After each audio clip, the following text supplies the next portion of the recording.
Chapter 562 /P Xianyang City, Ning Family. No matter how desolate they were, they still retained their status as an aristocratic family. The Ning family's large mansion had an extraordinary aura, and because it had just been refurbished, it looked particularly dignified. But the front entrance was completely deserted, revealing a bit of a dejected atmosphere. When someone passed by the main entrance, they would lower their head and speed up their pace, as if they would be tainted by some terrible misfortune if they were even a bit slower. Several speed cars stopped outside the main entrance. Ning Yuntao gloomily got off. He looked around and couldn't help but sigh inwardly. Then, he quickly walked in. When the Ning family first returned to the Holy Land, the courtyard had been lively for several days. But after they probed out the Ning family's current background, the excitement quickly faded away. Ning Rufeng was waiting in the study. Ning Yuntao ignored his exhaustion and hurried over to see him. When he walked in and stood in front of him, he revealed a look of shame. Although he had already expected this, Ning Rufeng couldn't help but feel disappointed upon seeing him like this. Then, an icy chill drilled into his bones. When the Ning family was flourishing in the early years, these people all had kind expressions on their faces, all of them rushing to get close to them. But now that the Ning family was in such a difficult situation, were they all going to kick them while they were down? In the end, they were still relatives, so why would they do this? Even though Ning Rufeng was a stubborn person, he didn't reveal a bitter expression. His eyes were filled with a bit of weariness and sadness. What did they say? Ning Yuntao revealed a look of resentment. Several families said the same thing. They said that in order to manage our family's businesses these past years, they had invested a great deal of capital into it, so they don't want to suffer this loss. As he looked at his father's bitter appearance, there were some words he didn't say.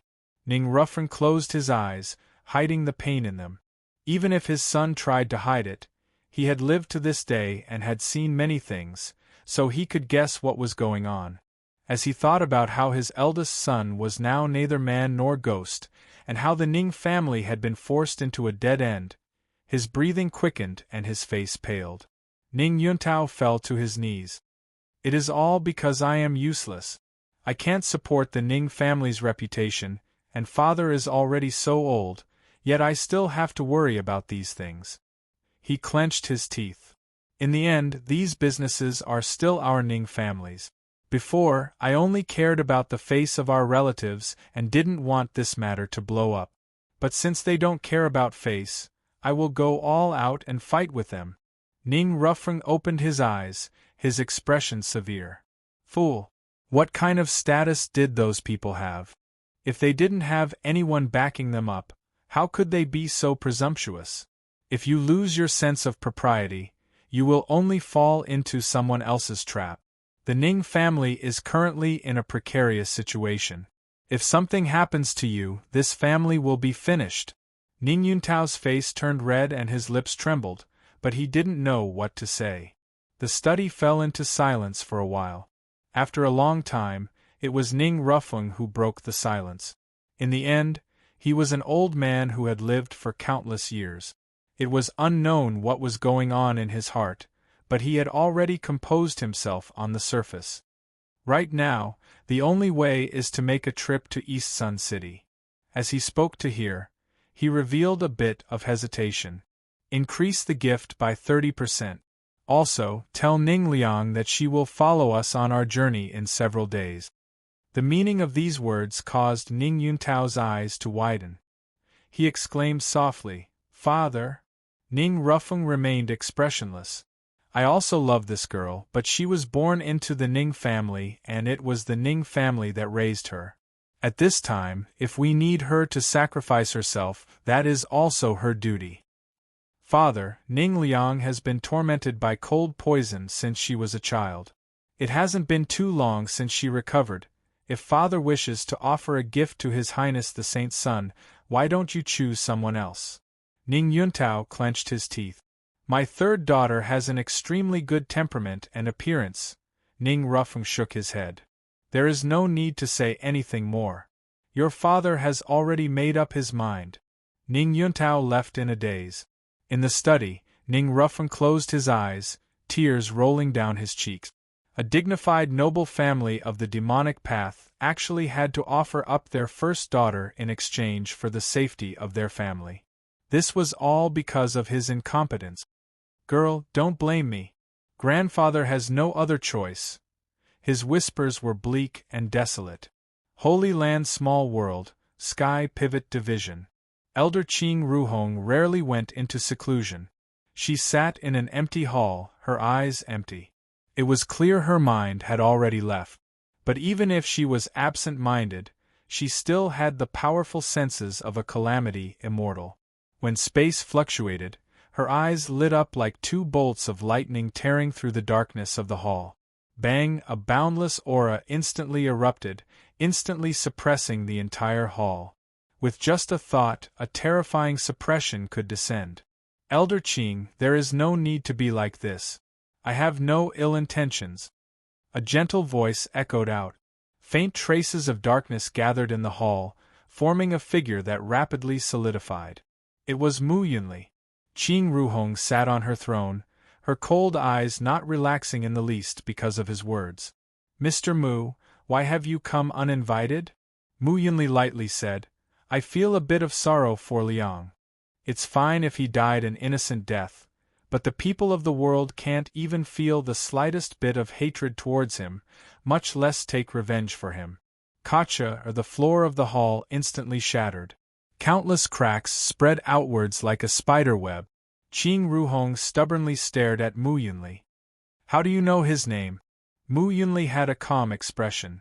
After living for so long, there will always be some hidden cards that others don't know about. Elder Qing, there is no need to pry too deeply into this.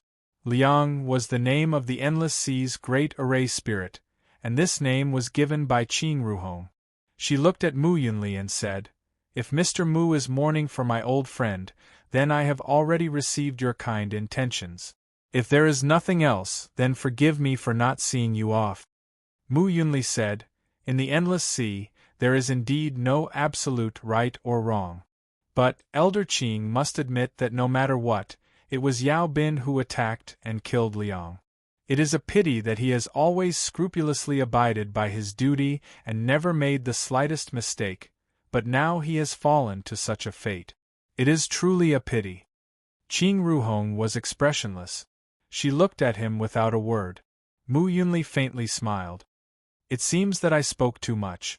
Since Elder Qing has already put down this matter, I won't disturb you any further. Farewell. He turned and stepped away, his figure vanishing from sight. Qing Ruhong furrowed her eyebrows. She was well aware that Mu Yunli had come here today with the intention of deliberately provoking them. But she couldn't help but imagine the scene of her meeting Liang. Liang was a flesh and blood spirit, and it wasn't easy for him to be born. He was cautious and only hoped that one day he would be able to escape the imprisonment of the Great Array Formation and live freely in this world. They had discussed this for a long time and had already made some progress. Without accident, they would soon achieve their wish. But at this time, Yao Bin had rushed into the road of sea burial. In a daze, that beam of light that fell from the heavens appeared in front of her. It crashed into the endless sea, shocking everyone within the demonic path, and also crushing away all of Liang's life force. Sometimes, reason couldn't completely control one's emotions. Qing Ruhong remained silent, a bit more obscurity in her eyes. Cloud Cluster City, Mu family. In an underground palace, Mu Yunli opened his eyes.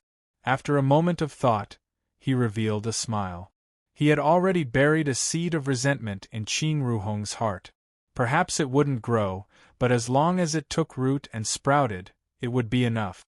Looking up at the dark hall in front of him, a bit of loathing flashed in Mu Yunli's eyes. He gently sighed. He never thought he would arrive at this step. But in this world there was never a chance to choose again. Otherwise, a long, long time ago, he would rather, shaking his head, Mu Yunli mocked himself inwardly. Perhaps he really was too old to think that his imagination would run wild.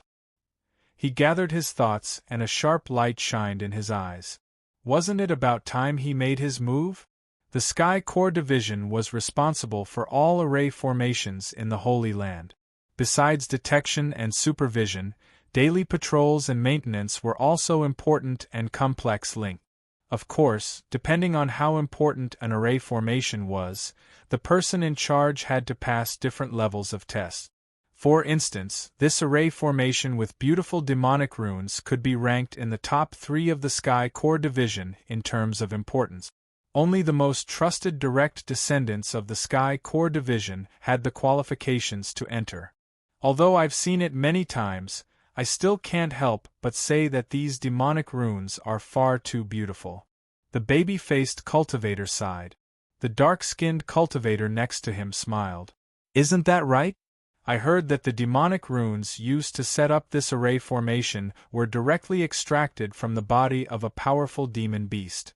It isn't something that can be created by humans. His expression turned solemn. Although we've entered more than once, we still have to repeat the rules. Don't make the slightest mistake, otherwise not only will we be finished, but our families will also be implicated. As he finished speaking, his voice and expression were stern. Several people revealed dignified expressions. They nodded to express their understanding. The dark-skinned cultivator turned around and saw that the person behind him was a bit nervous. Afraid that he would make a mistake, he comforted him. Brother-in-law, there is no need to be nervous. You and I are only going to enter the passage, and we'll soon be done. Don't worry. The baby-faced cultivator laughed. Tianqing's temperament is the calmest. To see you so nervous today, your big brother and I didn't work together in vain to recommend you to enter. He winked and said, Your eldest son is almost a month old, right? When we come back, we'll have a good feast. I didn't drink enough pear blossom wine last time. Tianqing let out a breath and smiled. Good. The full moon feast will be carefully prepared. Big brother and all the other brothers must come to support us. Seeing him relax, the dark-skinned cultivator patted his shoulder and turned. Let's go. The group stepped into the demonic runes. Black demonic light gushed out, swallowing up their figures. Their vision blurred for a moment, and when they recovered, they found themselves in an illusory passage that constantly twisted. Tianqing looked around. Big brother, is this the passage to enter the demon realm? The dark-skinned cultivator nodded. Without speaking, he took out the required testing equipment and led the others forward.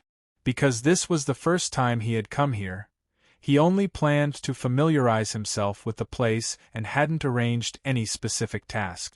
Tianqing smiled and stayed behind, letting the others go first. He followed behind, looking around. From time to time, he would reveal a look of praise, as if he were quite shocked by this. The passage was normal. 2 days later, they arrived at the end. If they continued forward, they would be halfway through. The pulling power of the demon realm wasn't something they could contend with. The dark-skinned cultivator relaxed. Good. Once we complete the last test, we can call it a day. When we return, I'll treat everyone to a drink. Everyone cheered. Tianqing stopped. As he looked at the smiling crowd, a complex look appeared on his face, but it soon turned into an apologetic one. He lifted his hand and a red crystal appeared in his palm. As he looked at its pure and translucent surface, the faces of his wife and child seemed to appear. He took a deep breath and sighed inwardly. In this life, I've let you two down. I hope I can make it up to you in my next life. Kacha, with a light sound, everyone froze. The dark-skinned cultivator turned around in astonishment. He looked at the shattered crystal in his brother-in-law's hand. Before he could say a single word, his field of vision was flooded by overwhelming blood-red flames. On this day, the channel to the demon realm collapsed and the Sky Hub division fell into chaos. Chapter 563 /P The demon envoy rushed to the Sky Hub division as soon as possible. His complexion was dark and his eyes were cold. Elder Qing, how long will it take for the channel to be restored? Qing Ruhong lightly said. The channel has already collapsed and no one can enter. I can't make a complete estimate of the damage, but in my opinion, it is unlikely that the channel can be completely repaired. The demon envoy's complexion darkened. He looked at the chaotic sky hub division and suppressed the anger in his chest.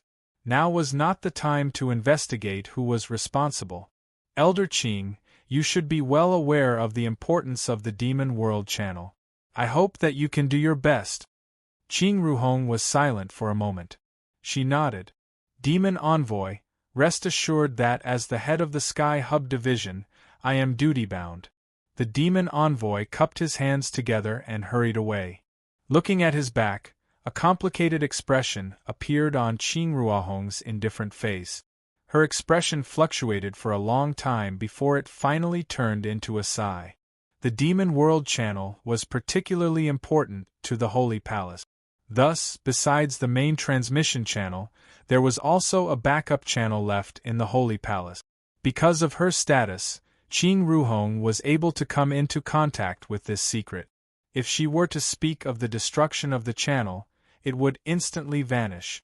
But, after hesitating for a long time, she chose to remain silent. Yao Bin wasn't wrong. Moreover, he was the Holy Palace's holy son and couldn't be offended, but how could a cold life dissipate in vain? The seed of resentment in her heart had already taken root. The previous demon envoy had a frosty complexion. He coldly said, after Bai Xinyuan's matter, the demonic path's 3 factions have already begun an internal investigation. How could there be a fish that slipped through the net? Anyang, you were too careless. The demon envoy bitterly smiled and bowed. Teacher, Bai Xinyuan's accident has caused the 3 factions to panic. The investigation began from the top to the bottom in order to prevent spies from taking risks out of desperation, so we didn't consider those at the bottom. Humph. The previous demon envoy didn't change his expression. He hesitated for a moment and said, "Can Qing Ruhong's words be trusted?" The demon envoy furrowed his eyebrows. Perhaps teacher is worrying too much. Elder Qing has a proud temperament and shouldn't do anything that would harm the demonic path. This disciple believes in her. The previous demon envoy's complexion eased as he saw that he didn't lose his composure. I don't suspect that she played a role in this matter. With Qing Ruhong's status, destroying the demon world channel is far simpler than this. The demon envoy's thoughts stirred. Teacher, do you mean to say that it's about the restoration of the channel? The previous demon envoy was expressionless. Don't forget about the endless sea's great array spirit. This old man watched little Qing grow up. She may seem cold on the surface, but deep down she is a very loyal person. The demon envoy was solemn. This disciple understands.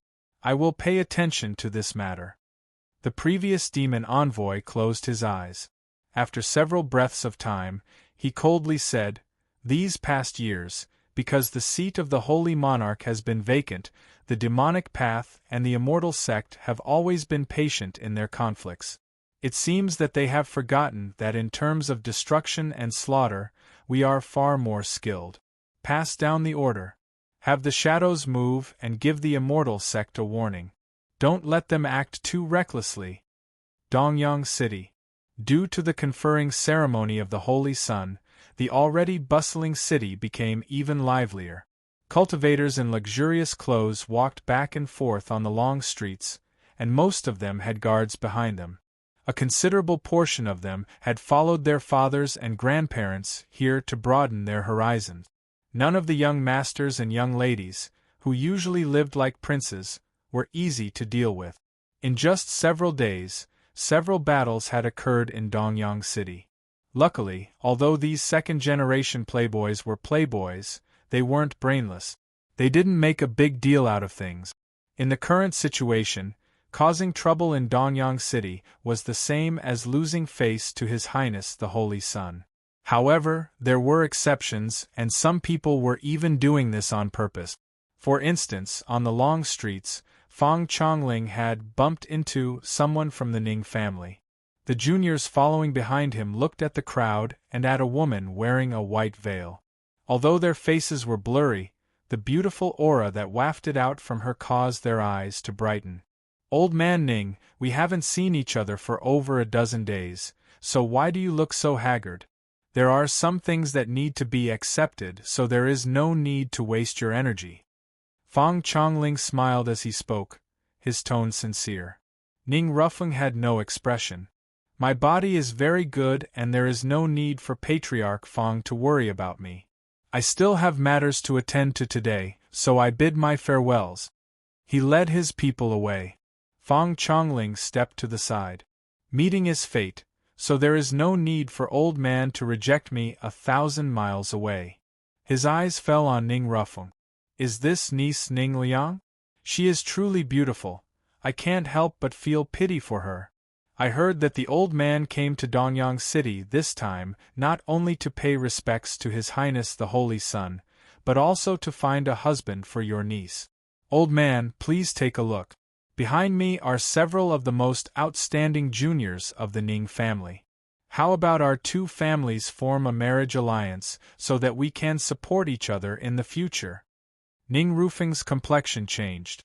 He said, Patriarch Fang, please be careful with your words. My granddaughter has no intention of looking for a husband.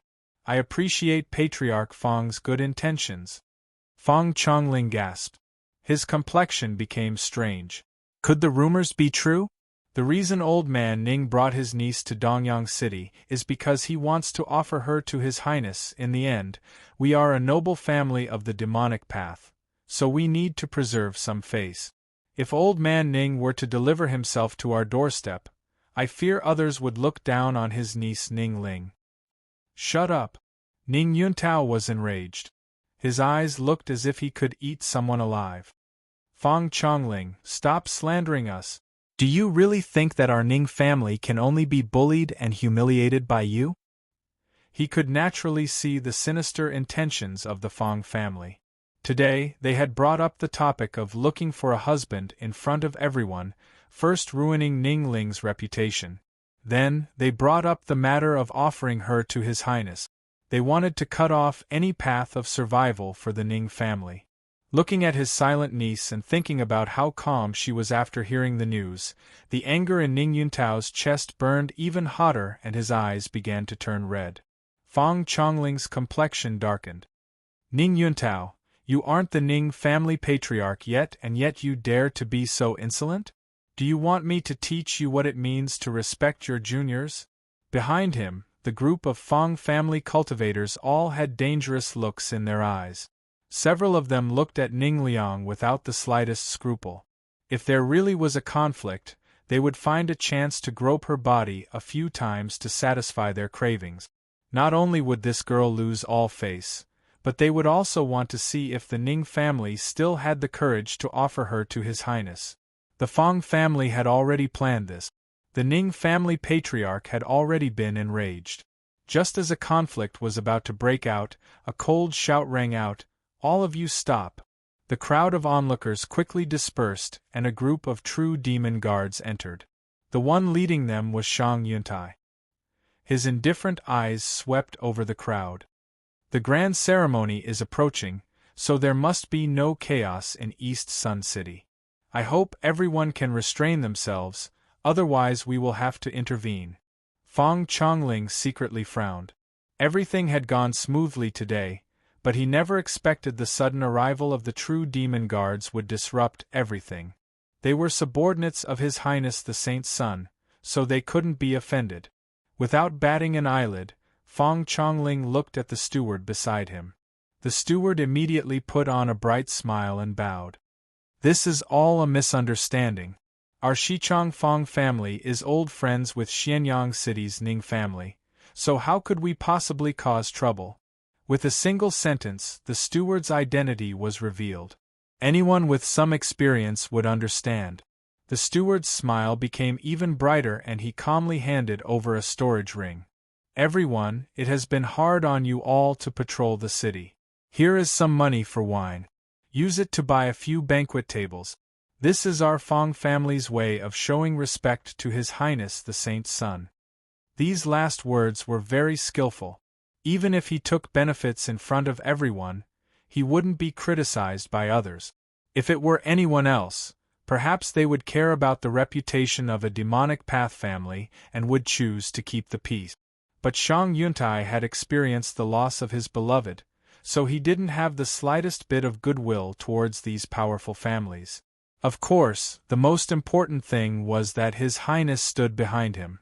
We follow His Highness the Saint's son and will be provided for by His Highness. There is no need for you all to worry about us. Please leave immediately. The steward's smile froze on his face. Fang Chongling took a deep breath. Let's go. Although he was depressed, he knew in his heart that these true demon guards in front of him were people he couldn't provoke. Ning Rufeng hesitated for a moment. He didn't step forward to thank them. He nodded with gratitude and quickly left with his people. The storm was resolved. Seeing that there was no more excitement, the crowd began to disperse. However, many eyes fell on Shang Yuntai. From a servant to a master, looking at the style of these true demon guards, it seemed that His Highness the Saint's son wasn't someone easy to fool. Everyone felt even more awe towards him. Big Brother Shang, Shichang's Fang family has been rising in prestige in recent years. I also know a few things about their grudges with the Ning family. This is a conflict between powerful families. If we interfere, I fear it will be a thankless task. A true demon guard whispered, worry in his eyes. Shang Yuntai lightly said, I know you have good intentions, but you should remember that since you and I are working for the true demon guards, our only master is His Highness. If you and I can't even complete His Highness' orders, then what use is there even if we are smooth and slick? Alright, let's continue our patrol. The true demon guards revealed looks of shame. They had been secretly complaining that Shang Yuntai shouldn't have interfered, but now they had all regained their composure. Now that the Holy Palace already had His Highness, if they continued to do things in such a muddle-headed manner, they feared they wouldn't be able to wear their armor for much longer. Thinking about it again, with His Highness supporting them, what did these demonic path families count for? Even if they offended them, would they dare to jump out and make things difficult for them? That was unless they were tired of living. Everyone's spirits rose. As they looked around, there was a bit more light in their eyes. Fang Chongling brought his people back to his courtyard in East Sun City. Although this was a newly bought courtyard that hadn't been decorated, it was still magnificent and magnificent. He thought that after he pledged his allegiance to His Highness the Saint's son, some juniors would have to stay here and listen to his orders. This courtyard had been prepared for them in advance. But after what happened just now, Fang Chongling suddenly felt that his thoughts had been a bit too optimistic. His face darkened even more. In these past years, the Fang family had been smooth sailing. As the patriarch of the Fang family, when had he ever lost face? Even the extremely high-status elderly had been polite to him, but today he had been humiliated by several true demon guards. After sending everyone away, the steward hesitated for a moment. He said, Sir, there is no need to be angry. The status of the true demon guards these past years has been quite awkward. Now that they have someone to rely on, it is inevitable that they will be a bit arrogant. What kind of person is His Highness the Saint's son? He will naturally understand that our Fang family has taken the initiative to pledge allegiance to His Highness the opportunity to gather the local forces. He will definitely be courteous to me to win people's hearts. Saying this, he sneered. At that time, these true demon guards in front of me will be very careful and try to curry favor with me. Fang Chongling snorted and felt a lot more at ease. Today is a great opportunity. I originally wanted to cut off the Ning family, but a few stinky bugs ruined my plan. In the future, I will not forgive them. Saying this, he slammed the table with hatred. The steward complimented him again. Fang Chongling smiled a bit more. He waved his hand and said, Is the matter settled? Today I have not finished all the work, so I can only act first. Everything is settled. We will be in front of the Ning family. After I pay my respects to His Highness the Saint's son, maybe those Ning family people won't even have the chance to enter the hall. Fang Chongling thought for a moment. I originally wanted to see that old bastard Ning's appearance, but now that I think about it, it seems a bit inappropriate. Let's move the ranking up a bit. Otherwise, if His Highness wants to see the Ning family people on a whim, he might say something unpleasant and cause unnecessary trouble. The steward respectfully said, "It seems this sir has thought things through. I will immediately arrange it." On the third day, it was time to pay respects to His Highness. The Saint Palace's main doors were wide open, accommodating guests from all directions. The true demon guards were on the outside, and the sage nether guards were on the inside. The Ning family's gifts were generous, but they were currently in a precarious situation. In the rankings of the various demonic path families, they were ranked near the bottom. Ning Rufeng, Ning Yuntao, and Ning Liang brought several cultivators from their families with them. They stood in the vast crowd, a bit of worry on their faces. Although they didn't know what the Fang family's goal in coming to Eastern Sun City was, they didn't need to use their left knee to know that they didn't have good intentions. The conflict in the city that day was the best evidence. As everyone was silent, the greeting began. The first person to be invited into the hall was naturally the guest with the highest status. Although today was nominally a greeting to the master of the land, the truth was that many people with great backgrounds had come. Everyone listened carefully. The elders of the Saint Palace had sent congratulatory gifts, and even Blue Sky Yellow Springs had sent people to deliver gifts. After the incident with Bai Xin Yuan, Blue Sky Yellow Springs had maintained a very kind attitude towards Qin Yu. This was also one of the important reasons why everyone recognized Qin Yu's status. Ning Rufeng sighed inwardly. He had heard that His Highness was a new disciple of the demonic path. He was originally an unknown nobody, but who could have imagined that in less than 2 years he would have his current achievements? As the identities of the guests that came to congratulate him entered his ears, it was like thunder piercing his ears. If he had been related to any one of them, the Ning family wouldn't have fallen into such a difficult situation today. At this time, the uneasiness in Ning Rufeng's heart about relying on His Highness the Saint's son had mostly dissipated. If he could really become a trusted aide of His Highness, then the future of the Ning family would be bright.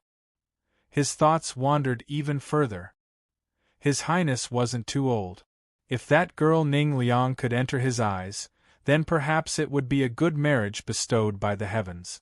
Thinking of this, the guilt in Ning Rufeng's heart lessened by a bit. Suddenly, a loud and clear voice echoed out. "Shichang Fang family, enter the hall to pay respects to the Saint's son." Fang Chongling led several people forward.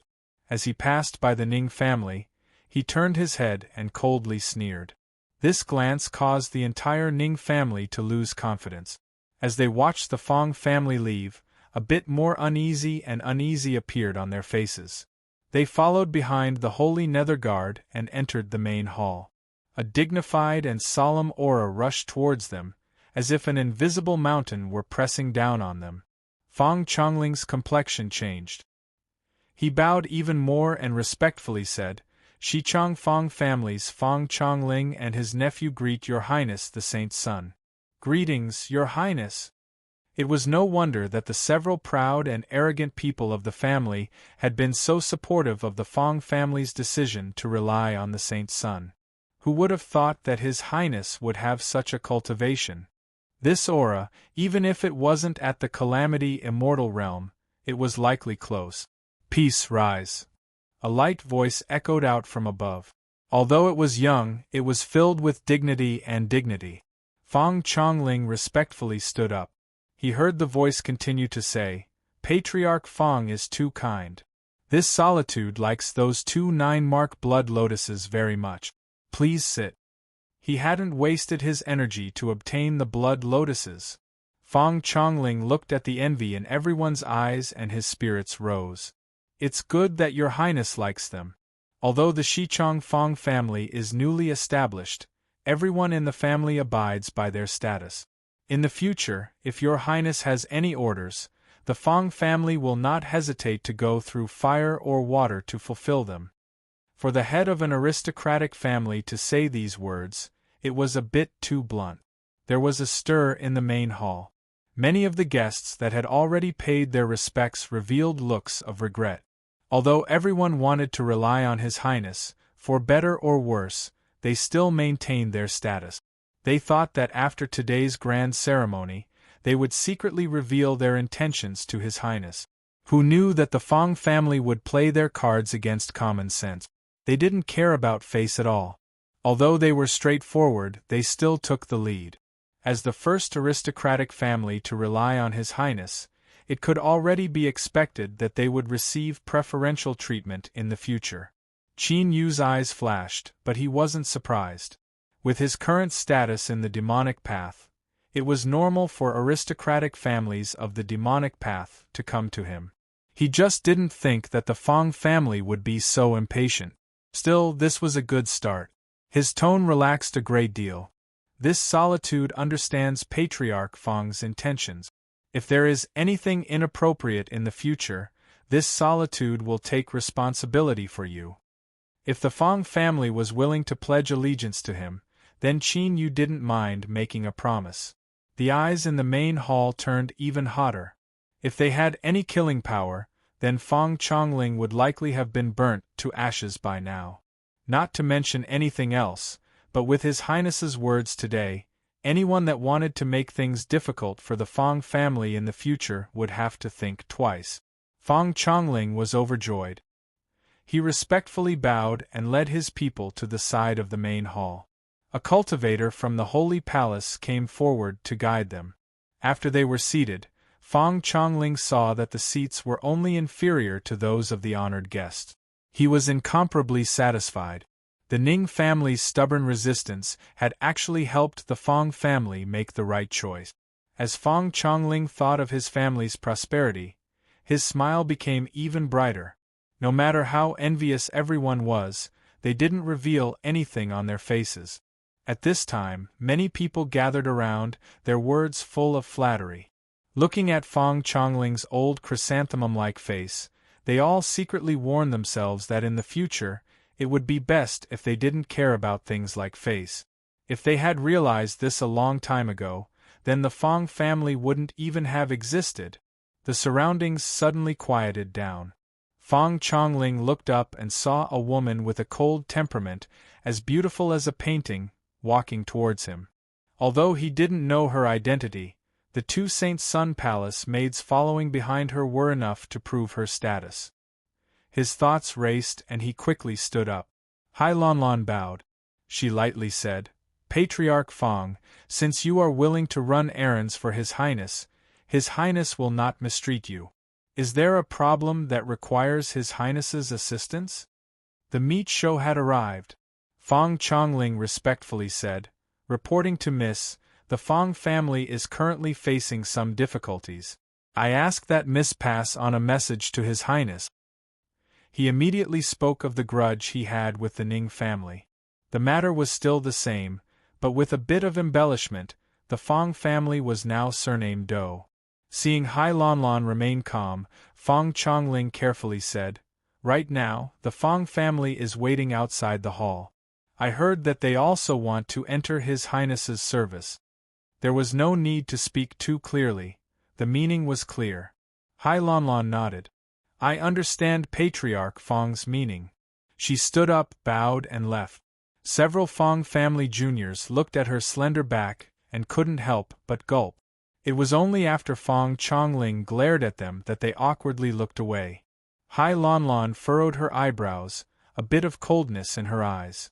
As she thought about how the Fong family was the first family she had pledged loyalty to, she suppressed the loathing in her heart. Although she didn't have an official position right now, she was still temporarily managing the Saint Palace's affairs.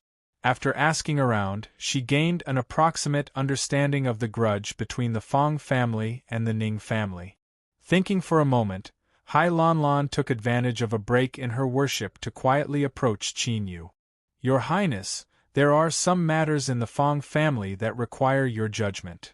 Qin Yu didn't care about the grudges between two noble families of the demonic path. But as he listened to her speak, he frowned. The Shichong Ning family? Hai Lanlan said, yes. I heard that the Ning family left the Holy Land a long time ago and just returned.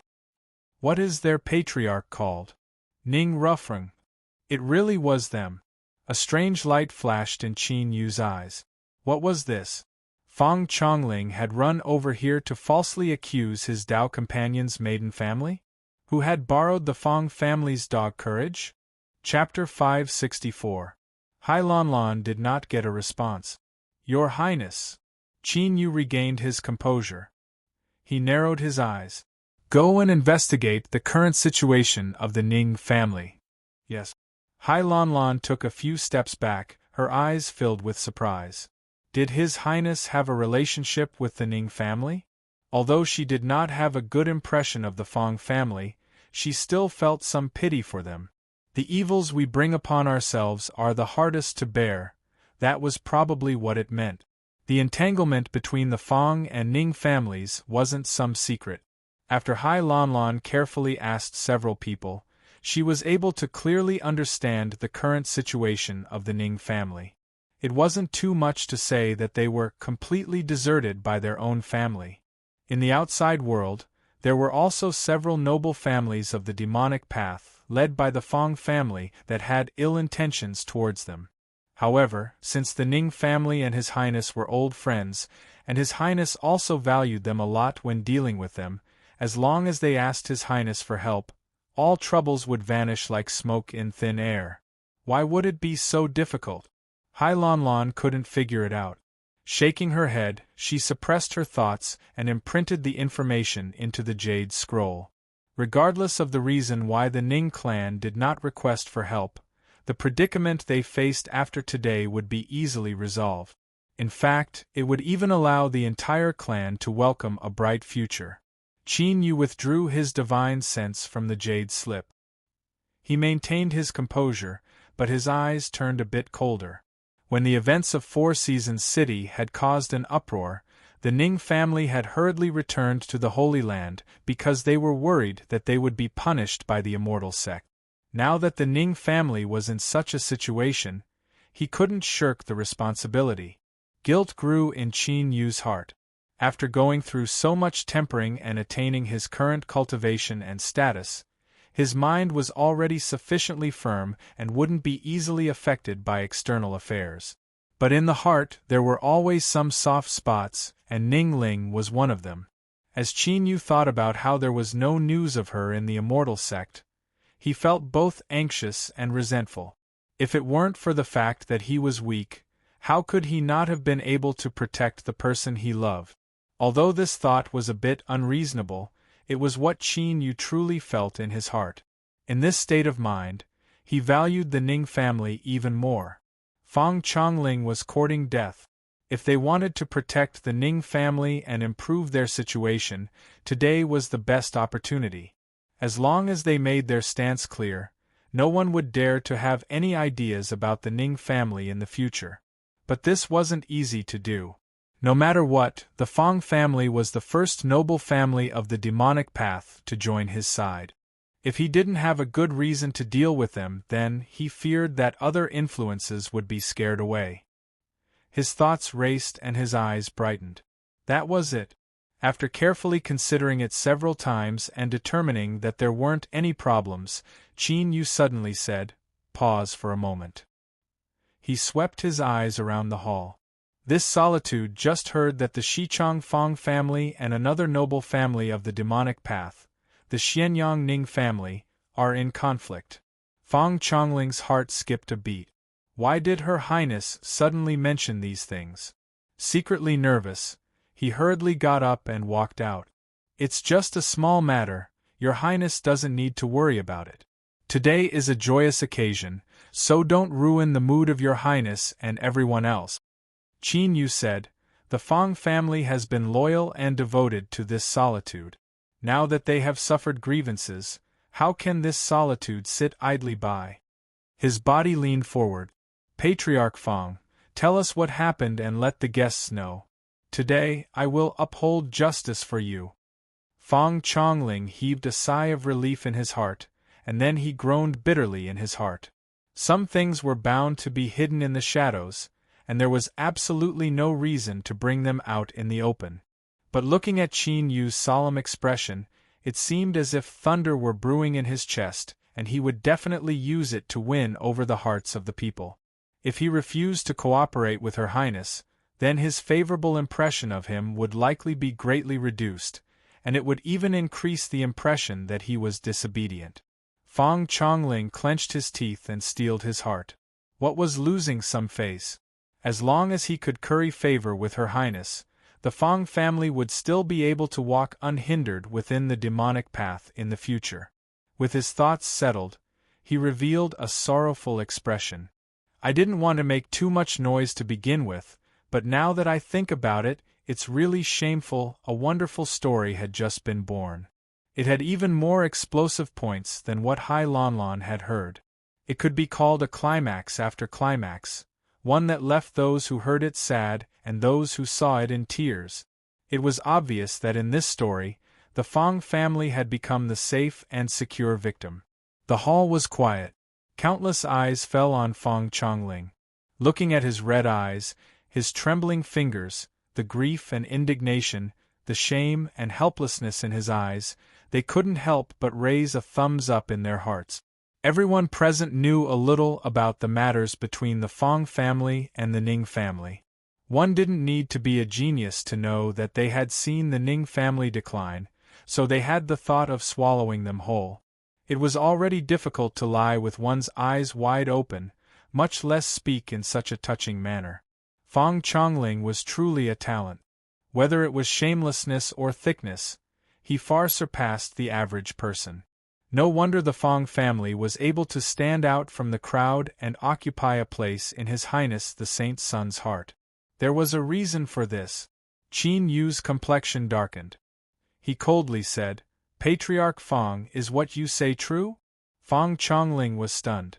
Of course it was false. But his tone was resolute and decisive. "I am not lying at all. I beg your Highness to uphold justice for the Fong family." Now that he had laid the groundwork, he needed to hurry up and deal with the Ning family. Although his skin was thick enough, with so many eyes in the hall looking at him, it didn't feel good at all. "How dare you!" Qin Yu slapped the armrest of his throne. In this bright world, in the demonic path's holy land, there is actually someone so daring and arrogant as to use the name of a demonic path noble family. This is truly infuriating. Come, pass on this solitude's order. Summon the Ning family to the hall. This solitude wants them to confront Patriarch Fong face to face. Fong Chongling was stunned. There was something wrong with this script. How could the Ning family be summoned here? He panicked. He hurriedly said, "Your Highness, there is no need to." Qin Yu waved his hand, interrupting him. "Patriarch Fong, rest assured. Today, this solitude will have the Ning family bow their heads in apology in front of all the guests. You will be satisfied." Wrong, Your Highness, please stop messing around." Fong Chongling's eyes widened. Before he could say anything else, he heard a voice announce, "Your Highness, the Ning family has arrived." Qin Yu sat up straight. "Summon." The Holy Nether Guard turned and shouted out loud. His helmet reflected the sunlight, splashing with a blurry blood-red light. "Your Highness has decreed that Xianyang City's Ning family requests an audience." Ning Rufeng lowered his head and entered the hall. As he felt the strange silence, he became increasingly nervous. He didn't know what was happening, but he didn't dare to look around and directly bowed. "Xianyang City's Ning families, Ning Rufeng greets Your Highness." Ning Yuntao and Ning Ling followed close behind and bowed. Their faces were a bit pale. How could Qin Yu accept their greetings? He lightly coughed and said, "Rise." He lifted a hand and pointed a finger. "The Patriarch of Xichang's Fong family has come to sue your Ning family for abusing their power to bully others. Does Patriarch Ning have anything to say?" Ning Rufeng's face flushed red with anger. Your Highness, please do not listen to the words of lowly people. Shichang's Fong family is distorting the truth, and there isn't a single bit of truth in their words. Qin Yu furrowed his eyebrows. The Ning family means that the Fong family is falsely accusing you. Do you have any evidence? Ning Rufeng took a deep breath. Your Highness, the Ning family has been in decline for many years, and we just returned to our fiefdom not too long ago. How could we have the spare strength to provoke the illustrious Fong family? The truth is that there are some lowly people who saw the Ning family fall from grace and wanted to encroach on my family's property and fiefdom. The reason I came to pay my respects to Your Highness today was because I hoped that Your Highness could uphold justice for me. I never thought that there would be lowly people who would maliciously slander me. He fell to his knees. Your Highness, the specifics of this matter are not a secret. We will know if it is true or false once we investigate it. I implore Your Highness to give my Ning family justice. In the hall, as everyone looked at Fong Chongling's shame and indignation, they all felt happy. That surname Fong had allowed you to show off, but now you're out of luck. However, they couldn't figure out what His Highness meant by this. Since he had taken in the Fong family, why did he have to embarrass them? Could it be that His Highness wanted to tell them that as long as they were his subordinates, he would protect them no matter what? Although this was what everyone was hoping for, how could such a thing be placed on the table? His Highness Saint Sun's actions were a bit too ugly. Thinking like this, many people began to look down on him. They thought that he really came from a humble background. Even if he had a respected status now, he had still lost the demeanor of a noble family.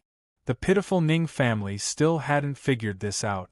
No matter how angry they were, what could they do? In this world, the weak had no right to speak. The more they struggled now, the more miserable their final result would be. Looking at that Ning family girl with her head lowered, her appearance, temperament, and figure were all top-notch. Tsk, what a pity, what a pity. Fong Chongling clenched his teeth, wishing he could rip off Ning Rufeng's mouth. But thinking about it, so what if they said anything? Would His Highness even care? As for the three Ning family members, they were like clowns on stage. Their fates had already been decided, but they still didn't know it. He coldly sneered, Ning Rufeng, no matter how glib your tongue is, justice is in the hearts of the people. His Highness's eyes are like torches, how could he allow you to wantonly quibble? He turned and bowed. Your Highness, you have seen it for yourself. The Ning family still hasn't shown any repentance. We cannot forgive them so easily. Ning Yuntao's anger attacked his heart. Fong Chongling, you despicable villain. The hall was incomparably quiet, making his voice particularly grating. Looking at everyone's expressionless faces and the faint regret in their eyes, Ning Yuntao suddenly regained his composure. His body shook and endless sorrow rose in his heart. He looked up, his voice filled with pain and despair. Your Highness, you are the Highness of the Holy Palace. How could you not distinguish between right and wrong? My Ning family has been loyal to the demonic path for generations, but in the end we have fallen to such a state. I refuse to accept this, I refuse to accept this. With a resounding slap, Ning Yuntao fell to the ground. Ning Rufeng's hands trembled and he shouted, Shut up! Just what sort of honored status does His Highness have? How dare you offend him? He fell to his knees. I ask His Highness to be magnanimous and not lower yourself to the same level as this idiot. The Ning family is willing to accept any judgment. Grandfather. Ning Liang looked up for the first time. Her eyes widened with disbelief. But what she saw was Ning Rufeng's increasingly old face and the pain in his eyes. She suddenly understood that her grandfather's submission was only because he wanted to preserve the lives of the Ning family. The indifferent gazes around her caused Ning Liang's entire body to turn icy cold. She bit her lips and looked at the highest seat of the hall, at the Holy Sun. Was this the person who would inherit the throne of the Holy Monarch? Was the Holy Palace blind? At first glance, the first thing that entered her eyes was an unfamiliar face. It was extremely handsome, and there was a hint of immaturity amidst the ordinariness. But for some unknown reason, Ning Liang's heart skipped a beat. She felt a bit of familiarity, as if she had seen this face somewhere before. Then, as she saw those eyes, Ning Liang stiffened. Shock and astonishment appeared in her eyes that were filled with anger. Those eyes, in that instant, her thoughts raced. The figure that she had been suppressing in her heart suddenly leapt into her mind. Two completely different faces, one ordinary and the other handsome. No one would ever compare them to each other. But now, in Ning Liang's mind, the nose, the eyes, the eyebrows, they were clearly different, but the two faces gradually overlapped. Qin Yu cursed inwardly. He never thought that his current appearance would be recognized. He didn't want to reveal his true identity right now. He said in a low voice, "Patriarch Ning, rest assured that this solitude will not punish you because of a moment of anger. It is just that this matter hasn't been investigated yet, and Patriarch Ning has already admitted his guilt on his own initiative?" As something didn't seem right about this, the people in the hall all revealed looks of surprise. Just what sort of routine was His Highness playing? How come they didn't understand? Ning Rufeng was stunned for a moment. Then, a thought appeared in his mind and his heart raced. He only hesitated for a tenth of a breath before he clenched his fist. This was his final chance. Even if there was only a slight chance, he had to give it his all. Ning Rufeng fell to his knees and kowtowed. "I was confused. I thank your Highness for your magnanimity and for not blaming me. I am willing to use my life as a guarantee that everything I said before was true. Everything I said before was the Fong family's malicious slander. I ask that your Highness investigate this clearly." Fong Chongling was both shocked and angry. Just as the curtain was about to fall, he never imagined that the tempo would suddenly change. As he heard Ning Rufeng's words, his heart shrank. His lips moved, but before he could speak, he heard a deep and low voice from above the hall. "Patriarch Fong, do you dare to guarantee your words?" Something was wrong, something was wrong. No matter how slow his reaction was, he could still sense it. A cold sweat dripped down Fong Chongling's forehead. He looked up and saw Qin Yu's icy cold eyes. His heart shivered. If he continued to be stubborn, he might lose his life. But if he changed his words, as he was struggling with his thoughts, he heard Qin Yu happily say, "It seems that Patriarch Fong has tacitly agreed." This solitude knew that someone as sincere as Patriarch Fong would not be a devious or evil person. Fong Chongling looked at Qin Yu's gentle expression and was a bit confused. Was it just an illusion just now? Did His Highness still stand on his side? In a daze, he subconsciously nodded and agreed to this point. Success. Qin Yu sneered inwardly. He stood up and looked around the hall. His eyes didn't contain the least bit of emotion, but they were filled with a formidable oppressive pressure. This solitude is in a high position and has always been nervous. What I fear the most is being deceived by others and doing something wrong. I hope that everyone can truthfully answer this solitude's questions. He paused for a moment. The matter between the Fong and Ning families is not a secret. As for the truth, who can tell this solitude? The hall fell deathly silent without a single sound. Everyone's eyes widened, feeling as if their brains weren't enough to process this. Did this mean that His Highness wanted to deal with the Fong family? But that wasn't right. His Highness was in need of people. Was it worth it for the sake of a declining Ning family? Let alone justice, anyone that could reach such a high position in this world had a heart of stone. Good people would have long since died. Since they couldn't guess Qin Yu's thoughts, no one dared to speak. Time slowly passed. The silence was the same as before. Qin Yu lightly said, "What? Does no one know?" Between his eyebrows there was a bit of ridicule. In the lower left seat, a youth suddenly flushed red. He wasn't convinced by this newly ascended saint's son to begin with, and he was already impatient to be arranged to congratulate him. How could he withstand this ridicule? Humph! This isn't a secret at all. It's just that everyone cares about His Highness Saint Sun's face and doesn't want to talk about it. The complexion of the blue sky Yellow Springs cultivator changed. He pulled on the youth's sleeves, his face stiffening and revealing a bit of regret. Qin Yu's eyes were indifferent. This solitude wishes to hear the details. What he couldn't stand the most was this sort of pretentious and indifferent tone. What was there to be proud about? It was just good talent and luck. The youth's complexion darkened. In truth, it's very simple. A single sentence is enough. He lifted a hand and pointed. This person isn't telling the truth at all. Fang Chongling's face instantly paled. Qin Yu shook his head. The words of one family cannot be trusted. Everyone, please say something. Between the Fang and Ning families, who is lying? The youth felt that he wasn't trusted and his face paled. He ruthlessly glared at Qin Yu and stood up. Mr. Wei, we mentioned this a few days ago. Have you forgotten? The person called Mr. Wei had an embarrassed expression. But the youth's status was too high, so he could only grumble inwardly. He coughed and said, according to what I know, what young Master Langya said is correct. If he didn't trample on the Fang family, then he would have to offend the Langya bloodline. Was there even a need to choose? Qin Yu frowned. If it's just the two of you, that doesn't seem enough. The youth thought that Qin Yu wanted to establish his authority and protect the Fang family. He was enraged. Everyone, Mr. Wei and I have already spoken.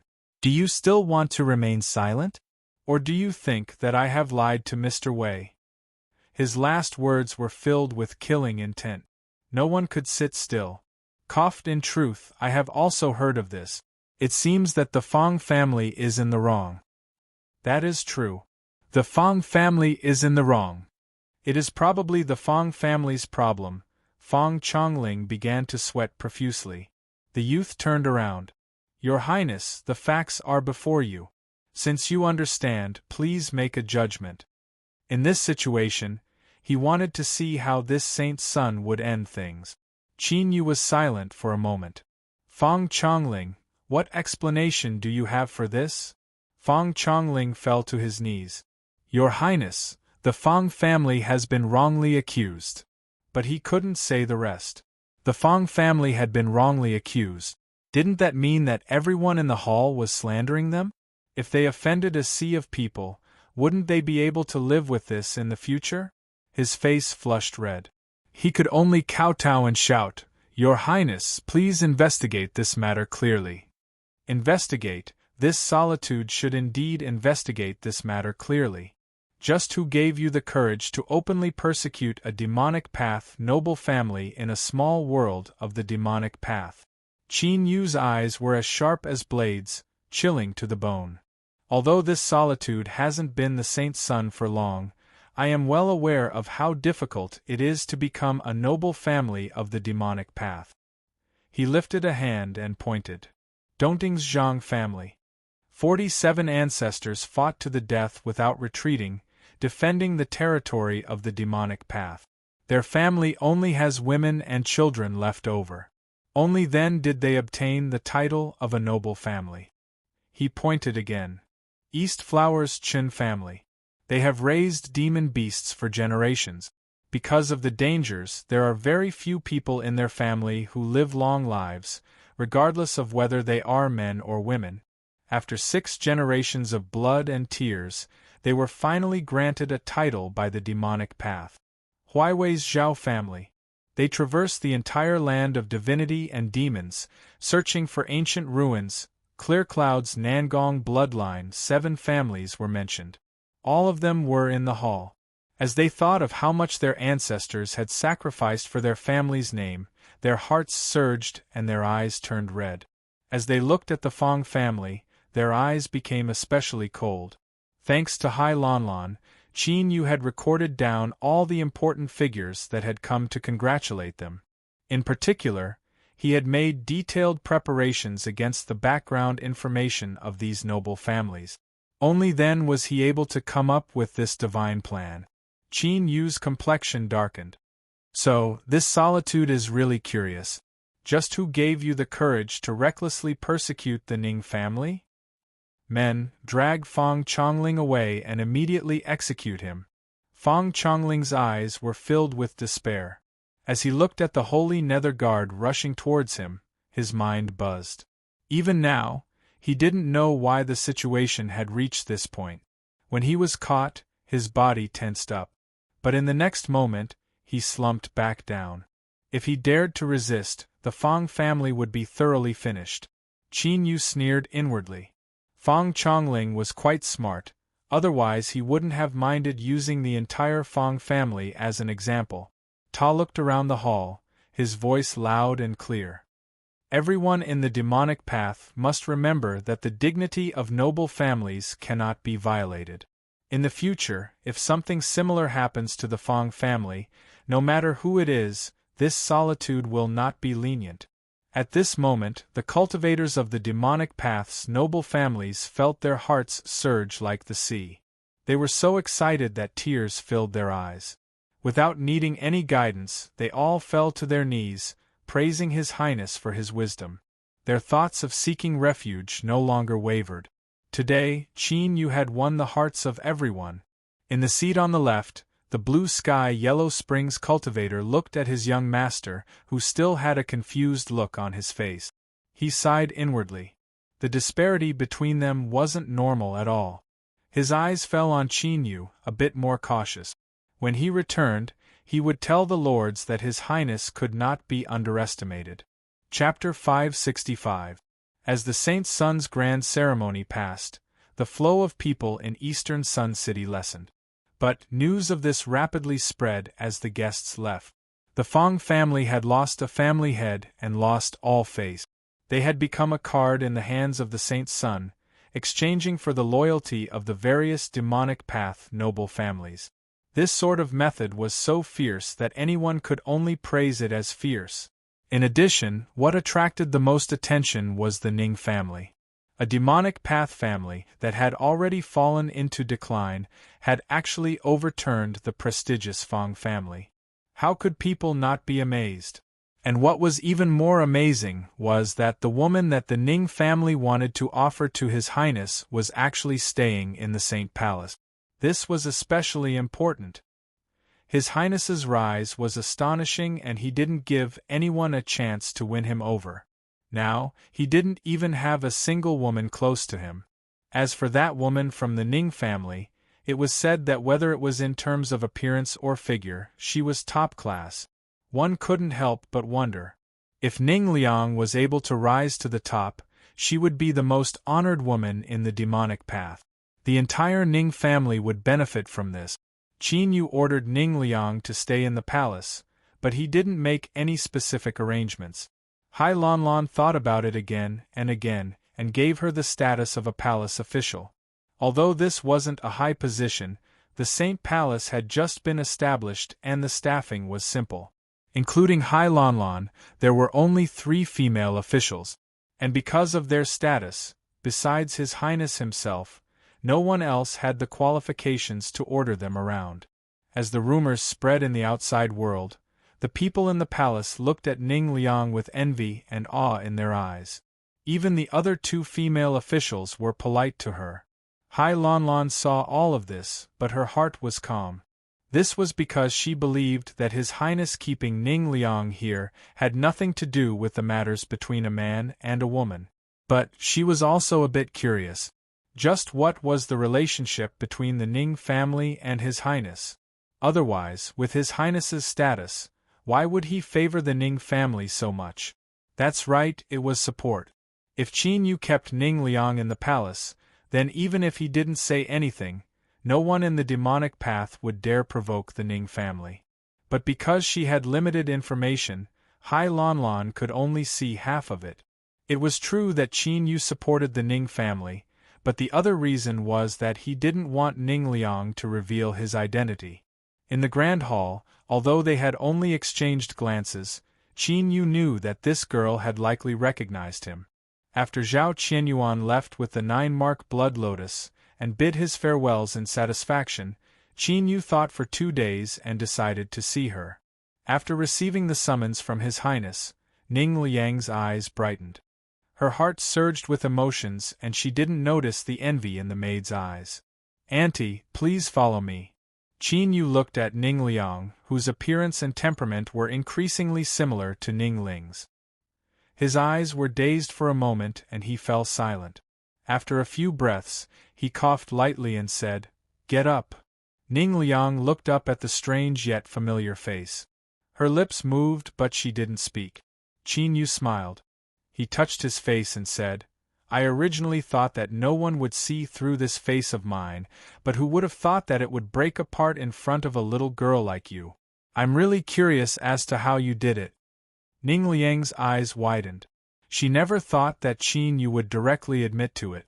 To change his appearance and name to enter the demonic path, he must have his own difficulties. Thinking about his current status, if others were to discover it, her heart tightened. She quickly said, "Your Highness, don't worry, I will not tell anyone." She suddenly felt a bit afraid. Power and status could distort a person's mind. Was the Qin Yu of today still the same person from Four Seasons City? In order to keep it a secret, would he, Qin Yu, immediately saw through Ning Liang's thoughts? He bitterly smiled and shook his head. "What nonsense are you thinking about? If I really wanted to silence them, would it be so complicated?" He hesitated for a moment. "But, regarding my identity, I do need to keep it a secret. Be careful when you sleep in the future and don't let anything slip out in your dreams." Ning Liang covered her mouth and shook her head. Her actions left Qin Yu stunned for a moment before he began to laugh. His laughter caused Ning Liang to blush. She wasn't normally like this, so how could she not be able to help but act like a fool in front of His Highness? But she was actually happy in her heart. This was because she discovered that His Highness seemed to be much closer to her than he was in Four Seasons City. After a moment of hesitation, she quietly said, "Your Highness, can you tell me why you helped the Ning family again and again?" Qin Yu's smile froze. He frowned, not speaking. Ning Liang knew that she had said the wrong thing. "Your Highness, just pretend I didn't ask. I was just curious." "I'm sorry," Qin Yu took a deep breath and smiled. "It's fine. In the future, you don't need to be too cautious in front of me. As for your question, I can't tell you for now. Let's talk about it later." After speaking a few more words with Ning Liang, someone came over to see him. He had her leave first. After dealing with the matters at hand, Qin Yu leaned back in his chair. He closed his eyes, a look of exhaustion on his face. Ever since he entered the land of divinity and demons, he had been working hard to change his destiny and make himself stronger. In the eyes of outsiders, Qin Yu was infinitely glorious, but how could they know just how difficult his struggles were? He had lost count of how many times he had been careless and turned into a skeleton. But soon, Qin Yu let out a deep breath and his expression became firm once more. All of his weariness and gloom were swept away and his aura became stronger once more.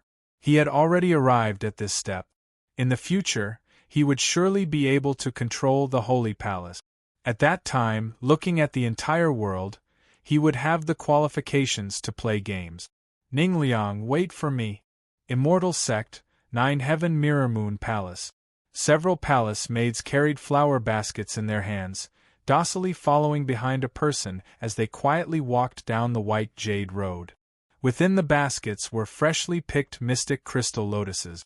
They were pure white without the least bit of impurities, and each petal seemed as if they were carved from ancient ice, emitting a faint chill. Recently, the palace master had gone into seclusion and needed to consume a massive amount of mystic crystal lotuses every day. Because these spirit plants couldn't be picked and stored ahead of time, there were special maids responsible for picking them every day. The first palace maid to the left had a respectful and obedient expression on her face.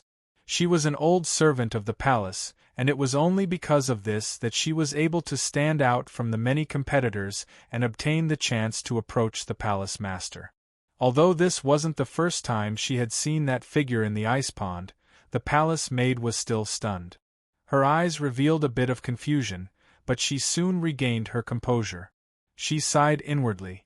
This was truly a person so beautiful that even women couldn't help but be infatuated with him. And this was in a blurry state with rising cold energy. If she could clearly see him, she had no idea just how enchanting he would be. Unfortunately, such a beautiful woman was actually one of the immortal sex, 3 giant. No matter how close he was to her, he could only say sorry. After the last basket of mystic crystal lotuses was poured into the ice pond, the palace maid laid down the basket and gently sighed. The beautiful figure in the ice pond seemed to sense something and suddenly opened her eyes. Their gazes met and the palace maid revealed a happy expression.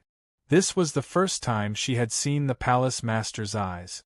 They were truly beautiful, like the pure sky without the least bit of impurities. To be able to see such beautiful eyes at the end of her life, she had no regret. The palace maid stood up and respectfully bowed towards the ice pond. The other palace maids beside her all revealed panicked expressions. In the next moment, a heaven-shaking explosion interrupted their thoughts. A terrifying strength swept out, wrapping around them and tearing them to pieces. In that instant, the smell of blood flooded their noses and mouths. Xin Yuanin lifted her hand, revealing her jade-like arm. She gently grasped it in front of her and the impact of the explosion stopped, unable to approach at all. But she frowned. She looked down at the ice pond and saw that atop a pure white mystic crystal lotus, there was a blood-red ghost face that grinned. Puff! Xin Yuanin spat out a mouthful of blood. Purple Moon just happened to arrive at this time. As she saw this, her pupils shrank and her face paled. Within the ice pond, the condensed runes quietly shattered and the mystic crystal lotuses withered away. Xin Yuanin flew out from the ice pond. She lifted her hand and white clothes appeared from thin air, wrapping around her perfect body. She wiped away the blood from the corners of her lips and lowered her head. "Honorable Master, I'm fine."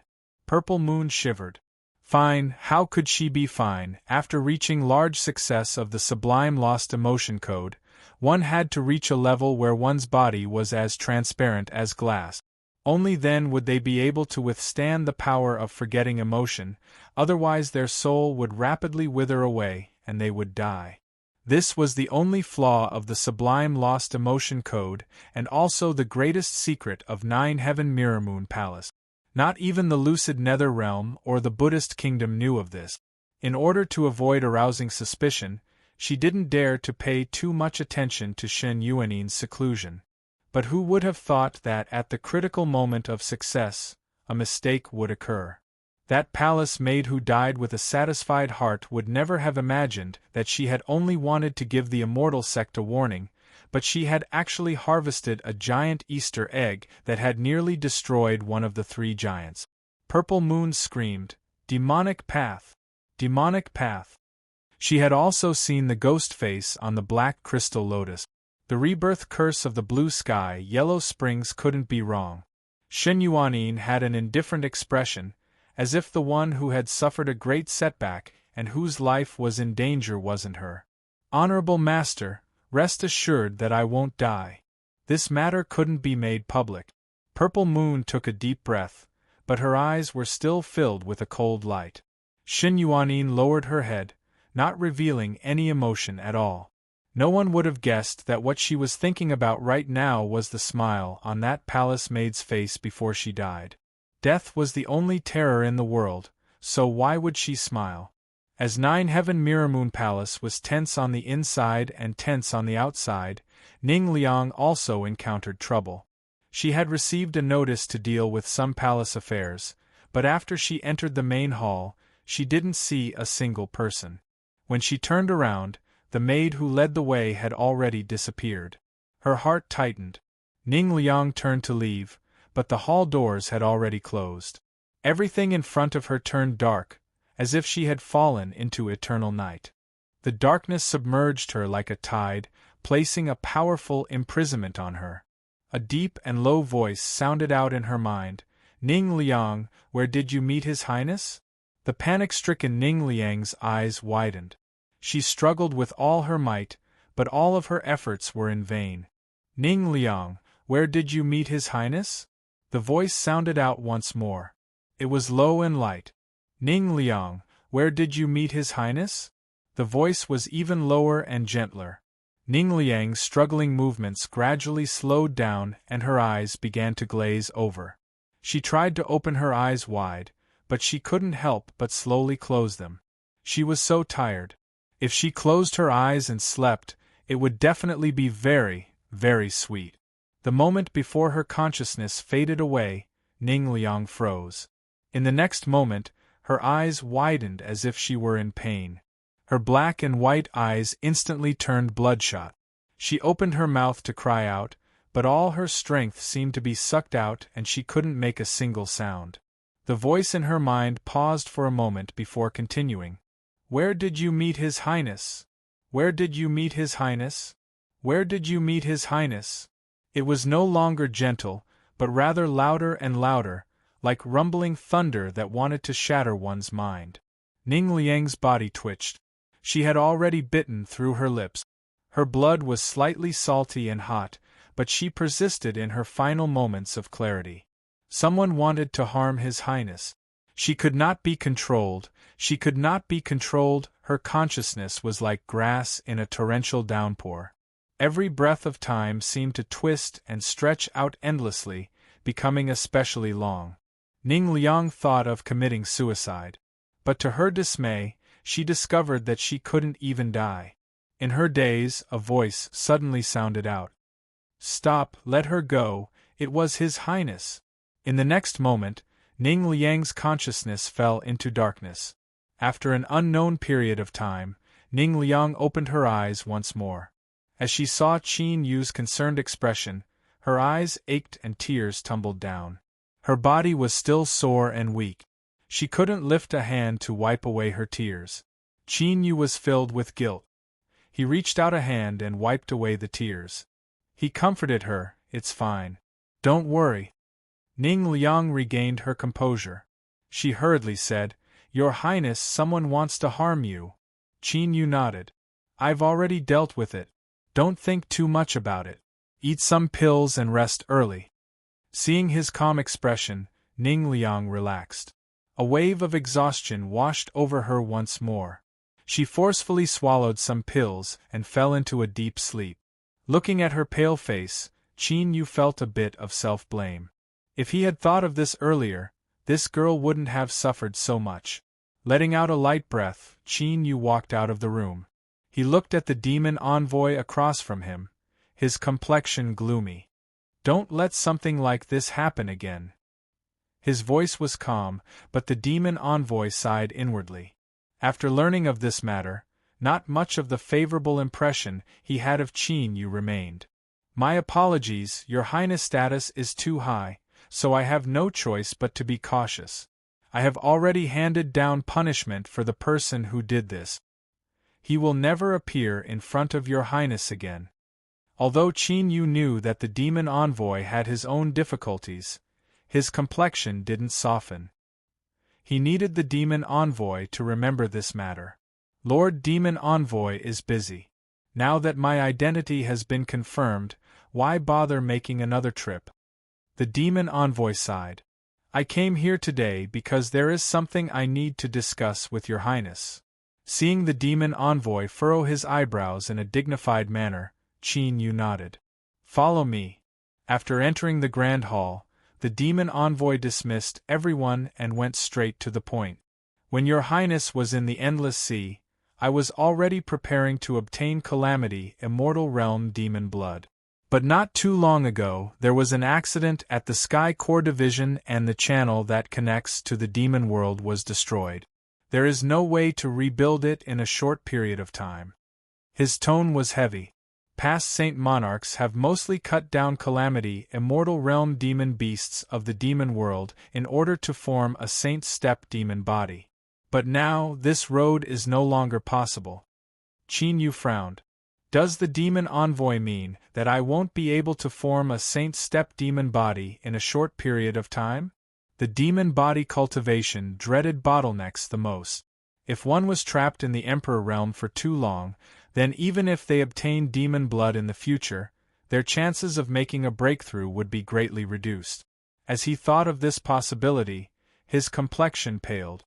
No, could it be that the demon envoy had personally come here to tell him this bad news when he was in a bad mood? Thinking of this, Qin Yu looked up. The demon envoy smiled. Your Highness is truly smart. There will be a chance soon. If your Highness can grasp it, you will immediately be able to form a saint-step demon body.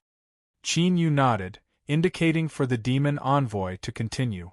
Calamity Immortal Realm demon beasts are unable to adapt to the rules of the land of divinity and demons, thus it is difficult for them to exist in this world. But this isn't something that can be decided.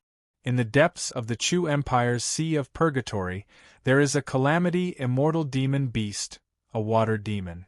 This beast is cruel and savage by nature, and has the supernatural ability to transform into a myriad of forms. Although it is difficult to hunt it down, as long as preparations are made ahead of time, then with your Highness's cultivation you might have a chance. Sea of Purgatory? After becoming the demonic path's Saint Son, Qin Yu now had the qualifications to come into contact with the vast majority of the world's secret. After thinking for a moment, he found information about the Sea of Purgatory and immediately frowned. The Sea of Purgatory is a forbidden land of the Chu Empire and is one with the Great Array Formation of the imperial capital. If the Array Formation isn't opened, no one can enter or leave. Even the water demon cannot approach. Lord Demon Envoy, are you joking with me? The demon envoy lightly said, 2 months from now, the Chu Empire will be welcoming its 30-million-year founding ceremony. The demonic path will send envoys to congratulate them. According to convention, during the 10-million-year celebration, the Chu Empire will open the Sea of Purgatory and allow all cultivators below the Calamity Immortal Realm to enter. They can use their own methods to find lucky chances in return. His eyes were sharp. This is your Highness's chance. In the land of divinity and demons, there were 2 transcendent powers, the immortal sect and the demonic path. Beneath them were 7 great empires that divided up endless territories.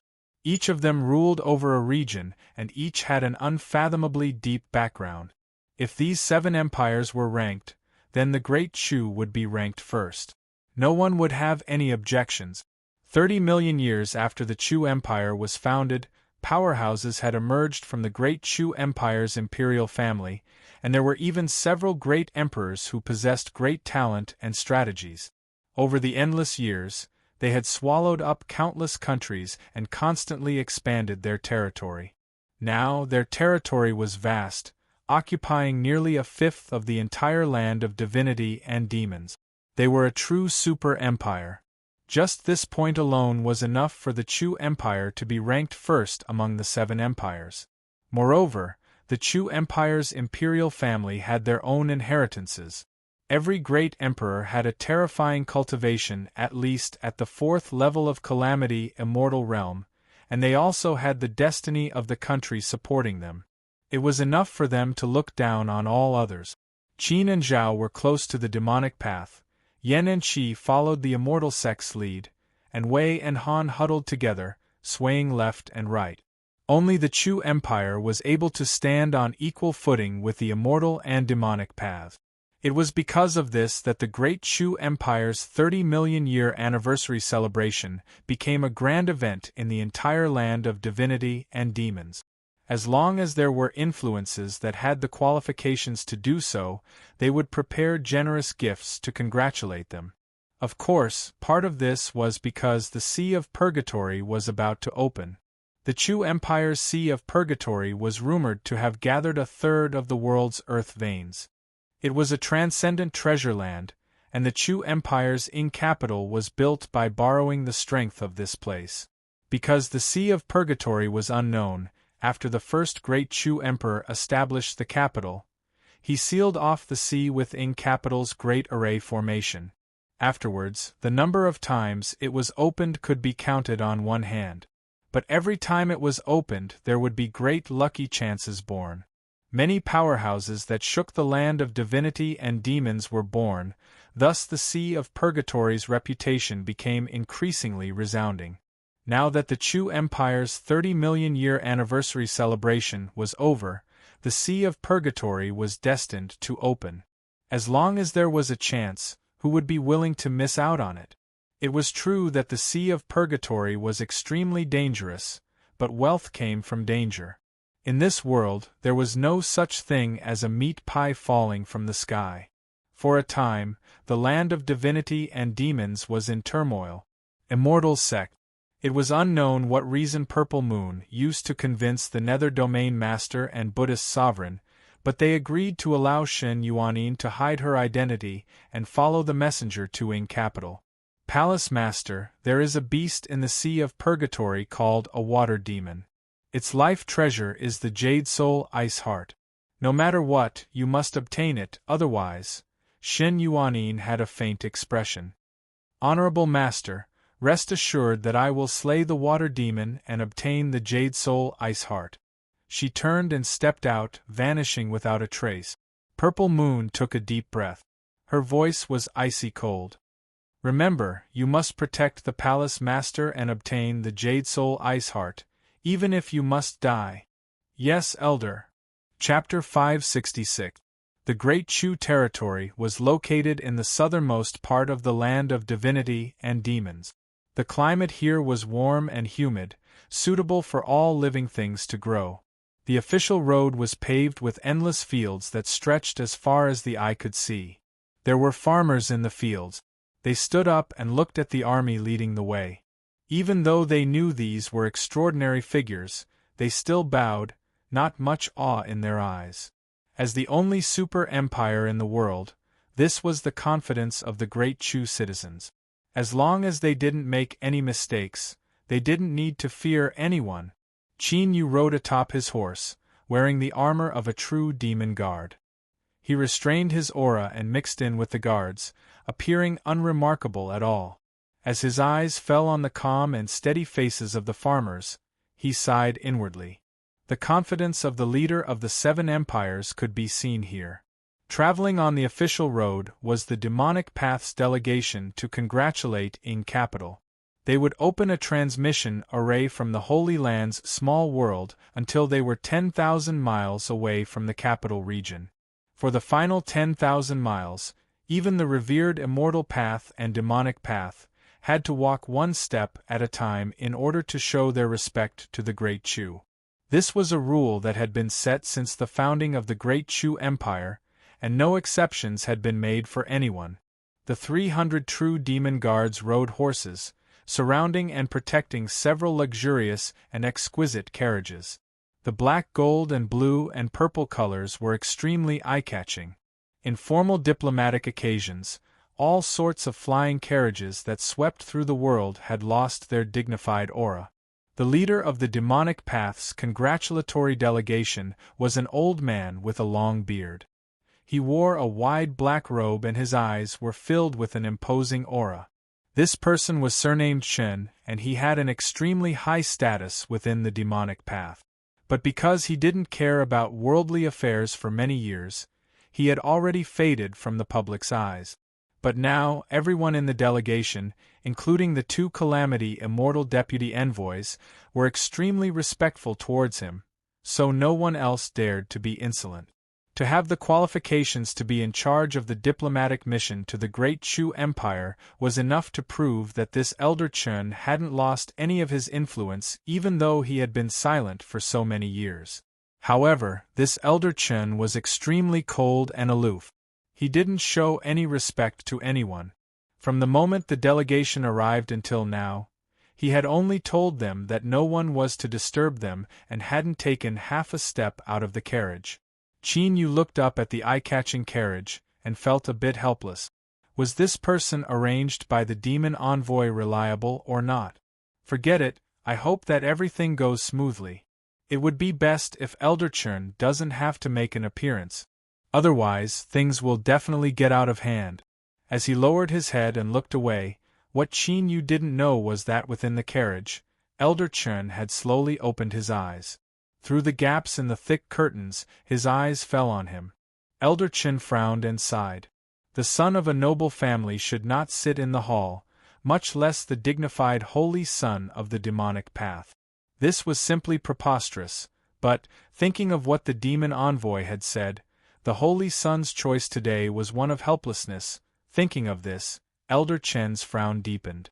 Was there no one who had not thought of such a simple principle? The demonic path had been peaceful for a long time, and the people's hearts were becoming increasingly lax. If they couldn't deal with this properly, there would likely be a great upheaval in the future. Ing City was known as the world's most majestic city, so one could well imagine the scale of the city. One could already see the continuous outline of the city from a distance of 3,000 miles away.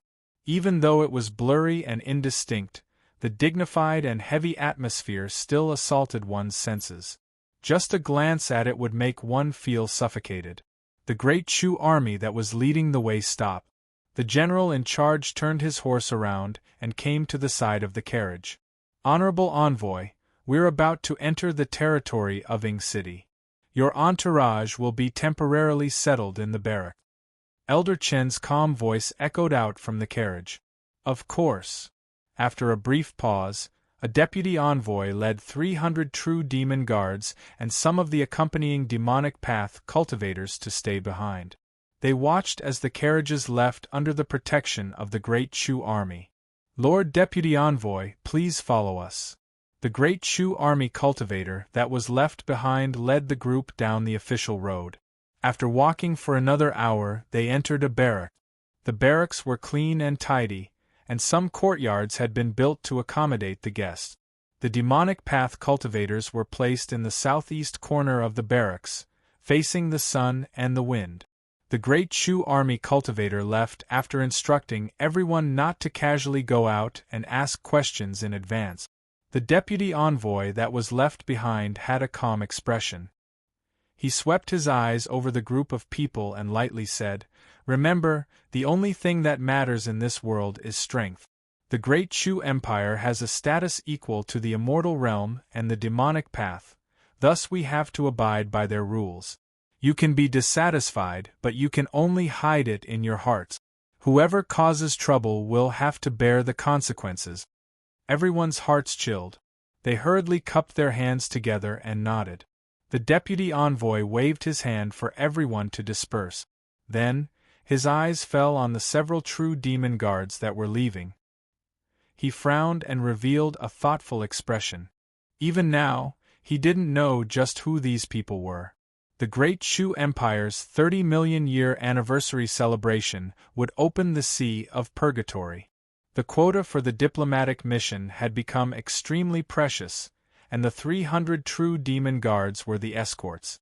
They had the highest quota and the lowest status, so it was much easier to manipulate them. During this period of time, countless people had tossed out favors in order to send their children or nephews into the list. To be able to quietly take 7 spots, one could imagine just how tyrannical the strength of the person behind them was. But what was puzzling was that as the deputy envoy, he hadn't received any notice at all. Either the background of these 7 people was so great that they could completely ignore him, or they had another mission. The deputy envoy's heart chilled. He suppressed his tumbling thoughts. His intuition told him that it was best not to continue paying attention to this matter. Qin Yu discovered that the eyes on him had already moved away. He felt a bit more at ease. Anyone that could be arranged to be the deputy envoy was truly a smart person. He and the 6 people around him had been arranged here. Although they could hide it from others, they couldn't hide it from the main characters of the diplomatic mission. If the deputy envoy was too curious, it would be troublesome. Now was the best situation. All he needed to do was quietly wait.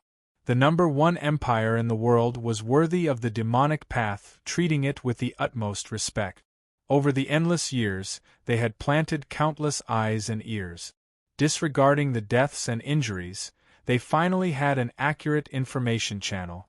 After the 30-million-year anniversary celebration, the sea of purgatory would inevitably open.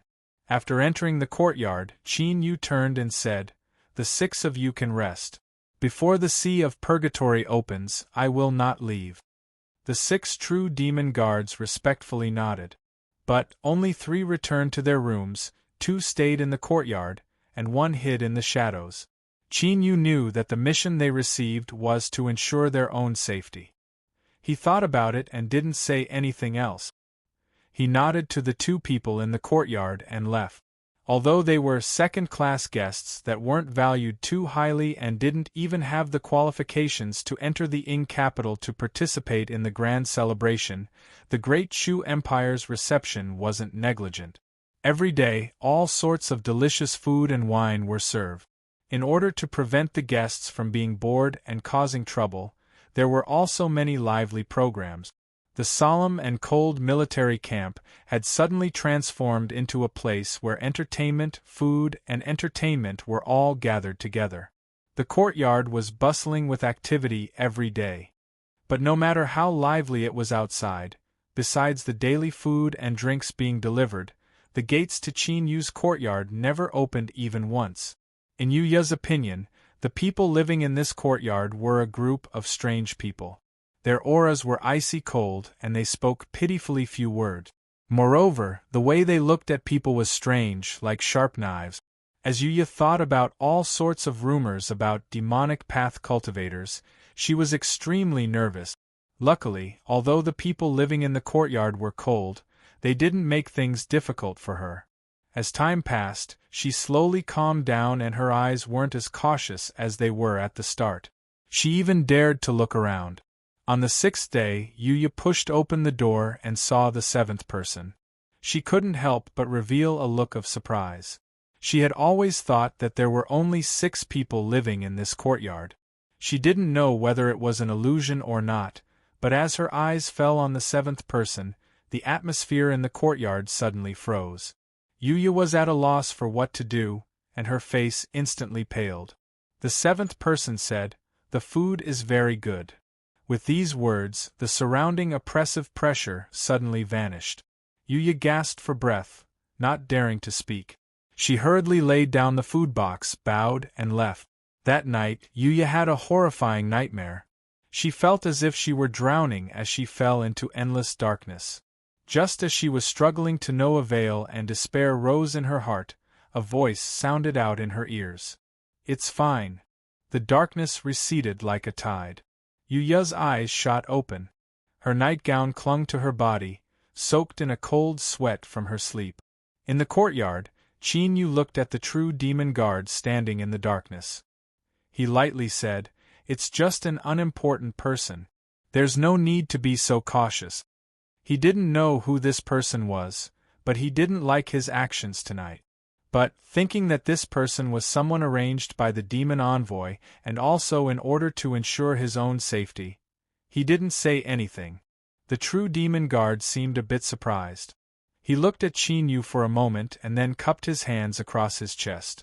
"It won't happen again." Qin Yu nodded. He turned and returned to his room.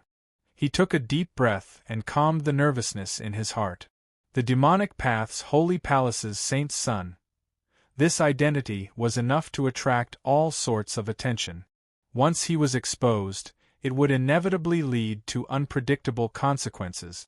Originally, Qin Yu had comforted himself that the demon envoy's arrangements were extremely appropriate and that his journey here had been smooth. There shouldn't be any accidents. But the actions of the true demon guard reminded him once more that while he had come to the Ing capital while concealing his identity, there were actually tremendous dangers hidden within. The demonic path was already strong enough. Even if one disregarded their mortal enemy, the immortal sect, there were still countless people that didn't want to see the holy palace smoothly produce a new holy lord. For instance, the great Shu royal family. He bitterly smiled. It was only now that Qin Yu was able to determine that he had been nervous in his heart, so he had cautiously stayed in the courtyard without taking a single step out. Then, why had he suddenly had a sudden impulse to push open the door and enter the courtyard during the day? Now that he thought about it, Qin Yu still had no clue. Towards this, although the true demon guard and the others didn't say anything, Qin Yu was well aware that they would likely complain in their hearts. He shook his head and suppressed the tumbling restlessness in his heart. His eyes became firm once more. It was impossible for him to wait. He didn't know how long it would take for the channel to the demon world to be repaired. The water demon in the Sea of Purgatory was the key to him becoming a holy lord, so the risks were completely worth it. Qin Yu sat down cross-legged and closed his eyes, continuing to perceive the inheritance of the Holy Palace. This was a great supernatural ability of the demonic path that could be used in conjunction with the demon body. Although its might was average, it was still very helpful to cultivating the demon body. Ever since he obtained the stone tablet inheritance, Qin Yu had been meditating on it. Not long ago, he had finally managed to peek into the gate and feel the subtle transformations of his mortal body.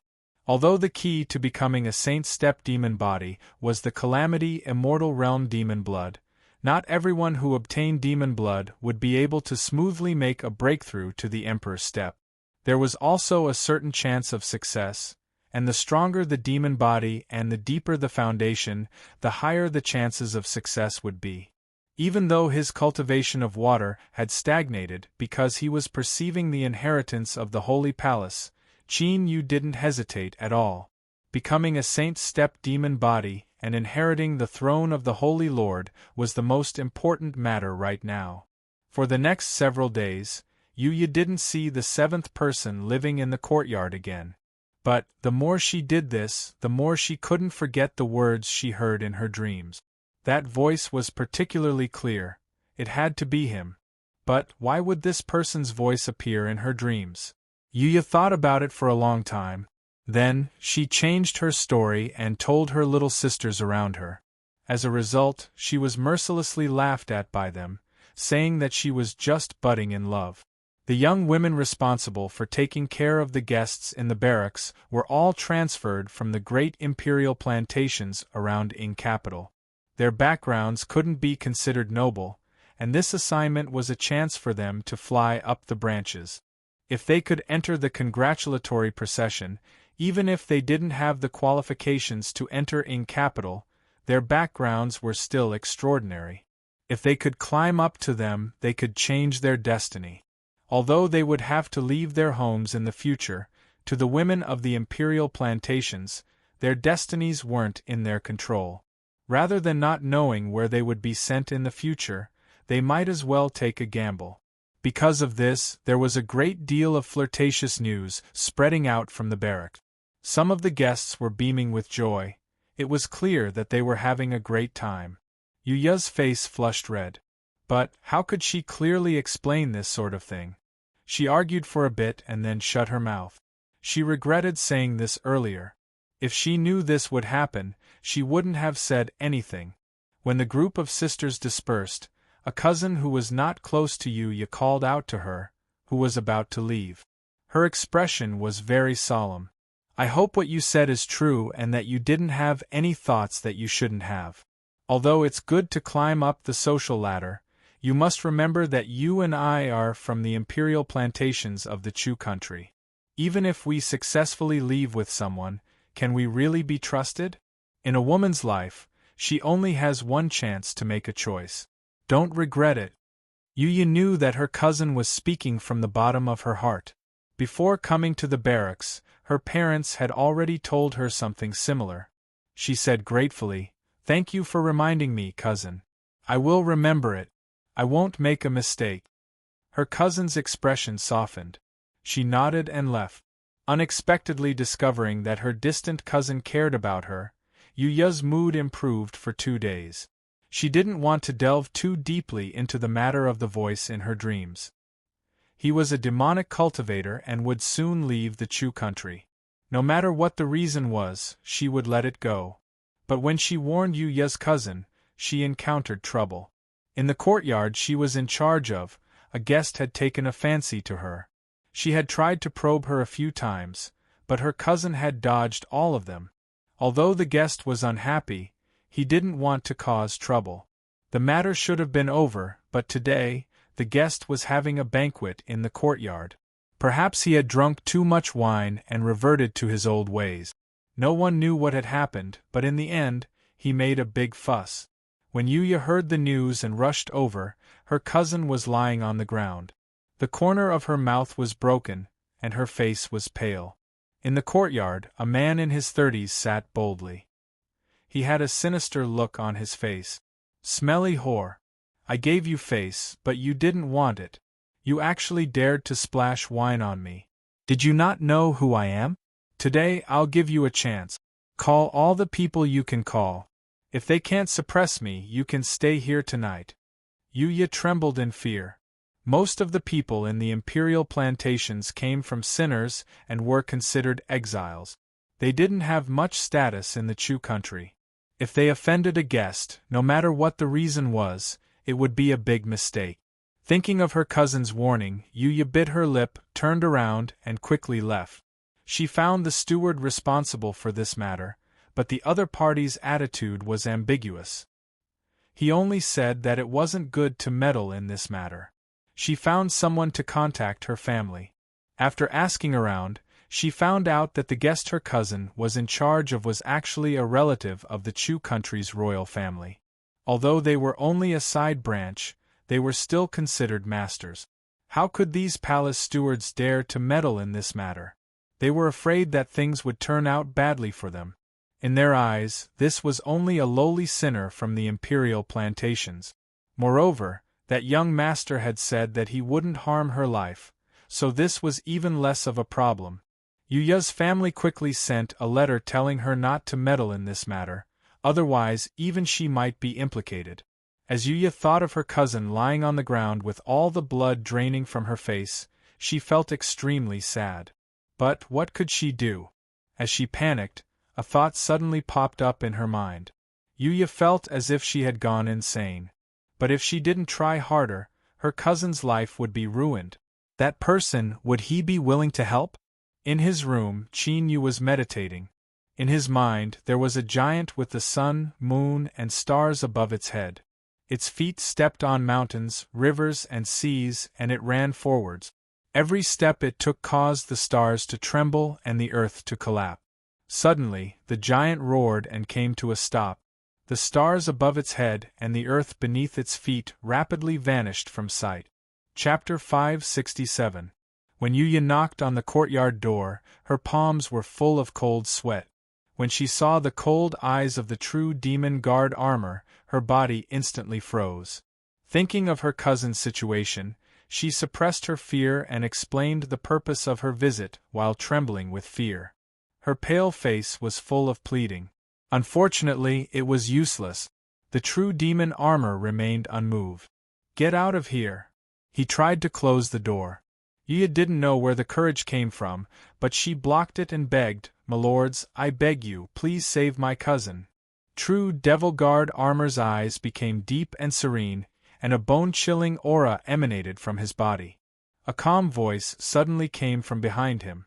"Let her in." The true demon guard paused for a moment before turning around and retreating to the side. Yuya's eyes lit up. She didn't know why, but when she heard this voice, she suddenly felt a sense of peace in her heart, as if all the difficulties were about to disappear. Quickly entering the courtyard, Yuya saw the figure that she had only seen once, but had left a deep impression on her. With a thud, she knelt down.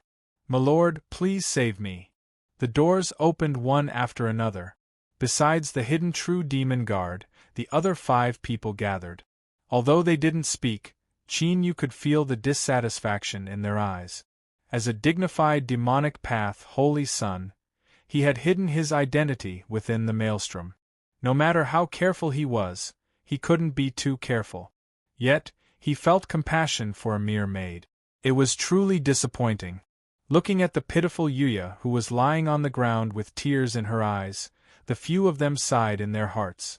Even if he was in love with women, he still had to know when.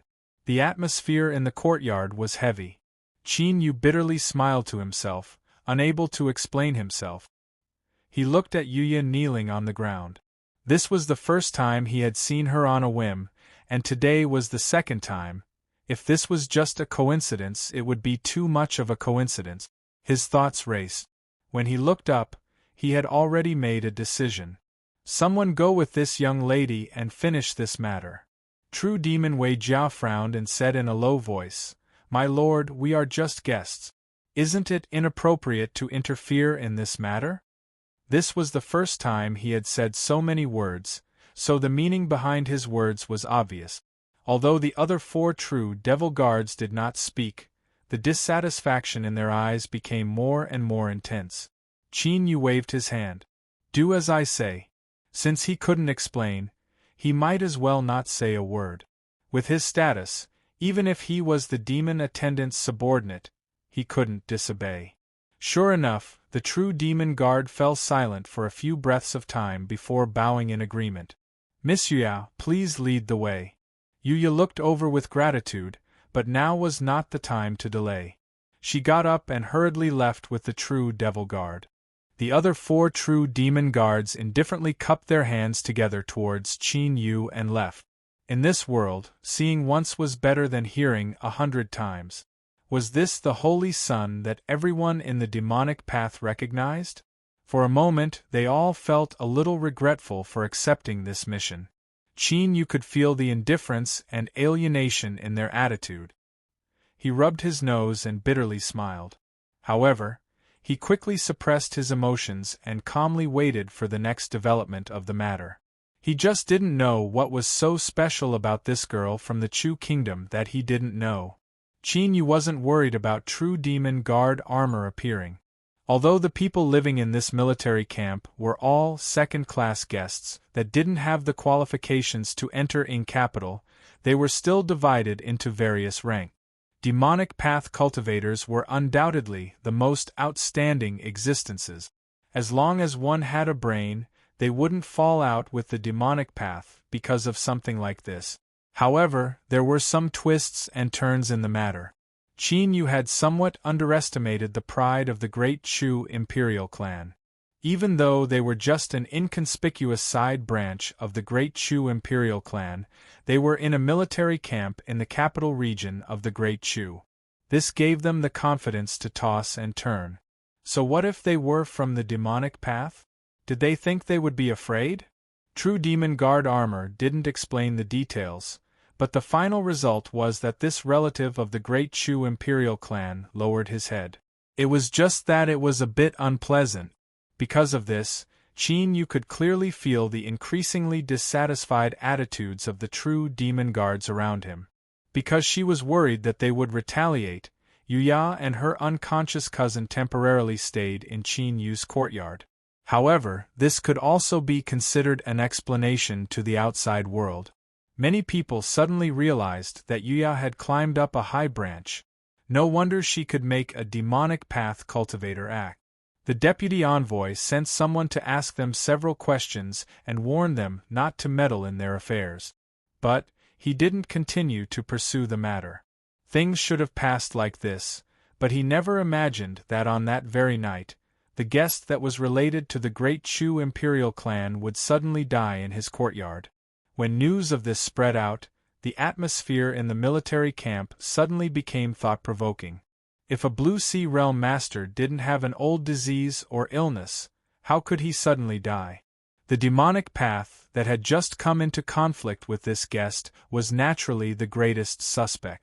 But as long as one had a brain, they would know that even if the demonic path was dissatisfied, they still wouldn't immediately kill someone after the conflict. This was a very simple reason. But no matter what, if this person died, the demonic path would have to bear some trouble. True Demon Guard armor had a dignified expression. Someone is deliberately targeting us. His eyes revealed worry. When they came to the Great Chu, they had already promised the Lord Demon Envoy that they wouldn't allow anything to happen to the Saint's son. If there really was an accident, they feared that they would have no other choice but to atone for their sins with death.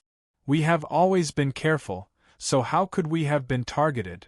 Before True Demon Guard armor finished speaking, his complexion darkened. Yesterday, guard armor had appeared to protect that pair of sisters, and then someone had immediately died. Although he wasn't sure whether or not it was because of this, there was no doubt that it was the source of the storm. Wei Yi hatefully said, "The saint's son is too soft-hearted. Could it be that he doesn't know that his life and death is a great responsibility for the demonic path? What a disappointment!" Guard Armor frowned. "Shut up. Just what sort of status does His Highness have? How can you and I speak nonsense about him? If this really arouses suspicion, then even if yesterday's events didn't happen, they would still think of other methods. Be vigilant for the next few days. If there is an accident, activate the backup plan." The demon envoy certainly wouldn't. He only arranged a single path.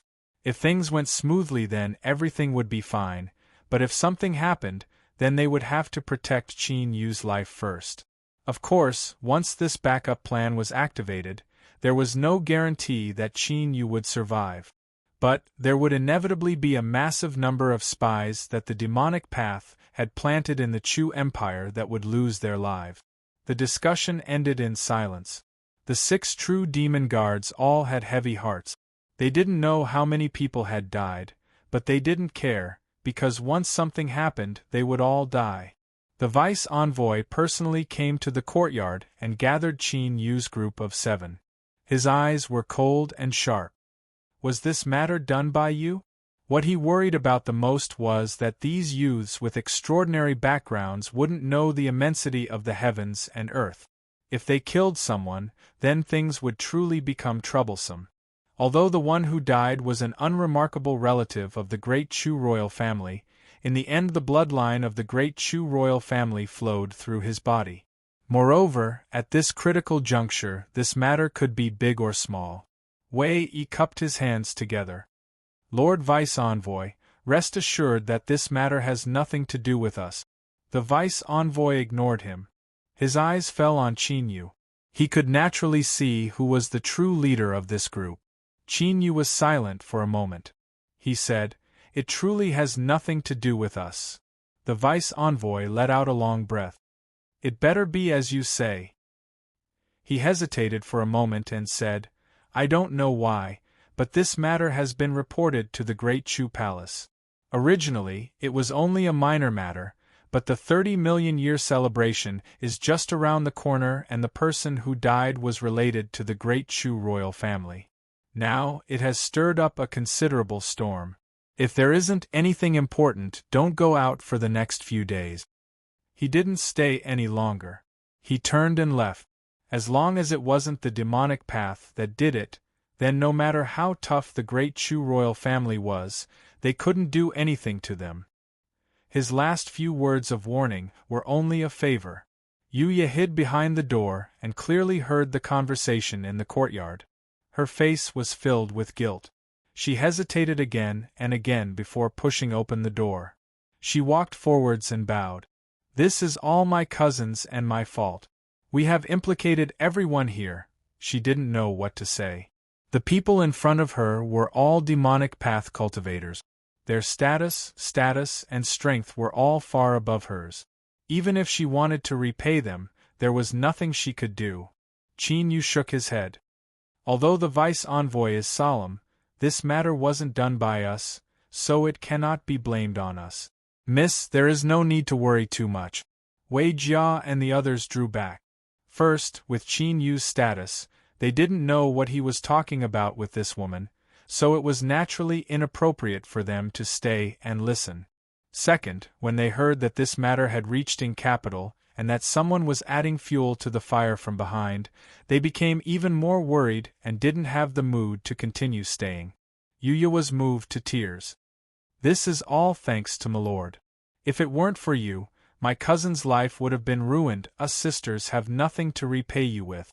We can only thank Milord in our hearts and pray for you for the rest of our lives." Qin Yu smiled. "Miss, you speak too seriously." His tone was indifferent. He didn't ask for anything in return for helping her. He only wanted to understand just what sort of connection there was between this woman and that sudden tide rush of blood. Unfortunately, he still had no clue. As Qin Yu was considering whether or not he should say a few probing words, Yuya's face flushed red in this brief moment of silence. They weren't family or friends, yet he had helped them without hesitation just because he had served them for several days. Yuya wasn't a child. She naturally knew that this reason wasn't sufficient. Could it be? Could it be? She carefully looked up and glanced at Chinyu. Although she couldn't see his appearance, she could see that he was tall and straight and had a calm demeanor.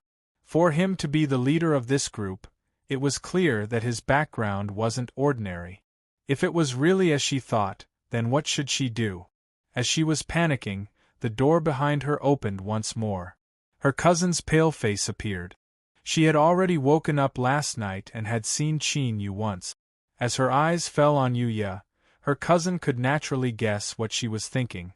She couldn't help but bitterly smile.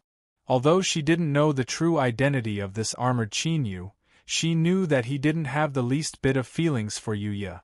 Afraid that Yuya would say something she shouldn't and cause herself to be embarrassed, her cousin coughed and squeezed out a smile. "Cousin, the Lord rescues us without asking for anything in return, but you and I can't do nothing. I heard that in your early years you obtained a strange seed and have always regarded it as a treasure. How about you take it out to express your sincerity?" Yuya revealed an uncomfortable expression. She didn't speak for a moment. Chinyu thought that she didn't want to part with it. He said, "How could I accept something that Miss Yuya loves so much?" "To Mrs., there is no need to be so polite.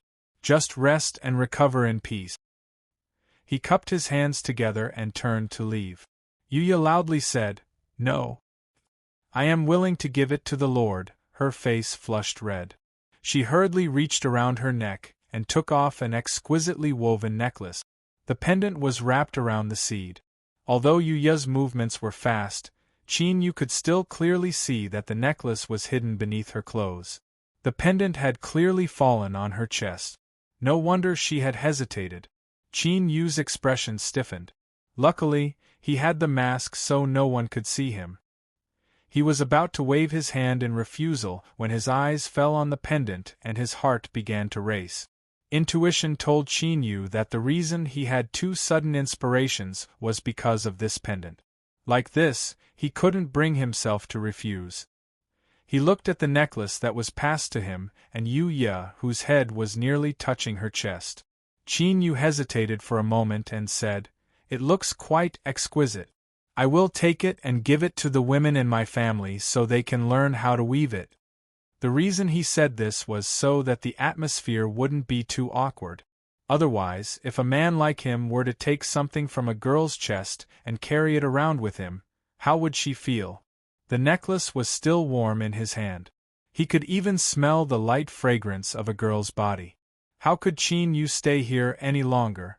He cupped his hands together and left. Yuya looked at his back. As she thought about the women Chinyu mentioned just now, her heart was thrown into chaos and her shyness was reduced by half. Her cousin sighed.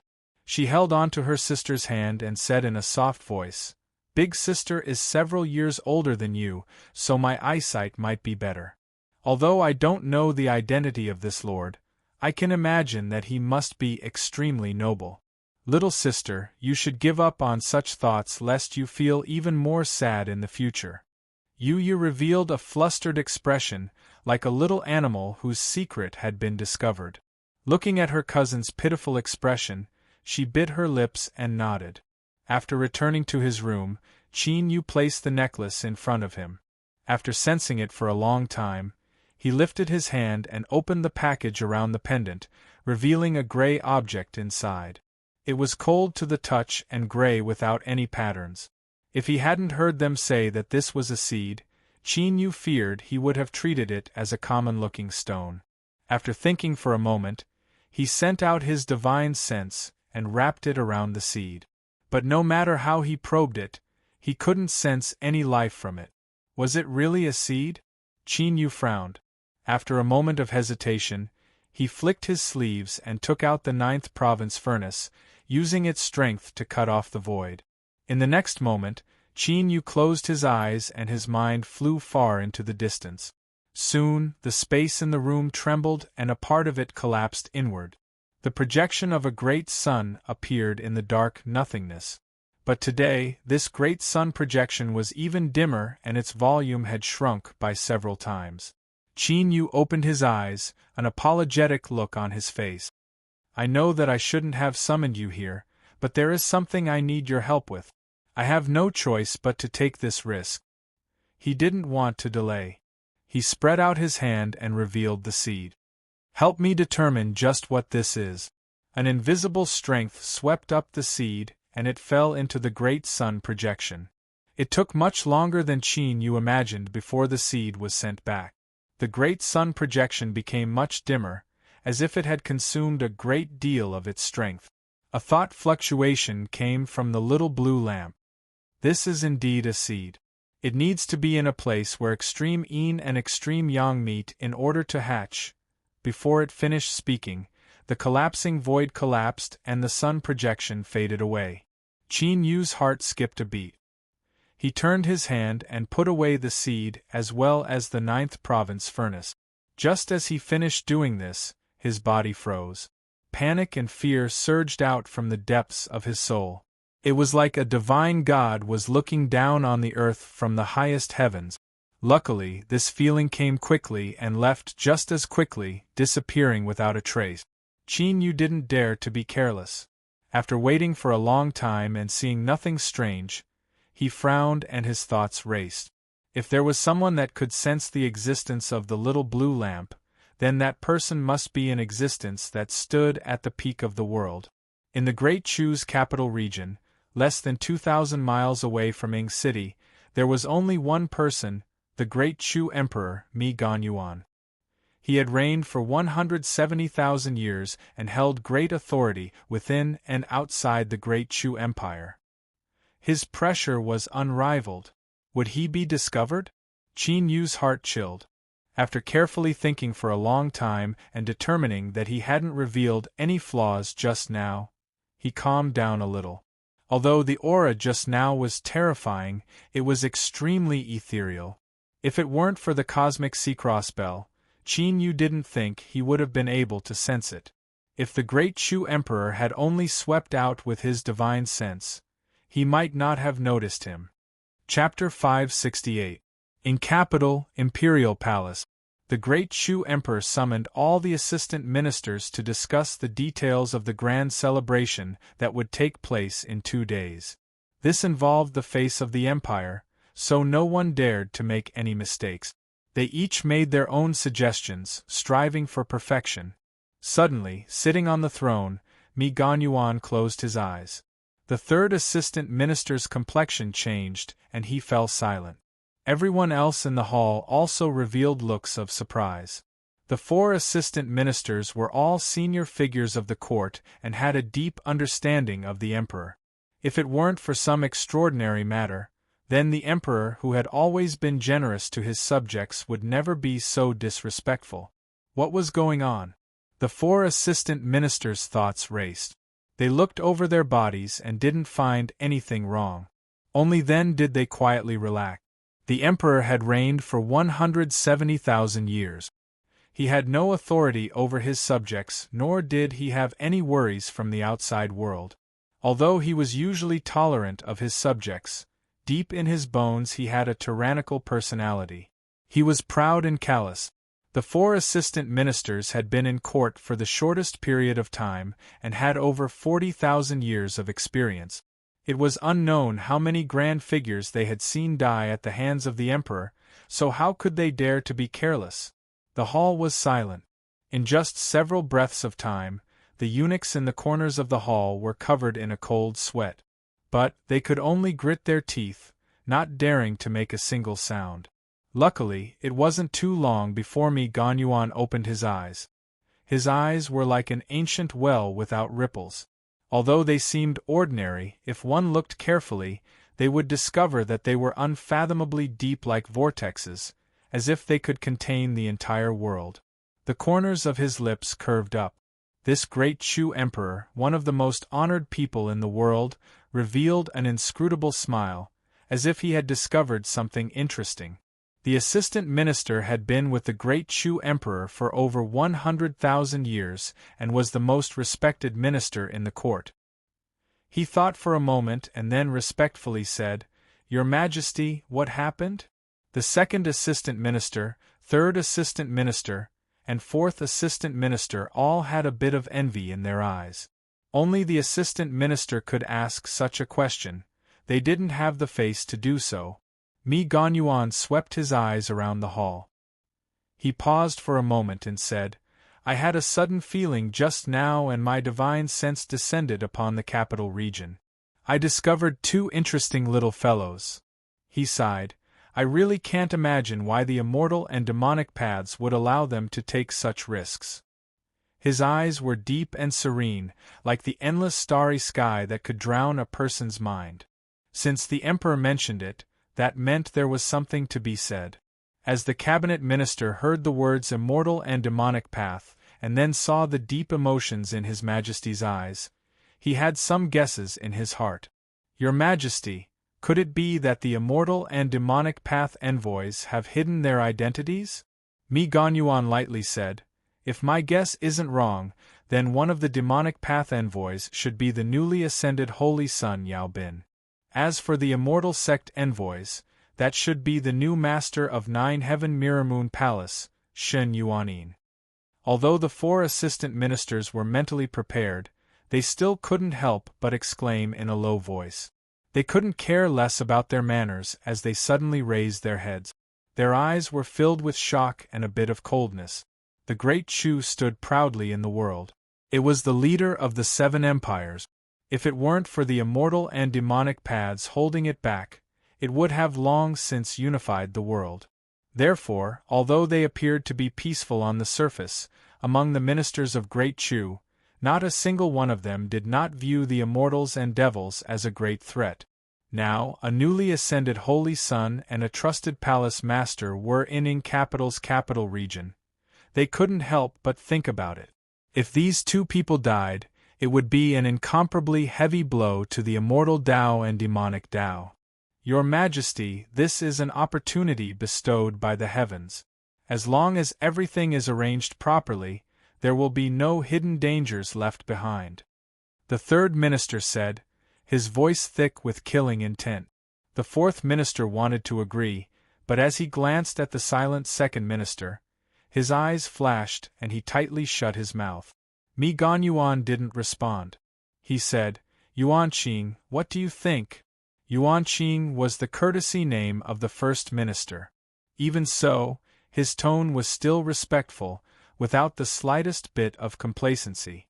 "Your Majesty, I believe this is inappropriate." The third minister frowned.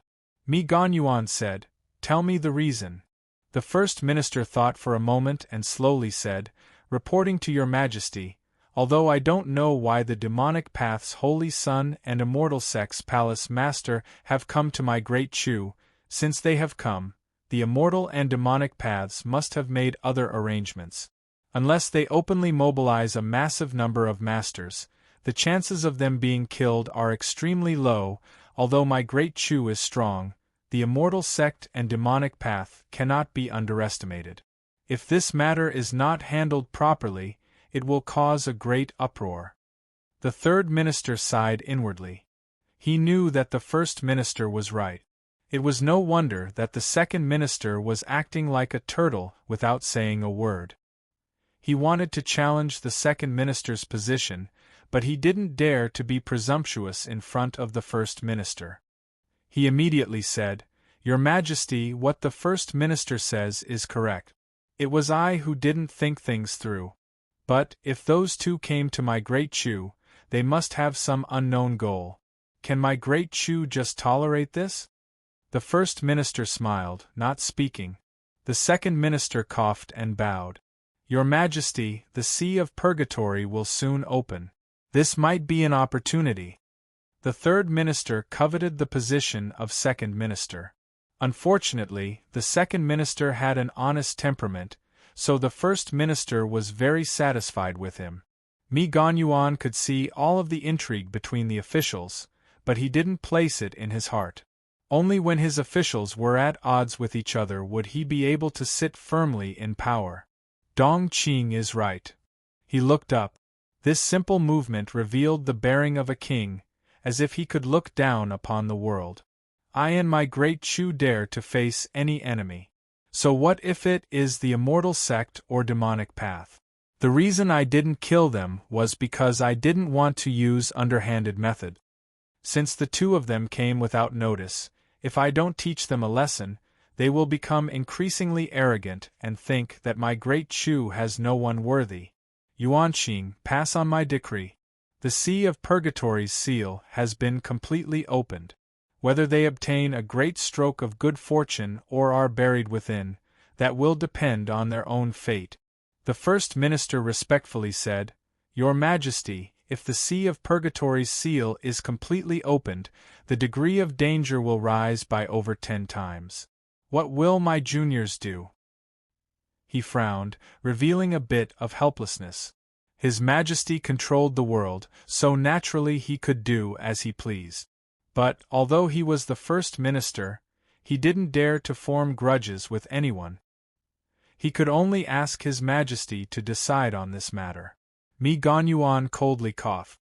The world has endless tribulations, who doesn't fall into them? If they don't experience tribulations, how can they have any achievements? To be able to gain experience with the most outstanding juniors of the immortal sect and demonic path is their good fortune.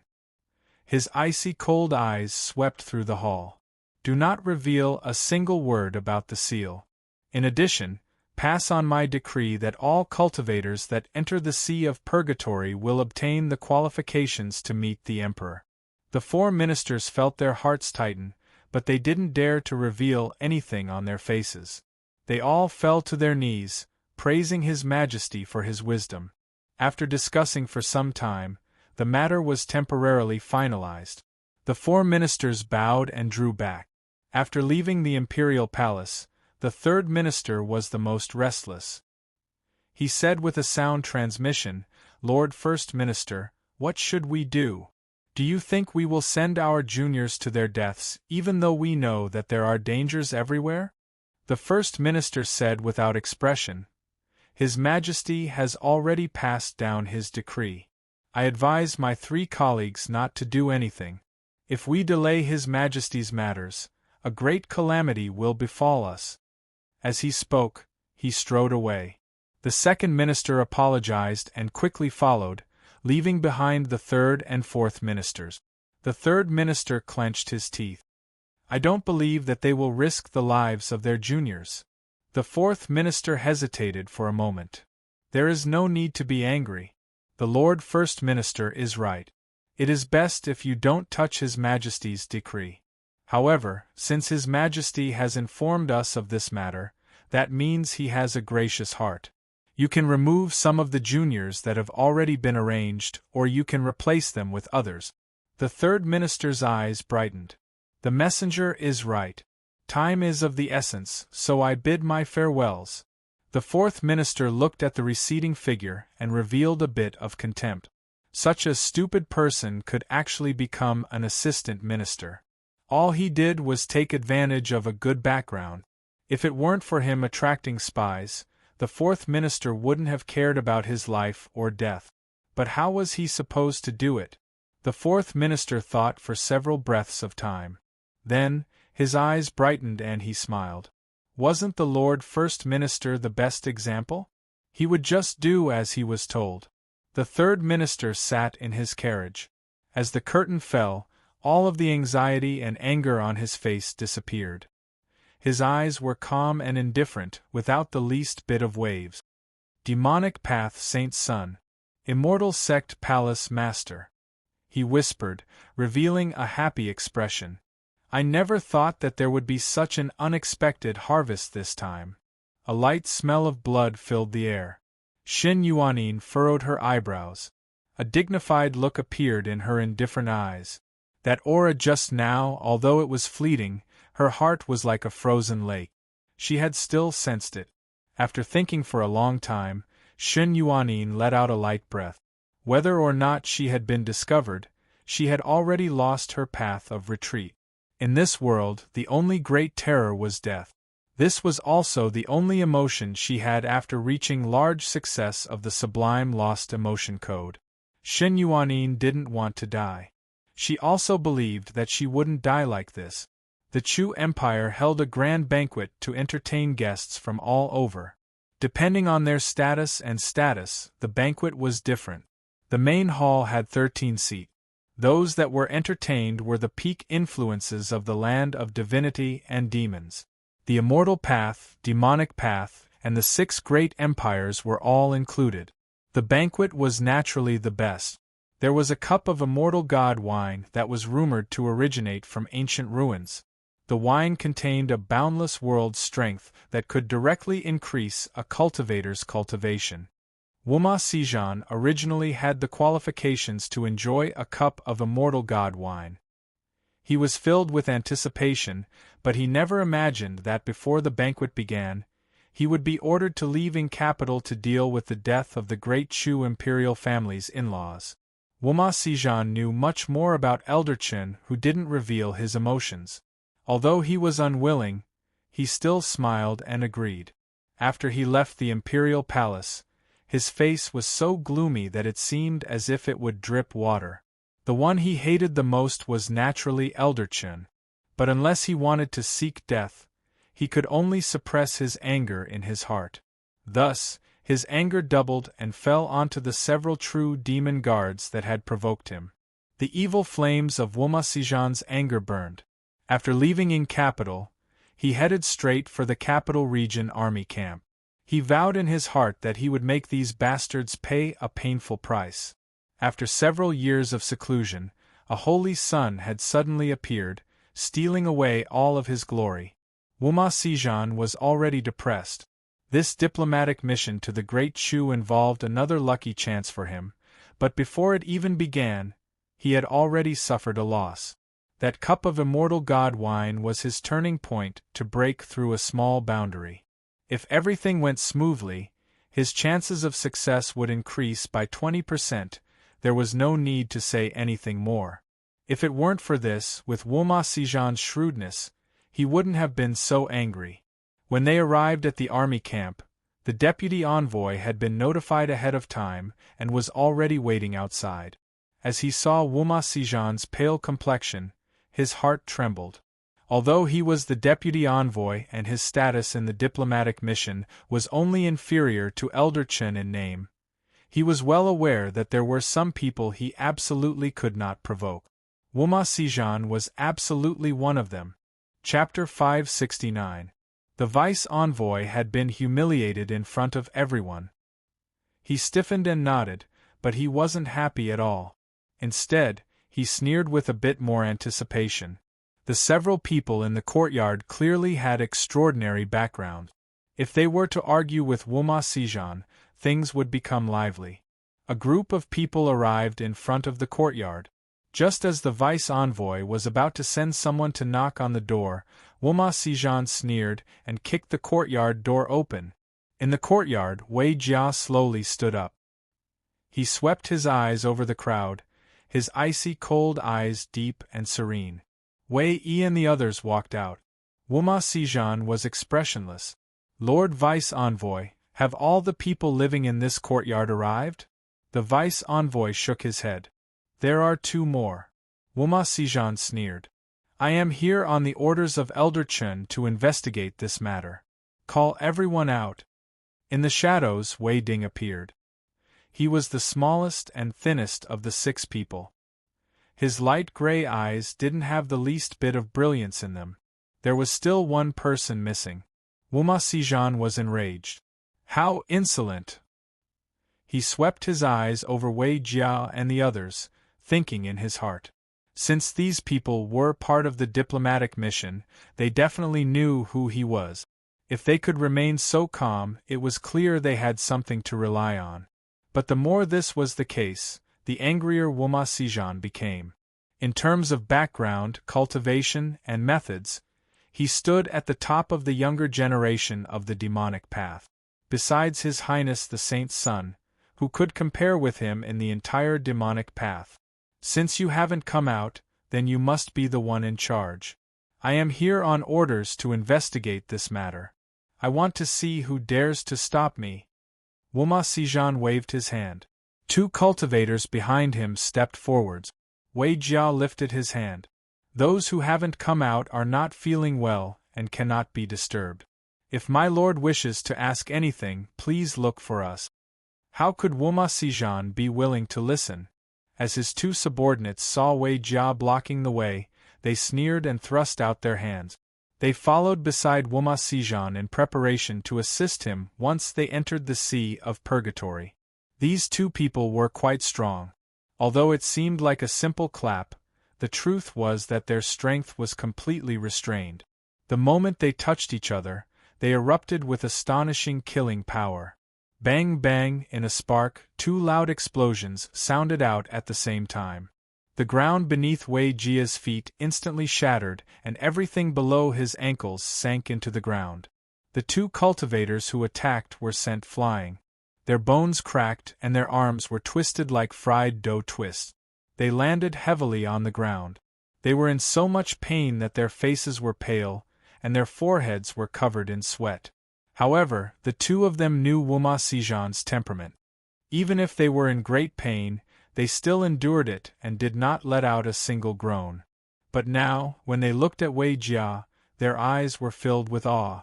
When their attack landed on Wei Jia's body, all of the power had been reflected back at them. This skill could be said to be astonishing. Wuma Sijan's expression changed slightly, and he immediately flew into a rage.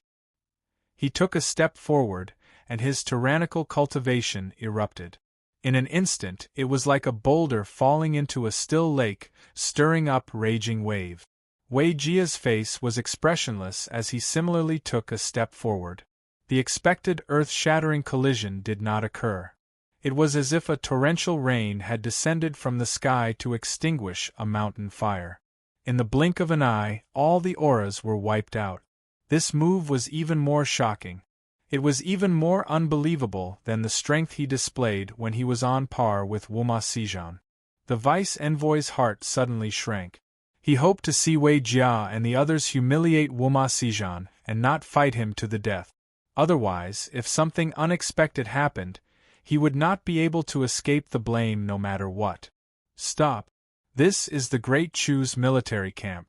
Could it be that you want to have a private battle and have others laugh at the internal strife of my demonic path? Wuma Sijan was surprised, but he didn't reveal any of this on his face. He coldly glared at Wei Jia and coldly coughed. "I will remember today's matters." He flicked his sleeves and left. He originally wanted to vent his anger, but he had to suppress it. Wuma Sijan's current mood was truly poor to the extreme. But reason told him that this was the end of the matter. He wasn't able to see through Wei Jia's depths, and Wei Ding, and the others weren't easy to provoke.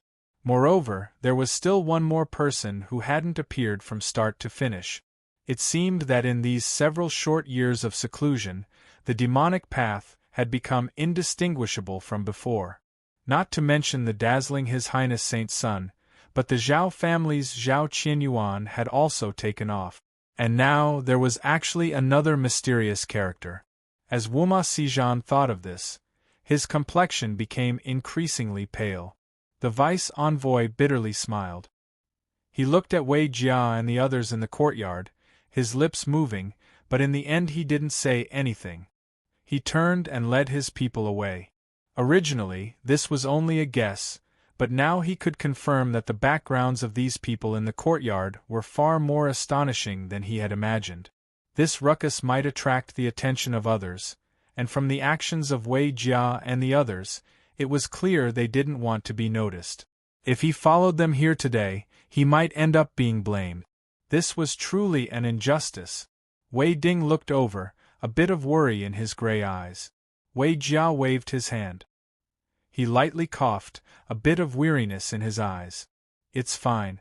As he looked at Qin Yu's door and thought about how today's events would surely be noticed by others, he couldn't help but sigh inwardly.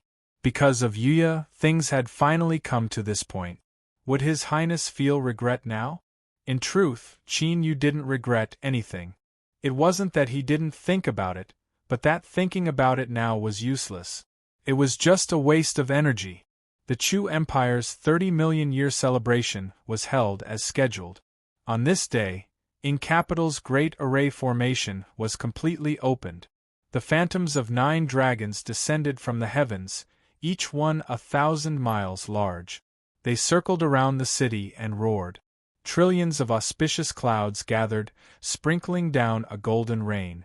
Whether it was the grand ceremony or the scale, it was one of the highest in the world.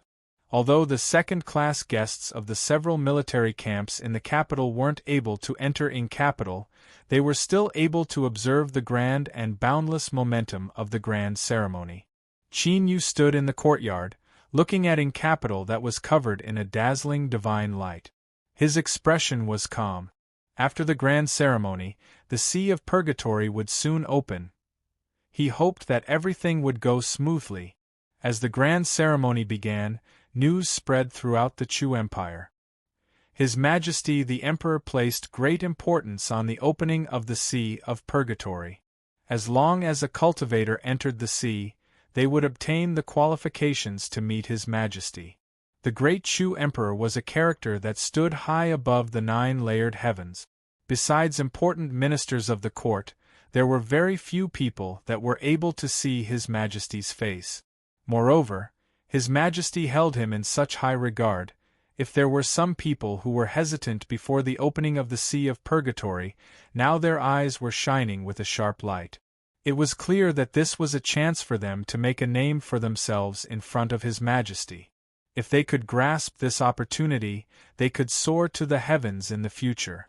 In particular, the 4 assistant ministers each chose their own outstanding juniors from their families. After this matter was confirmed, the spots to enter the Sea of Purgatory became even more precious. The entire In Capital was stirred up. The cabinet chief and vice chief sat across from each other. The tea on the table was already cold, but the 2 of them didn't have any thoughts of drinking it. They glanced at each other and bitterly smiled. The 4 cabinet chiefs had revered statuses. If it weren't for those above interfering, no one would dare to inquire about their actions. It seemed that His Majesty the Emperor had already made up his mind. He didn't hesitate to use the lives of court ministers and noble juniors to trap the demonic paths Saint Sun and Mirror Moon Palace Master into a desperate situation. His Majesty the Emperor's personality is becoming increasingly callous. The vice chief lightly sighed. As he thought of his 2nd son and 4th grandson on the list, he couldn't help but feel a bit sour in his heart. There was a bit more resentment in his voice. The cabinet chief frowned. He said in a low voice, "Dong Qing, be careful with your words. You and I come from humble backgrounds. The reason we have our current status is all because of His Majesty's grace. We cannot disappoint His grace." After a slight pause, he said, "The juniors of my family are born to be outstanding people and have also received His Majesty's grace. Not to mention that the Sea of Purgatory isn't without a chance of survival, even if we take their lives, so what?" As the vice chief finished speaking, he immediately regretted it. He stood up and bowed. "Thank you for Brother Yuanqing's reminder. I forgot my manners." The cabinet chief waved his hand and changed the topic. "I have always cared about my blood kin, but I have miscalculated in this matter. In order to consider the overall situation, His Majesty won't say too much. But after the Sea of Purgatory, he won't be able to maintain his current status." The 3rd chief had always coveted the Sea of Purgatory, and the 2nd chief naturally knew this. But as he heard this, he didn't feel much joy. If Xiong Hanhai dared to secretly play tricks and leave behind the truly outstanding juniors of his family, this could be considered a form of courage. At the very least, he wouldn't dare to do such a thing. Even if he lost his position as a vice chief, he could still preserve the future of his family. As for what the gains and losses were, it was hard to say. After speaking a few more words, the 2nd chief bid his farewells. But when he appeared in front of others, He had to put on a calm and unperturbed appearance. Although those in high positions were bright and beautiful, they also had hidden pains that no one knew about. The cabinet chief drank a mouthful of cold tea. The sour taste penetrated his heart. He closed his eyes and gently sighed. Only if more people died in court and something happened to the demonic paths Saint Sun and Mirror Moon Palace's master, would His Majesty be able to cleanly shirk responsibility and shut up the mouths of the immortal path and demonic path.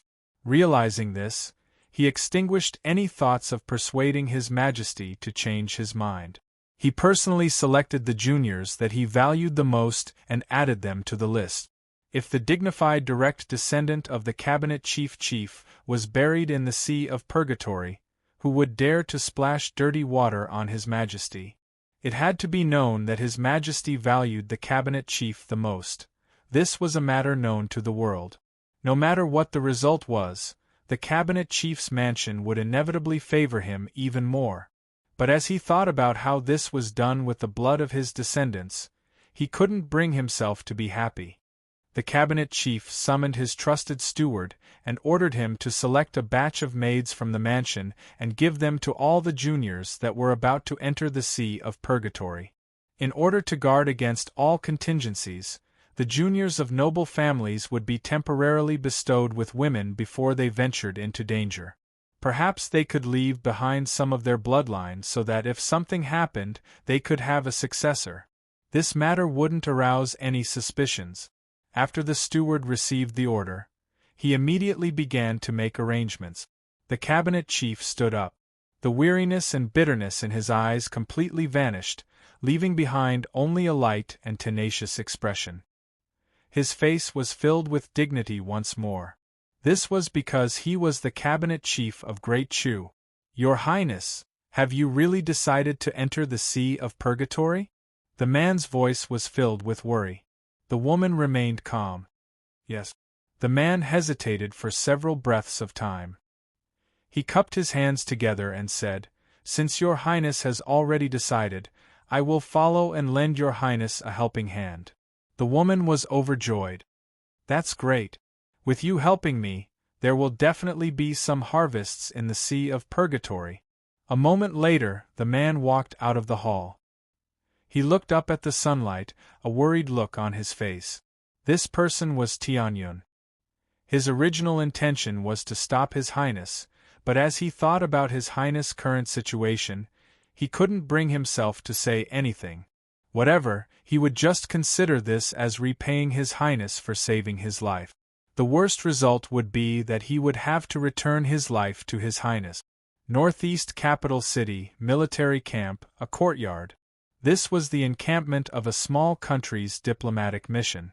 Everyone here, including the envoy, weren't allowed to enter in capital. Their status was low and no one paid attention to them. In a room, a man and a woman sat across from each other. The man was tall and strong, with sword-like eyebrows and starry eyes. He had a dignified appearance, and his movements were graceful and dignified. The woman across from him slightly lowered her head. But just the side of her face was enough to stir one's soul. "Weiwei, the sea of purgatory is not ordinary.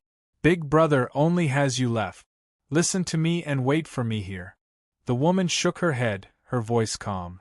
"I only have Big Brother left. Weiwei. Big Brother, there is no need to say anything more. I have already made up my mind." The man frowned. After a long period of silence, he finally sighed. "You must agree to follow all arrangements.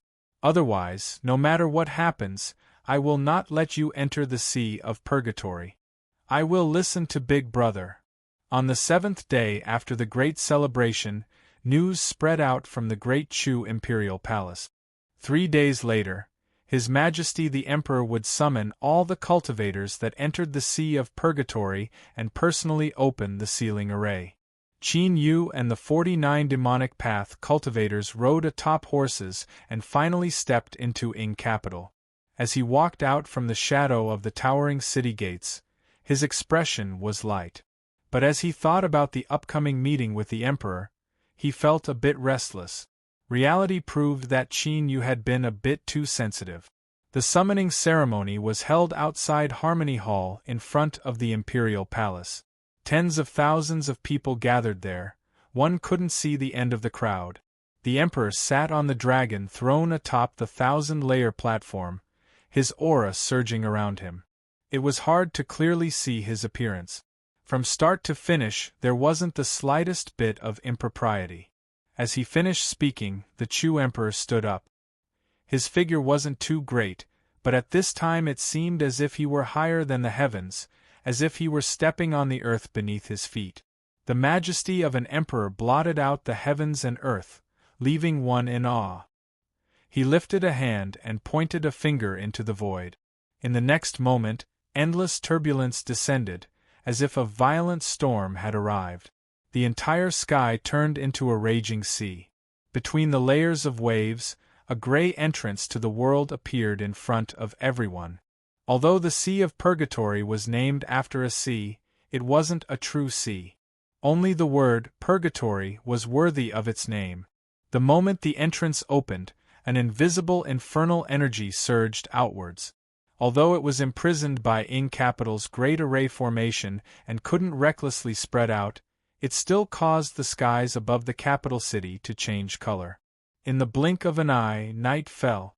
Chapter 570/P. The dark sky hung low, and the clouds seemed to overlap with the mountains in the distance. Some kind of vegetation that looked like withered branches grew on the black ground, and every branch of different thickness was covered with sharp thorns. Suddenly, 7 specks of light appeared in the quiet air and rapidly expanded outwards. When the light faded, a figure could be seen in each of the specks. Qin Yu glanced around at Wei Jia and the others, feeling a bit more at ease. The demon envoy's arrangements hadn't gone wrong. With the 6 of them by his side, his safety would be greatly increased. Wei Jia took a deep breath, and a complicated expression flashed in his eyes. In the blink of an eye, he became calm again. He cupped his hands and said, "Sir, there are earth terminus thorns growing below, and they can produce hallucinogenic effects. If you feel uncomfortable, just take out the sachet and smell it a few times." Seeing Qin Yu nod, Wei A gestured with his hand. Wei B and the others spread out to protect him. As for the elusive Wei Ding, he vanished once more. "Sir, let's go." Whoosh! The group quickly went far away. As one of the great Chu Empire's guardian god beasts, the water demon slumbered deep within the Sea of Purgatory all year round. It was a forbidden danger zone that no one could step into. With only a month of time, he didn't know what troubles he would encounter along the way, so he naturally didn't dare to delay. Qin Yu's eyes fell on Wei Jia and then on Wei Yi and the others, who had a tacit understanding of each other. Their movements were orderly, as if they were quite familiar with the Sea of Purgatory. Had he been here before? But just as this thought appeared, it was dispelled by Qin Yu. According to the demon envoy, the Sea of Purgatory had only been opened several times since the founding of the Great Chu Empire. The last time could be traced back to over 7 million years ago. How could there be a creature in this world that could live for such an endless amount of time? He was probably overthinking things. Xin Yuanin's face was covered with a veil. Her cold eyes were like crescent moons in the night sky, indifferent and distant, without the least bit of emotion. The 12 female cultivators behind her knelt on one knee. All of their figures were graceful and beautiful, but their faces were stiff, as if they were masks. Not far away, a demon beast with horns on its head and black diamond-shaped scales was cut into 13 pieces. The cuts were as smooth as a mirror. The wound seemed to be wrapped by an invisible membrane, and not a single drop of blood flowed out, but the air was still filled with the smell of blood. The smell of blood did not come from the dead beasts, but from the 12 beautiful women kneeling on the ground. "Palace Master, it's time for us to move." Xin Yuanin nodded. Her feet lightly stepped forwards and her body floated away like a feather. The 12 female cultivators behind her slapped the ground and followed behind her like shadows. Zhang Lingtian lowered his head and looked at the black wound on his arm. He frowned and said in a deep voice, "Be careful, something is not right." Sensing the worried gaze from the side, he turned his head and said, "Don't worry, Wei Wei. A mere poison can't hurt me." Vivian shook her head and handed Zhang Lingtian an antidote. Even though it was useless, Zhang Lingtian still took it and swallowed it. "Is it okay now?" Several people in the group saw the young Mrs. worried expression. Although no one said anything, their expressions were very ugly. Although what happened just now was sudden, they were safe and sound, but the young master was injured. This was simply unforgivable. If something happened to the young master, they wouldn't be able to atone for their sins even if they died 10,000 times. All of them secretly swore in their hearts that they would definitely be 120% cautious and not make any mistake. However, at this moment, following a cry of alarm, the team immediately fell into chaos. Wei Jia's expression was unsightly. Although he had been extremely careful along the way, he had still alarmed 4 demonic beasts, and the one in front of him was especially powerful. Although it hadn't stepped into the tribulation immortal realm, its pure destructive might wasn't weak at all. It took a great deal of effort to kill it. Although Qin Yu didn't know what this meant, he could feel the dignified expressions of the true demon guards and knew that something must have gone wrong. And indeed, Wei Jia said in a low voice, "My lord, the Sea of Purgatory's monster beasts live in different areas. Generally speaking, there shouldn't be 2 tyrannical monster beasts appearing in the periphery. I ask my lord to be more cautious. This subordinate feels that there is something strange about the Sea of Purgatory today." Qin Yu nodded. But at this time, his complexion changed. "Be careful." He stepped forwards and the ground suddenly collapsed. His figure shot up into the skies. In the next moment, the earth shattered and several black tentacles reached out. Unfortunately, the true demon guards had received Qin Yu's warning, causing them to fall into thin air. The black tentacles rapidly retracted, sweeping away the corpse of the monster beast. Then, there was the scalp-tingling sound of flesh and bone being separated. As Wei Jia saw the tentacles underground, his pupils shrank. But as he heard the sound of swallowing flesh, he stiffened. "My lord, this subordinate is holding it back. I ask my lord to quickly leave." With a loud shout, gray energy surged between Wei Jia's hands, condensing into a giant saber. He leapt down and chopped down. Bang! There was a heaven-shaking explosion. A massive crack appeared in the ground, revealing a giant and terrifying body below. The slippery surface of its body was torn apart and dark green mucus gushed out. Pained and angry roars echoed out from underground. The terrifying life form hidden underground tightened its muscles, pressing its wounds together. Soon after, there was the sound of breaking air. Several black tentacles rushed out like bolts of lightning. Wei Jia didn't resist, allowing these tentacles to pull him underground. "Your Highness, hurry and leave." Wei Yi and the others rushed underground. At some unknown time, the hidden Wei Ding had already landed in a crack in the ground, the saber in his hand sinking into his flesh and blood. Rumble, rumble, like an earth dragon turning over, the earth violently shook and waves rose up. In the blink of an eye, the terrifying life form, Wei Jia, and the others were submerged.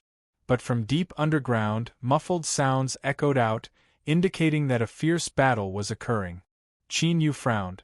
After a moment of silence, he took a deep breath and was about to step forwards. But at this time, the cosmic Seacross bell in his soul space began to hum and tremble. He looked up. In the distance, a black mountain ridge was shaking and collapsing, something was rising up from underground, and there was more than one. Qin Yu's eyes dimmed for a moment, but he immediately restrained it. He turned without hesitation and howled away. He didn't look back. It was only when he could no longer hear the deep roars and the rumbling of the earth that he stopped. Looking back, he could see that the gray skies were filled with interweaving clouds and fog. They were like mountains that wanted to crush people to pieces. Before Qin Yu came to the Chu Empire, He had carefully researched information about the Sea of Purgatory. With his status as the Holy Palace's saint's son, he had access to nearly the highest levels of information, so he knew a great deal about the Sea of Purgatory. Wei Jia and the others were tyrannical to the extreme, but not too long after entering the Sea of Purgatory, they had encountered a calamity. Although this place was dangerous, it absolutely couldn't reach today's degree. For a time, Qin Yu didn't think that it was because his and Shen Yuanin's identities had been exposed that the Chu Empire's great emperor wanted to kill them, leading to the current situation. As he thought about how Wei Jia and the others had likely perished, Qin Yu felt a bit of bitterness in his chest. Although he hadn't known them for a long time, these people had wholeheartedly protected him. Even though they knew there was a slim chance of survival, they hadn't hesitated at all. However, these emotions tumbled for a moment before he suppressed them. Wei Jia and the others had used their lives as the price to allow him to escape unscathed. Only by living on would he be able to repay them. Now, Qin Yu had two choices in front of him. One was to quickly retreat and leave the Sea of Purgatory. This place was strange and filled with great dangers. This was the best way to preserve his life. The second was to continue deeper. But as he thought about how the periphery was already so dangerous, who knew how terrifying the forbidden zone would be? This choice, but before Qin Yu could think this through, a deep roar sounded out from behind him. He turned around to see several people rapidly fleeing as well as a giant figure chasing after them. This was a half-rotten corpse. Beneath its tattered clothes was a large expanse of dark purple flesh and blood, and one could clearly see the bones within. It held a giant machete in its hand. The machete had been broken in half, and the cut was blood-red. Looking at it, one could see that the blood had already congealed. But the feeling it gave off was that it was still flowing and full of vitality. At this time, Qin Yu's first thought was that he didn't know what sort of life form could leave behind such blood. Then, from the depths of his heart, he began to tremble. Although they hadn't fought yet, he could tell just from its aura that this corpse was absolutely terrifying. "Fellow Taoist ahead, save me!" Shouts sounded out from behind him. Qin Yu turned and ran. Even if he wanted to leave now, there was no way out. But soon, his complexion darkened. The several people behind him chased closely behind him, but the corpse was getting closer and closer. Ah! There was a pitiful scream. A woman was grabbed by the corpse, her face draining of blood. "Save me! Brother Thunder, save me!" Unfortunately, the several people in front didn't even turn around. They only cared about running for their lives. The corpse's hands suddenly tore the woman in half. As it ran, it took great bites. But there was a hole in the corpse's stomach, and the flesh and blood it swallowed fell into its stomach before falling out. When someone turned around and saw this, they were scared out of their wit. They screamed and ran even faster. Qin Yu suddenly turned around. He could clearly hear the flesh and bones in his legs creaking. But in the next moment, an even more ferocious strength burst forth. The power of an emperor's step demon body was revealed at this moment. Lei Fang stubbornly stared at Qin Yu. The demonic path's true demon guards all had powerful mortal bodies. If he could make them bleed, then his powerful and delicious blood energy would definitely draw this corpse away. His eyes turned cold. He lifted a hand and punched forwards. Qin Yu's complexion changed and an icy coldness appeared in his eyes. He flicked his sleeves, scattering the incoming strength. Then, he turned and coldly glared at Lei Fang. He stepped forwards, propelling himself forwards. At the same time, the strength that he had smashed into the earth erupted after a short period of preparation. Lei Fang and the others just happened to pass through this area. The sudden explosion submerged them, causing their speed to inevitably drop. Suddenly, a stone flew out, smashing into the chest of one of the men. He tumbled to the ground and crawled up, wanting to continue running. But at this time, a cold and hard palm had already grabbed onto his ankle. Ah! A desperate howl sounded out once more. Lei Feng's face was covered in dust and he was in a distressed state. In that instant, he could clearly feel a bone-chilling aura wrapping around his body. In that moment of life or death, Lei Feng had kicked the stone away to strike down Cui Sansheng. Only then was he able to avoid disaster. He had nearly fallen into the hands of the corpse. Lei Feng was panic-stricken. He looked at Qin Yu's back, his eyes filled with even more hatred. That bastard! He had completely forgotten that he was the one who harbored evil intentions in the first place.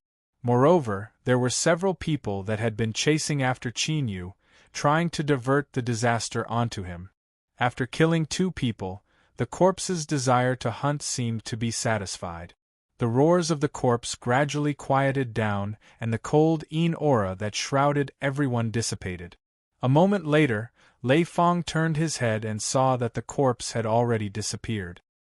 He let out a long breath of relief, a look of joy on his face as he subconsciously slowed down.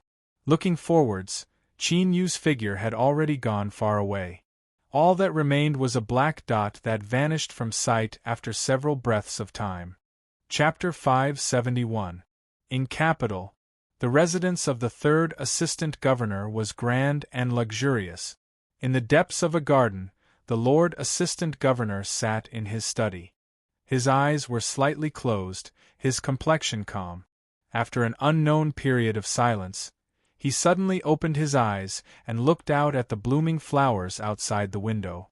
A gentle breeze blew past and the petals swayed, sending forth bursts of fragrance that refreshed the heart. The Lord Assistant Governor took a deep breath and said in a soft voice, "It should begin."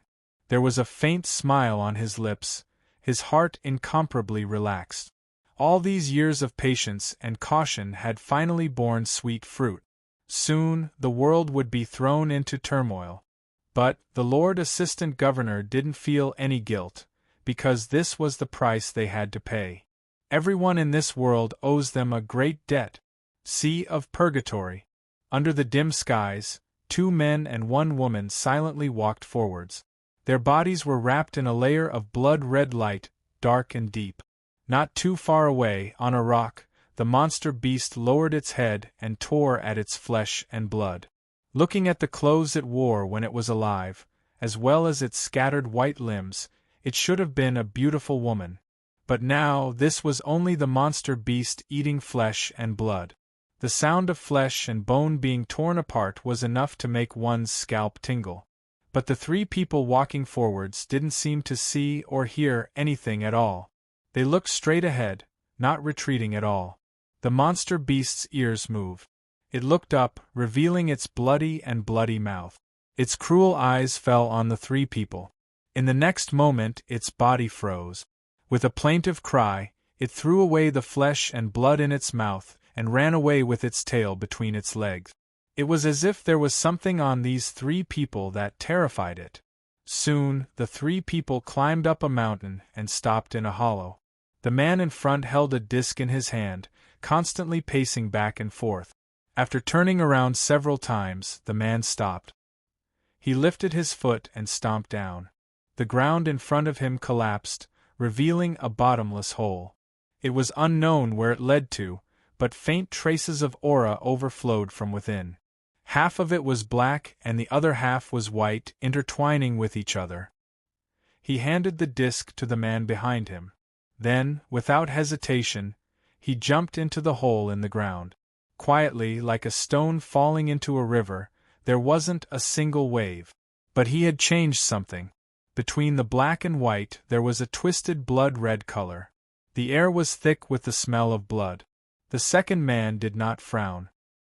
He handed the disc to the 3rd man and jumped into the cave. Only the woman remained. Her features were as beautiful as a painting, and her skin was fair. As she watched the blood-red color grow thicker, there was not the slightest fluctuation in her eyes. Who would have thought that just a few days ago, she, a young lady of an assistant governor's mansion, would be so frightened that she wet her pants on the spot when she found out that she had suddenly entered the list. He raised his hand and tapped the disc. Blood-colored patterns appeared on its surface, interweaving to form a strange face. It opened its mouth and howled soundlessly. The entrance of the cave trembled, sucking in the black and white auras that had almost been soaked in blood. The next moment, the hole disappeared. The woman put away the disc and turned to leave. Her light footsteps soon faded into the distance. Qin Yu looked at the ruins of the city that still existed.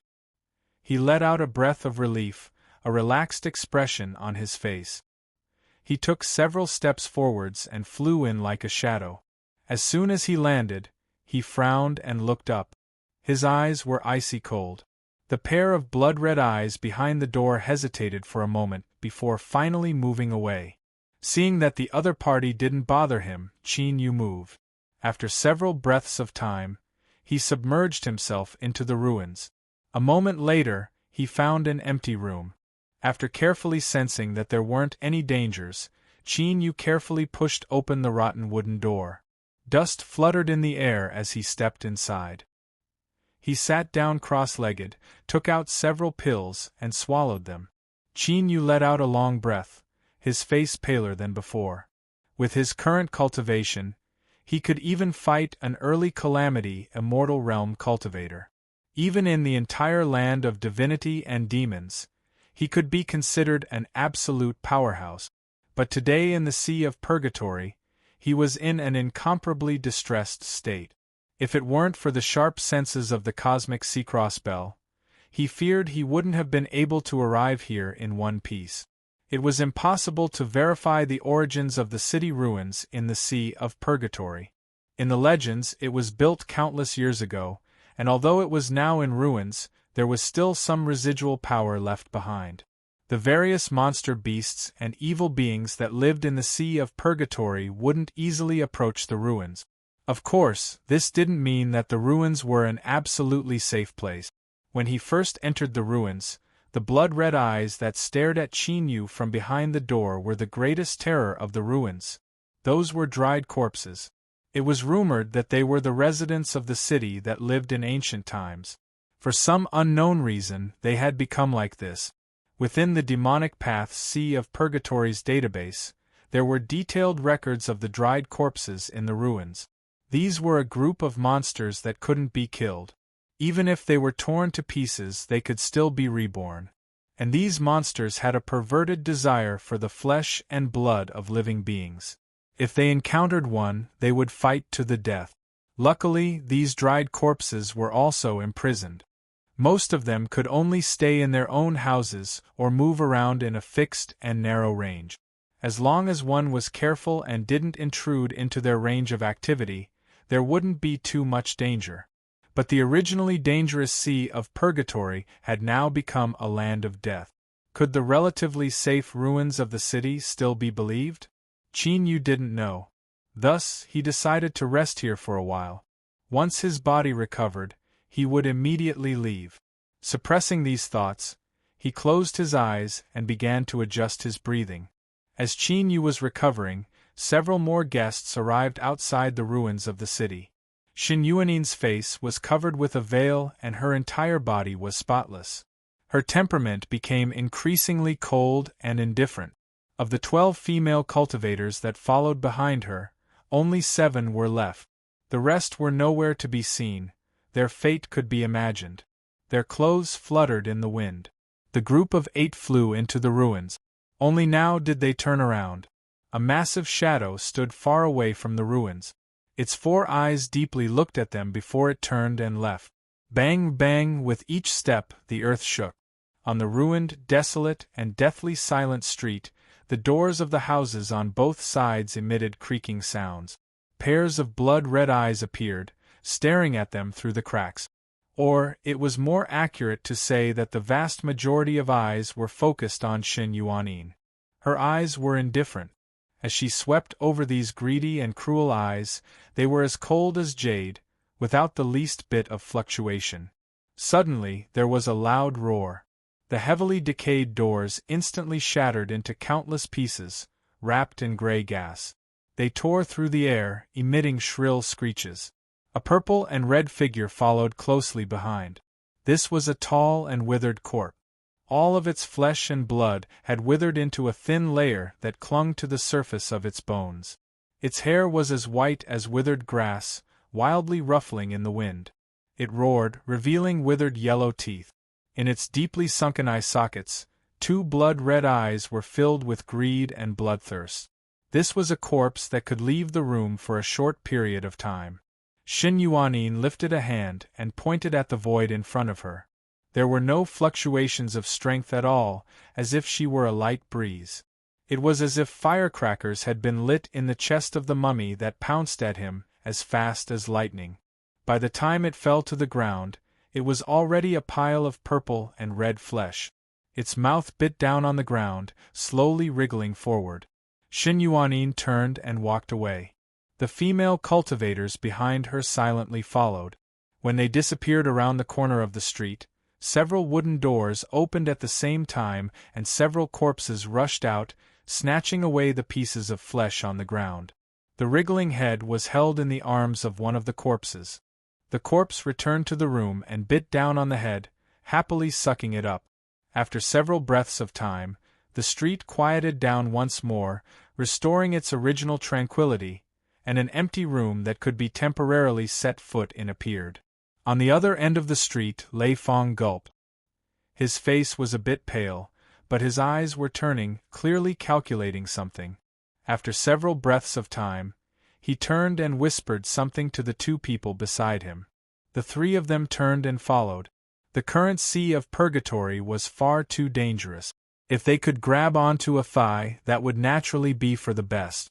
There was no day or night in the sea of purgatory. The gray skies and tumbling fog filled the skies all day, leaving one's mind feeling particularly depressed. Qin Yu opened his eyes and silently calculated. Another 2 days passed, and he immediately frowned. In the blink of an eye, 6 days had passed. But he still hadn't been able to enter the depths of the sea of purgatory. If things continued like this, he feared he wouldn't be able to find Shuaba before the time limit was up. As for whether or not he could miss the deadline, that was impossible. Otherwise, Ing City's Great Array Formation would close. Unless the outside world opened it on its own initiative, it would be impossible to leave. It had to be known that Ing City's Great Array Formation had been completed since the founding of the Great Chu Empire. After 30 million years of constant strengthening and improvement, even a calamity immortal would find it hard to shake it. And the next time it opened would be several million years from now. No matter who it was, if they stayed here then they would turn into dirt. He couldn't delay any longer. Qin Yu stood up. After sensing that there was nothing wrong with the outside world, he flicked his sleeves and opened the door.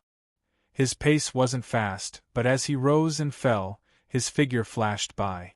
In several blinks of an eye, Qin Yu arrived at the edge of the ruins. He stepped forwards and shot into the skies. But at this time, his complexion changed. With a shout, he came to a sudden stop and punched out. Bang! There was a dull sound like a tsunami erupting. A giant net appeared in nothingness, dented by the strength of his fist. Qin Yu borrowed the strength of the shaking to draw back. In the next moment, the net rolled up, wrapping around him. The figure of a giant spider appeared outside the ruins.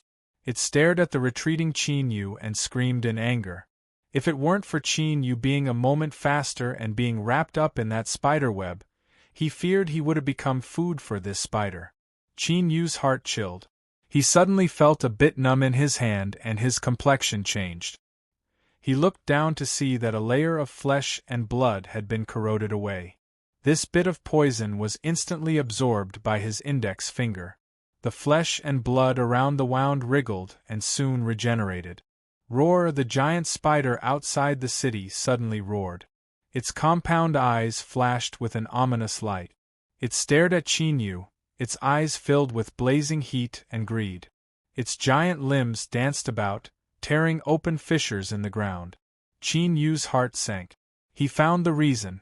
That spider web was stained with a portion of his flesh and blood. The powerful blood vitality of an emperor-level demon body was undoubtedly a fatal temptation to monster beasts. Roar! A deep and low roar sounded out. The giant spider seemed to feel danger, but before it could escape, A fist arrived and sent it flying away. A figure gradually became clear in the smoke and dust. He walked in front of the spider web, closed his eyes and took a deep breath, an intoxicated expression on his rotten face. Qin Yu's pupils shrank. This figure was the one he encountered not too long ago, the one with the terrifying aura. Perhaps it was because he had swallowed and absorbed some flesh and blood essence, but the state of his body's decay had improved. Black energy lingered around him. His soul suddenly throbbed. A terrifying feeling surged out from the depths of his heart, causing Qin Yu to stiffen. He fiercely looked up, his eyes colliding with the corpse's. A deep and low voice sounded out in his mind, "My prey, you cannot escape." He had been targeted. However, the corpse was the same as the spider. It clearly dreaded the ruins. Its eyes blazed with heat, but it hesitated and didn't move forwards. Qin Yu calmed down a little. His thoughts raced, but before he could think of a plan to escape, a heaven-shaking explosion sounded out in the southeast direction of the city ruins. What followed was the excited howls of the corpses. In the blink of an eye, countless houses collapsed. With loud rumbling sounds, dust shot into the skies. Xin Yuanin lifted a hand to wipe the corner of her mouth. Blood dyed the back of her pale fingers, making her look even more startling. There was a pool of blood on the ground. Cold air rose up from it, and there were even tiny pieces of ice mixed within. The hidden dangers within her body were becoming increasingly serious. Listening to the chaos outside, Xin Yuanin furrowed her eyebrows. Then she composed herself. She put on her veil and pushed open the door. She was once again the cold and venerated master of 9 Heaven Mirror Moon Palace, not weakened in the least. With a flick of her sleeves, several corpses that broke through the walls froze in midair, falling to the ground and breaking into countless pieces. "Let's go."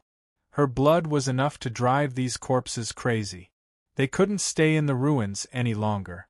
Rumble, rumble, from all directions, the sounds of walls collapsing and houses collapsing constantly sounded out.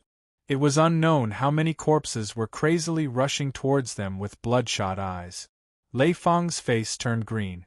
He thought he had found a powerful thigh, but who would have thought that in the blink of an eye, he would have to flee for his life. But now, he had no other choice. If he left these female immortal sect cultivators, he feared he would die even faster. Xin Yuanin stepped forwards, still calm and composed. Her attacks were light and gentle, but wherever she went, there was no longer any life left behind. The sublime emotion forgetting code, forgetting one's 7 emotions and 6 desires, as well as compassion for all living beings in the world. When she attacked, there was no room for mercy. The roars of the corpses rapidly approached. The loud rumbling was enough to prove their astonishing numbers. Qin Yu's complexion immediately paled. A leaky house met a rainy night. The rotten corpses waited outside and the corpses went berserk within.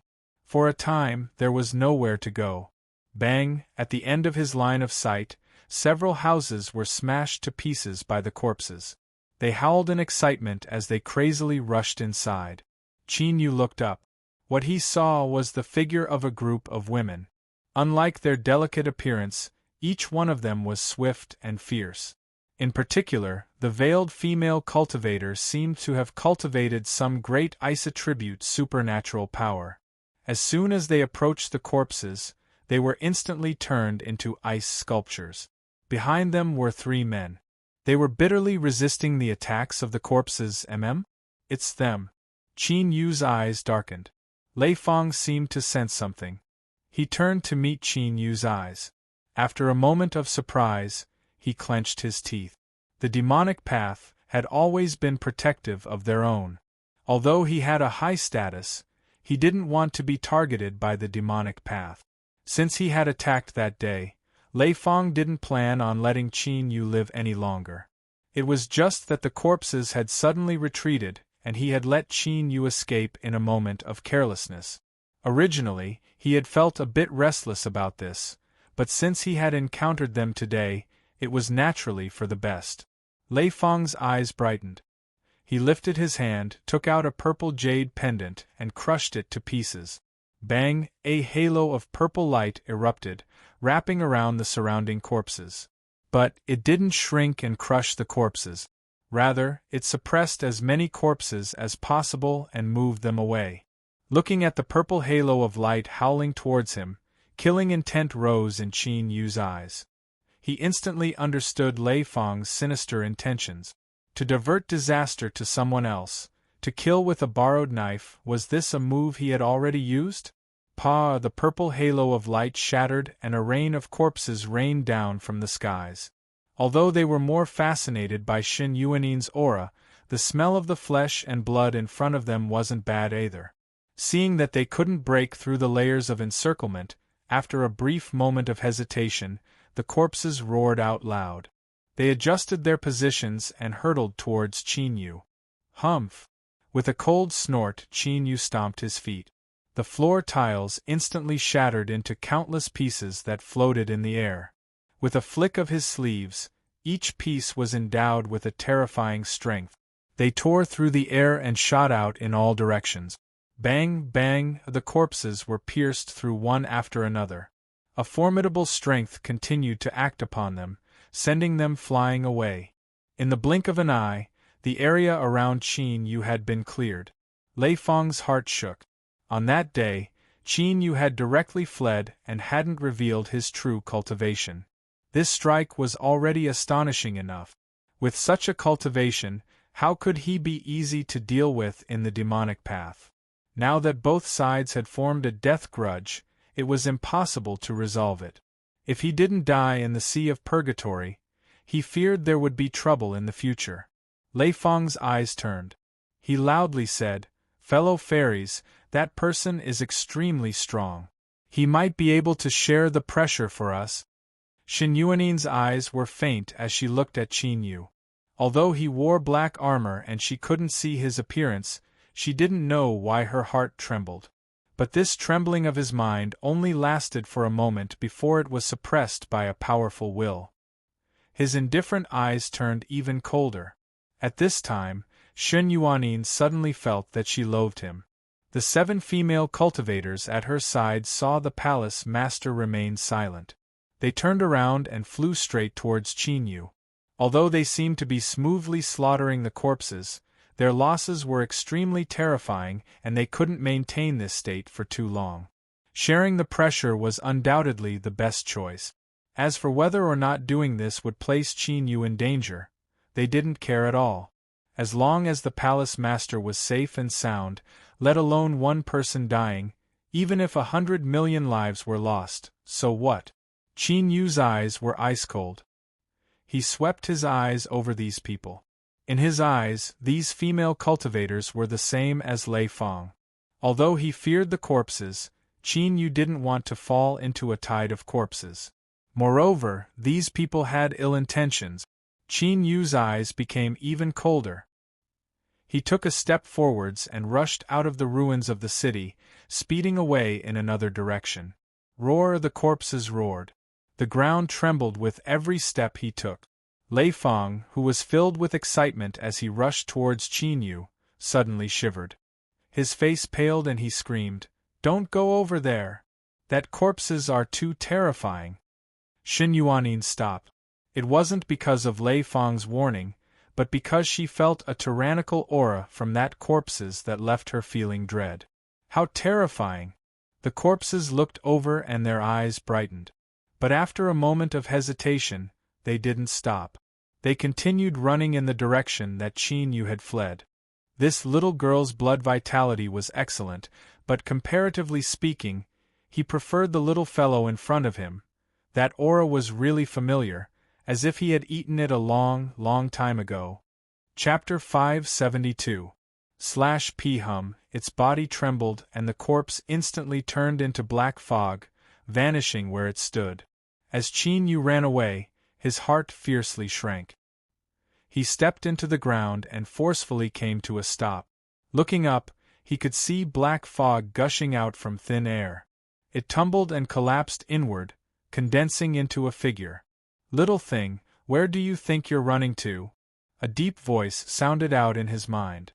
Qin Yu took a deep breath and continued to run away. When he first saw this corpse he had sensed how strong it was. Today it was even stronger.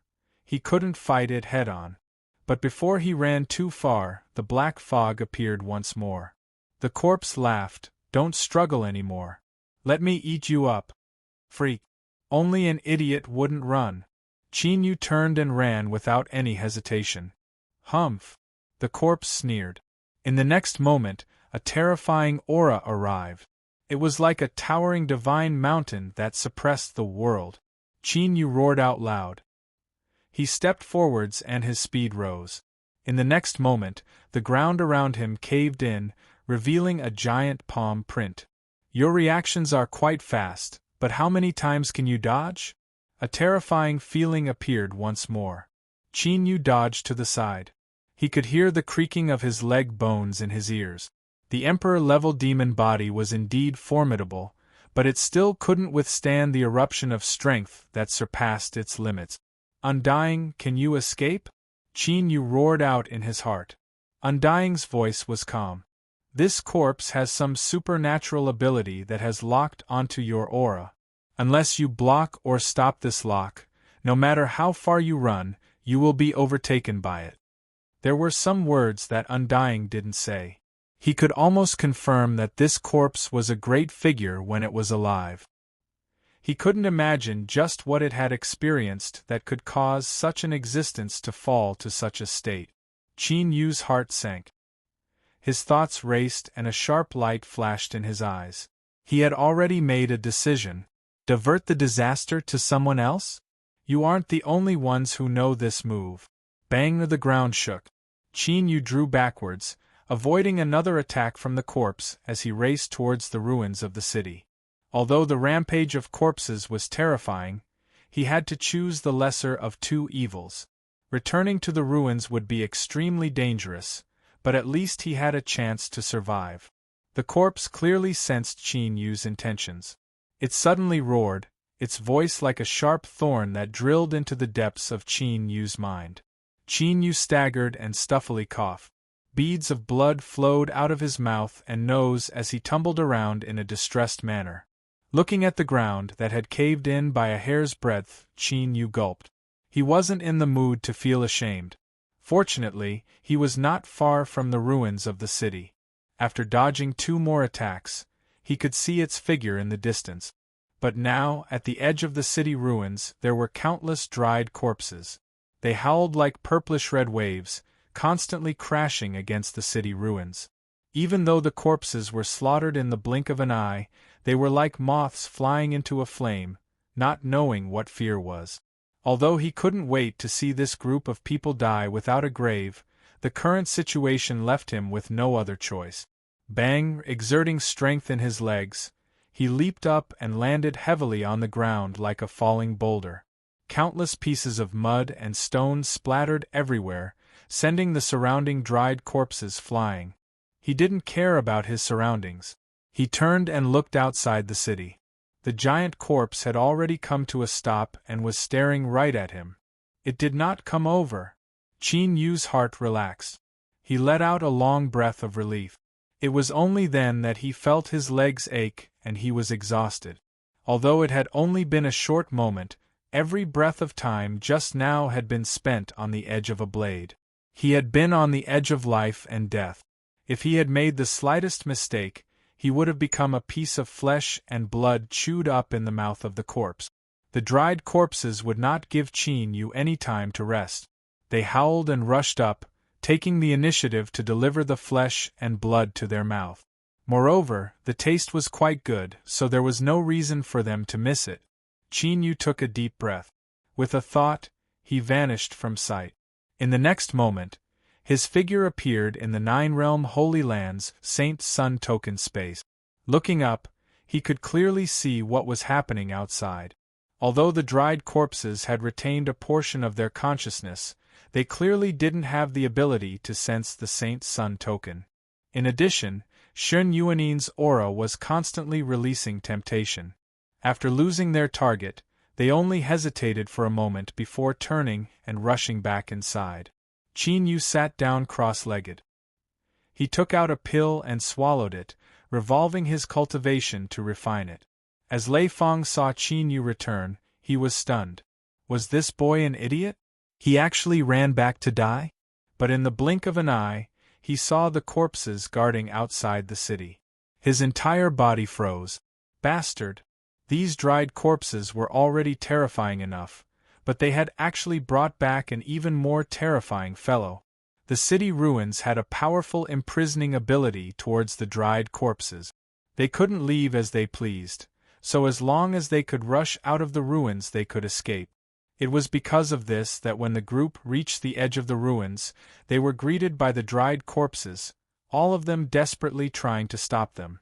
Just as they were about to kill their way out of the encirclement, Qin Yu actually came up with such a trick. Once they left the ruins, they feared they would be greeted by the terrifying attacks of the corpses. Looking over, because Qin Yu had suddenly disappeared, the corpse was clearly enraged. It roared and black energy tumbled around its body. Seeing this, Lei Feng nearly fainted. He couldn't resign himself to death. He absolutely couldn't. These women from the immortal sect might still have a chance to live, but his hands and feet were weak. Where would he find a chance to escape? That corpse had chased Qin Yu away, and now it was chasing him back. It was clear that its true target was him. As long as he could force Qin Yu out, the crisis of the corpse could be resolved. Yes, that was it. Lei Feng screamed, "Senior apprentice sisters, that person has wild ambitions. He wants to kill us all. We cannot let him go." Qin Yu brought the corpse back and concealed his track. Hearing Lei Feng's words, the eyes of the 7 female cultivators turned icy cold. Shen Yuanin frowned. She lifted a hand and pointed at the void. Her fingers seemed light, but it was like a falling mountain falling into a great lake. In that instant, great waves surged out, sweeping out in all directions. Within the Saint Sun token, Qin Yu's complexion changed. He looked at the veiled female cultivator, his eyes cold. In the next moment, the space he was in seemed to synchronize with the outside world. Ripples spread out. Although they were weak and didn't have much killing power, they were enough to force him away. Shua Qin Yu's figure appeared where he was. Before he could do anything, a pleasant but icy voice sounded out in his ears. "The target of the dried corpses is me, and the target of the corpse is you. If we join forces, we might have a chance to survive. Otherwise, we will all die here." Qin Yu had no expression. "How can I believe you? If you believe me, then you will live. If you don't believe me, then you will die." Direct enough. He punched out at the dried corpses.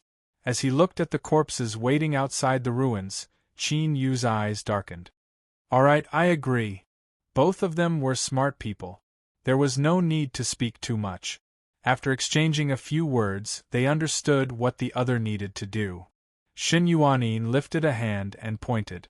Wherever her fingertip went, space came to a standstill. The dried corpses wrapped within were directly sealed in ice. Bang! Qin Yu's feet fell. His figure was as fast as lightning as he moved through the stopped space. The frozen corpses shattered one after another. Lei Feng's eyes widened, his mind still in a daze. Wasn't she supposed to kill him? What was she doing? Roar! Several dried corpses roared as they rushed forwards. Shen Yuanin didn't even turn around. She only lightly looked at him. Qin Yu sighed inwardly. He lifted a hand and pressed it down. Space violently shook. The tumbling strength forced the several dried corpses back, but it didn't cause any powerful damage to them. The cycle repeated itself. More and more dried corpses surrounded Qin Yu, nearly submerging him. Dealing with them became increasingly difficult. Beads of sweat dripped down his forehead. This wasn't a disguise. Controlling his strength, while also avoiding an astonishing number of dried corpses, was a great challenge for Qin Yu. Outside the ruins, the eyes of the rotten corpse turned cold. It roared out loud. Although it had retained some of its consciousness, it couldn't be compared to when it was alive. This boy was its prey, but this pitiful group of lowly people actually dared to steal him. They were seeking death.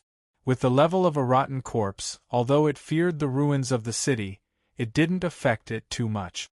With a loud bang, a giant pit formed in the ground. The edges melted away, turning into some sort of crystal.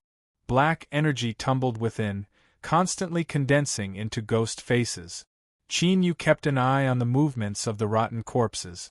He was overjoyed. He had fallen into their trap. Like a giant boulder falling from the heavens, dozens of dried corpses were instantly crushed into meat patties. As the black fog touched their flesh and blood, black flames ignited. After several breaths of time, the black flames were extinguished, leaving behind nothing but ashes. The nearly undying and indestructible dried corpses were actually as fragile as ants in front of the rotten corpses. They were easily erased. Roar! The rotten corpse reared its head back and roared. A cruel and vicious aura shot into the skies. Even the bloodshot corpses couldn't help but feel fear. They roared and drew back. Without needing a reminder, Xin Yuanin stepped forwards. She lifted her hand and spread her fingers. Beneath the dim light, she looked like a pure white snow lotus blooming. Kacha, on the ground, ice lotuses appeared. They were layered upon each other, their branches and leaves distinct. It seemed as if a gust of wind would cause the flowers to sway. In the next moment, all of the ice lotuses bloomed together. The fragrance of flowers filled the air. The rotten corpse's angry and cruel eyes revealed a trace of confusion. The scene in front of him caused fragmented memories to appear in his mind. All of them were fragmented images that he couldn't clearly see. He tried to grasp them, but all he did was make the fragments dissipate even faster. Anger surged from the bottom of his heart. He glared at Xin Yuanin and lifted his hand, ready to strike out. But just as he lifted his arm, the rotten corpse froze. Frost appeared on his fingertips and rapidly spread upwards. In the blink of an eye, his entire arm was frozen over. The ice didn't stop there. It continued to climb up his body. A terrifying chill that could extinguish all life penetrated straight into his soul. The rotten corpse's life state had already undergone a mutation. Whether it was his mortal body or soul, he didn't feel much pain. But as he looked at the ice covering his body, the anger in his chest burned even hotter. The stabbing pain in his head caused him to roar out in anger. Bang! All of the ice on the rotten corpse's body instantly shattered. A terrifying aura continued to spread outwards. The ice lotuses that bloomed on the ground violently trembled, covered in cracks. Every crack was like a terrifying mark left behind by a saber, a spear, a sword, or a halberd. All that was beautiful was destroyed, leaving behind only despair and slaughter. Xin Yuanin took a step back. On the veil covering her face, a mass of blood red appeared and rapidly spread outwards. Her aura suddenly weakened. As Qin Yu saw this scene, he was slightly startled. His impression of her changed a little bit. Not to mention anything else, she was at least professional enough. Even though she knew it was fake, she still worked so hard. He could clearly feel that these injuries were real, and they were very heavy. The sublime lost emotion code.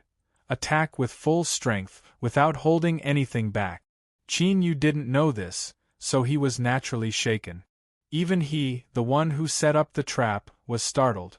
The dried corpses that had gone mad from Xin Yuanin's provocation fell directly into her trap. The eyes of the dried corpses that had been frightened away by the rotten corpse turned even redder. They cried out like wild dogs trying to protect their food. This damned thing wanted to steal their food. Unforgivable. This was absolutely unforgivable. After breaking through Xin Yuanin's imprisonment, the rotten corpse's ferocious nature erupted. It roared as it strode forwards. But as it took a single step, it was drowned out by the raging corpses that rushed at it from all directions. No matter what you are, if you dare to touch our food, then don't think you'll have a good ending. The plan went surprisingly smoothly. Most of the corpses surrounding Qin Yu dispersed, making it much easier to deal with them. It was all because that woman was ruthless enough, Qin Yu sighed inwardly. As he looked over, his face froze. Shen Yuanin's hand hung down. Dark red beads of blood flowed down her fingertips and dripped onto the ground. The impact just now hadn't caused any visible wounds. Then, this blood, at this time, Shen Yuanin lifted a hand.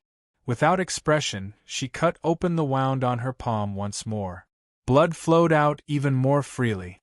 She looked up, her eyes indifferent. Qin Yu's face stiffened. After several breaths of silence, he silently cut open his palm.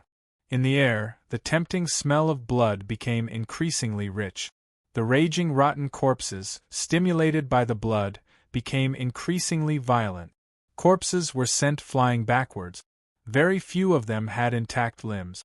While they were still in the air, they were wrapped up in black flames and burned to ashes. Perhaps at other times, the threat of death could scare these corpses away. But Shen Yuanin's blood caused them to forget all scruples. The hope of survival was right in front of them. For this, they could disregard everything. Quietly, Shen Yuanin, Qin Yu, and the others escaped from the vortex of slaughter. He confirmed with Undying that his aura was still locked onto, looking at the rotten corpses that were slaughtering to their heart's content. Qin Yu gnashed his teeth in hatred. This bastard, just how much did he want to eat him? Even at this time, he still hadn't let go. As he was thinking of how to escape, Shen Yuanin's cold voice sounded out, "All of you leave first." The 7 female cultivators shook their heads without hesitation. Lei Fong and the other two's happy expressions froze, their mouths filled with bitterness. Shen Yuanin frowned. This is an order. There was no need to explain at all. It was simple and crude. The 7 female cultivators didn't dare to speak again. They bowed and carefully moved away. Because their 2 main targets hadn't moved, even if the corpses discovered this, they still didn't stop them. As Lei Fong and the other 2 were about to leave, Qin Yu's eyes flashed. The 3 of them cannot leave. If it weren't for Shen Yuanin waiting for an explanation, Lei Fong would have cursed out loud. "Brat, do you want to blow me up?" Qin Yu lightly said, "Whether they are rotten corpses or dried corpses, they aren't without intelligence. If too many people leave, it will arouse suspicion and our plan won't work. So, just in case, these 3 must follow us." Although these words seemed forced, Shen Yuanin didn't argue. She lightly said, "All right." Although these 3 people had some relationship with the immortal sect, they didn't enter her eyes at all. Shen Yuanin didn't care whether they lived or died. Or, it was more accurate to say that she didn't even care about the 7 female cultivators from the immortal sect. This was because she would have a use for them in the future, so she would protect them. Qin Yu glanced at Lei Fong and the other 2. As he saw their hateful gazes, he sneered inwardly. Holding grudges didn't need to be taught. He no longer cared about his surroundings. Qin Yu's eyes drooped as he waited for news from Undying. As long as the lock disappeared, he could immediately leave. Suddenly, the earth beneath their feet trembled. Qin Yu and Shen Yuanin reacted at nearly the same time. They shot into the skies. Lei Fong and the other 2 were a moment too slow. By the time they reacted, the ground had already shattered and a terrifying maw was sweeping towards them. Within this circular maw were circles of fine fangs. They crisscrossed with each other, as if it were a meat grinder. A powerful swallowing strength spread out, sucking in all the dirt and stone. Lei Fong felt a chill run down his spine. He suddenly kicked out. The cultivator behind him miserably cried out and tumbled to the ground, falling into the giant maw. Borrowing the strength of this kick, Lei Fong was able to temporarily escape the swallowing strength. His cultivation wildly erupted as he dragged himself away. After surviving a calamity, before he could even relax, a great strength struck his chest. "No!" Lei Fong screamed out in despair. He looked up and saw Qin Yu take back his foot. Was this retribution? Before he could finish his thoughts, Lei Fong fell into the giant maw and instantly vanished. Qin Yu met Shen Yuanin's eyes and shrugged. "I didn't do it on purpose." This explanation wasn't sincere at all. Shen Yuanin didn't say anything. Her eyes turned even colder and a cold chill rose up from her body. Of course, Qin Yu didn't care. But deep in his eyes there was still a bit of worry. As he thought, the sudden appearance of a third party broke the battle between the corpses and corpses. Both sides turned their attention back to the 2 portions of blood food. In that instant space froze. Chapter 573. Anyone that dared to snatch food from the jaws of a tiger, in front of a group of rotten corpses, naturally wasn't an ordinary character. The earth cracked apart and an earthworm creature that was thousands of times larger drilled out. It didn't have a mouth, nose, ears, or eyes. Its mouth was at the end of one end, and its smooth and flexible body was actually covered in a thick layer of armor. The rotten corpse roared and the earth beneath it turned to powder. Its figure instantly vanished and in the next moment appeared in front of the creature, its fist smashing down. There was a deep sound like a mountain shaking and also like the beating of a boundless drum. Where the fist landed, the flesh and blood violently shook, forming ripples that spread outwards. But at this time, the rotten corpse's complexion changed. It tried to pull back its fist, but the armor on the creature's surface suddenly softened like rubber, wrapping around its fist and making it impossible for it to break free. What happened next was beyond everyone's expectations. The part of the creature's body that was hit suddenly opened up, forming a slightly smaller round mouth, and swallowed the rotten corpse into its stomach in one gulp. Undying's voice suddenly sounded out, "Hurry and leave, the lock has disappeared." His voice was a bit nervous. It was clear that his true mood wasn't as calm as he had revealed before. The existence of the rotten corpse also placed a tremendous pressure on him. The more similar an existence was, the more they could understand just how terrifying the other was. The pleasant surprise came so quickly. Qin Yu maintained his composure. He looked at the woman across from him, and for some strange reason, he felt a bit restless. However, this subtle feeling was extinguished in the blink of an eye. Qin Yu cursed himself for being blinded by lust, but he couldn't help but sigh. This really was a world that looked at appearances. At this time, Shen Yuanin suddenly turned around. Their gazes collided and Qin Yu's face stiffened. Could she have sensed him? There was a slight tremor. Shen Yuanin was still standing in front of him, but her true body had already left. Outside the ruins, in front of the 7 female cultivators, cold energy rose up and reformed. Without looking back, Shen Yuanin indifferently said, "Let's go." Whoosh, they rapidly flew far away. After losing their prey, the dried corpses were stunned for a moment before falling into a frenzy. They howled and howled, their blood-red eyes stubbornly staring at Qin Yu. Even though Qin Yu's heart was strong enough, he still felt a chill run down his spine as these blood-red eyes locked onto him. Indeed, a woman's heart was the most poisonous. Just a moment ago, he was still instinctively feeling guilty and uneasy towards her. Who would have thought that in the blink of an eye, he would be completely betrayed? If he didn't have a way to escape, wouldn't he have to stay here and watch helplessly as he was torn to pieces? Looking at Shen Yuanin's fading figure, Qin Yu clenched his teeth. "We're leaving too. You want me to die?" "It's not that easy." Space shattered, forming a black hole. It was like a great maw that swallowed Qin Yu. Shwa, his aura completely dissipated. The berserk corpses stopped their advance and stared at each other in shock. What was going on? In the blink of an eye, the 2 portions of food ran clean. "If you have this ability, why didn't you use it earlier? Are you kidding us?" Thus he became even more furious. The creature that had swallowed the rotting corpse suddenly howled in pain. Its enormous body thrashed wildly on the ground, causing the heavens to collapse and the earth to crack. Flesh and blood disintegrated. A giant hole was torn open in its body, and the rotting corpse leapt down. The creature behind it froze and fell backwards. Then, all of its flesh and blood rapidly withered away. In a breath of time, only a thin layer of skin was left over as it was swept away by the wind. The rotting corpse's withered hair fluttered in the wind. It stared at the place where Qin Yu disappeared and punched out its fist. Space shattered, forming a black hole. Just as it was about to drill into it, the newly formed hole violently trembled and then completely collapsed. The rotting corpse angrily roared. But the last bit of aura it had locked onto had already been destroyed.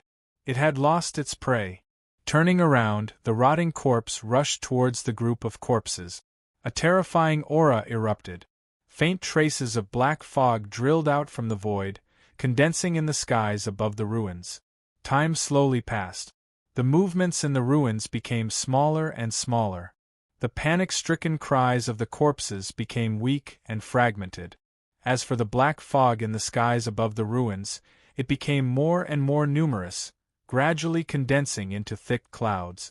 The rotting corpse walked out from the ruins of the city. It lifted a hand and pointed towards the skies. The thick black fog emitted a loud explosion and black rain began to fall down. Although they were raindrops, as they fell into the ruins they directly turned into flames. The black flames leapt and wildly spread, burning everything to ashes. Ah! Cries of pain, despair, and fear echoed out from the ruins. These were the corpses that were reforming. Their nearly undying and indestructible bodies were like oiled straws in front of the black flames. They had bitterly waited for endless years, withstanding endless torment. But in the end, they didn't manage to wait until the day they were revived. Like this, ashes to ashes, dust to dust, turning into ashes between the heavens and earth, without a single trace left behind. When the black fog scattered and the black flames were extinguished, the ruins of the city had disappeared. All that was left behind was a massive pit in the ground. The edges of the pit had melted into crystals and black energy surged within. From time to time, pained faces would appear. They faced the gray skies, their mouths opening and closing as if they were roaring and questioning something. The rotting corpse stood at the edge of the pit. Its gaze fell into the distance, incomparably deep, as if it could pierce through the boundaries of space and time. Little thing, no matter where you flee to, I will find you. The withered branches of earth demon thistles absorbed infernal energy to grow. They were incomparably hard, and the sharp thorns that covered the branches contained a potent poison. They could also release an invisible infernal heart that bewildered the mind. In addition, earth demon thistles were vegetation that grew in group. Once they wove together, even the powerful monster beasts and evil beings of the Sea of Purgatory wouldn't be willing to enter. This thistle forest in front of them stretched out as far as the eye could see. It had grown for at least tens of thousands of years or even longer. Occasionally, in the gaps between the thistles, one could see some pale white skeletons. These were the remains of powerful life forms that had mistakenly entered here many years ago. This was because the weaker ones had already been cleanly absorbed and fused with the black earth. At this time, in the skies above this thistle forest that could be called a forbidden zone, space suddenly shattered and a figure flew out. The black-robed, black-haired man was Qin Yu. His sharp eyes swept around. He didn't find any dangers, but as he looked at the thistle forest that stretched out as far as the eye could see, he revealed a happy expression. The potent poison and terrifying infernal heart had no effect on him. Rather, they were a natural barrier. Thus, to others this thistle forest could be called a dangerous place, but to Qin Yu, it was actually the best place to rest. He flicked his sleeves and wiped away the thistles, completely disregarding the poisonous gas that was released when the branches were broken. Then, he sat down and took out some pills. When that little girl attacked him just now, she had broken his recovery. Even now, his leg bones were aching and the damage to his body was still ongoing. He swallowed the pills into his stomach. As he felt a warm feeling rapidly spreading through his chest, Qin Yu smiled. With his status as the demonic path's saint's son, he naturally obtained the best supply of pills. After these demonic path pills were purified by the little blue lamp, their efficacy had become even more amazing. In at most a day, he would be able to restore himself to his peak condition. Without warning, Qin Yu's eyes shot open. His heart raced and beads of sweat dripped down his forehead. In that moment, he felt as if he had been locked onto by a vicious beast in the darkness. He could even smell the stench of its sharp teeth. When he sensed again, everything had calmed down. But Qin Yu knew that he wouldn't have such a feeling for no reason. It seemed to represent some sort of omen, rotten corpse. A thought jumped out in Qin Yu's mind. Perhaps in the future, he would meet this person again. His face was cloudy and uncertain. After a long time, he took a deep breath and suppressed his tumbling thoughts. Qin Yu was expressionless. His eyes were like a calm lake, icy cold. So what if they met again? Today he wasn't a match for this person and could only flee in distress. But who knew what would happen in the future? Perhaps on the day they met again, their identities as the hunter and the hunted might have swapped places. Thinking of this, Qin Yu no longer felt any fear. He closed his eyes and calmed his mind. He began to catalyze and absorb the medicinal efficacy with all his might. Time quietly passed. In the blink of an eye, a day passed. Qin Yu's eyes flashed open, a sharp light flashing within them. He stood up and his bones began to crackle. A powerful strength surged through his flesh and blood. Adversity could truly stimulate one's potential. Although Qin Yu hadn't cultivated yet, whether it was his cultivation or mortal body, both had risen to a certain degree. Although the earth slaughter thistles forest was safe, it wasn't a place to stay for long. After being chased by the rotten corpse, Qin Yu's desire to become stronger had risen. As for the Sea of Purgatory's water demon, he had to obtain it. However, without the help of Wei Jia and the others, the difficulty of this matter had greatly increased. He needed to carefully plan and look for other opportunities. He looked down at the black armor he wore. Thinking for a moment, Qin Yu's thoughts stirred and the armor vanished from sight. It was originally formed from the little saint robe, but now it had turned into simple black clothes. Of course, Qin Yu didn't forget to change his appearance. The new demonic path Saint's son, without accident, any influence within the land of divinity and demons with some foundation would have already obtained information on his identity. His identity as a true demon guard was a good concealment when he was with Wei Jia and the others. But if he moved alone, it would be a bit more conspicuous. After finishing this, Qin Yu stepped forwards and shot into the skies. After determining the direction, he soared deep into the Sea of Purgatory. After being chased by the rotten corpse, perhaps Qin Yu's bad luck had been temporarily exhausted. For the next 2 days it was a rare tranquility. It was like all of the terrifying life forms of the Sea of Purgatory had vanished without a trace.